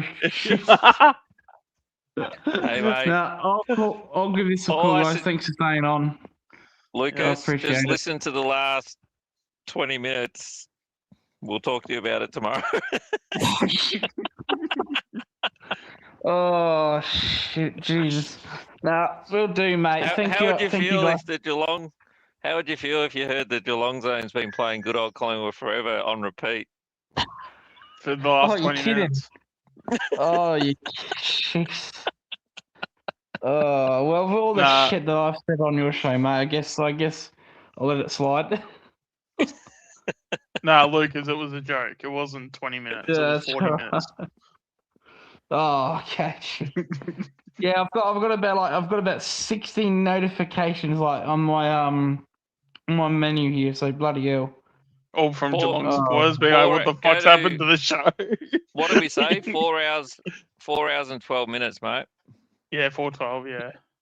Yeah, 4 hours and 30. Oh well, geez, 4 hours and 36 minutes. Bloody hell. No, go to 4 hours and 12 minutes. You can hear good old Collingwood forever. Fuck. For probably about 20, 30 minutes. Oh, no, well, at least you stayed on, so I appreciate that, mate. I appreciate that. All right. Well, we're all thanks for jumping coming. off. Yep. Yeah, that's all right. Yeah, I'm gonna Lucas, end it. So- you're definitely not beating the allegations. Sorry, mate. You're not beating the allegations. That's all right. Thanks to Matt, who said, yeah, night guys. Yeah, thanks, Matt. Thank you, Anthony as well. Anthony, and you, yeah, Paul and Chris and Void. Thank you very much as well. Not so much for me going to bed, do not. Mm. This has been the Geelong Zone. Thank you so much for listening. If you've managed to stay up for 4 hours listening to us, well, good for you, I guess. Thank you and goodbye for now. See you, mate. Go Pies.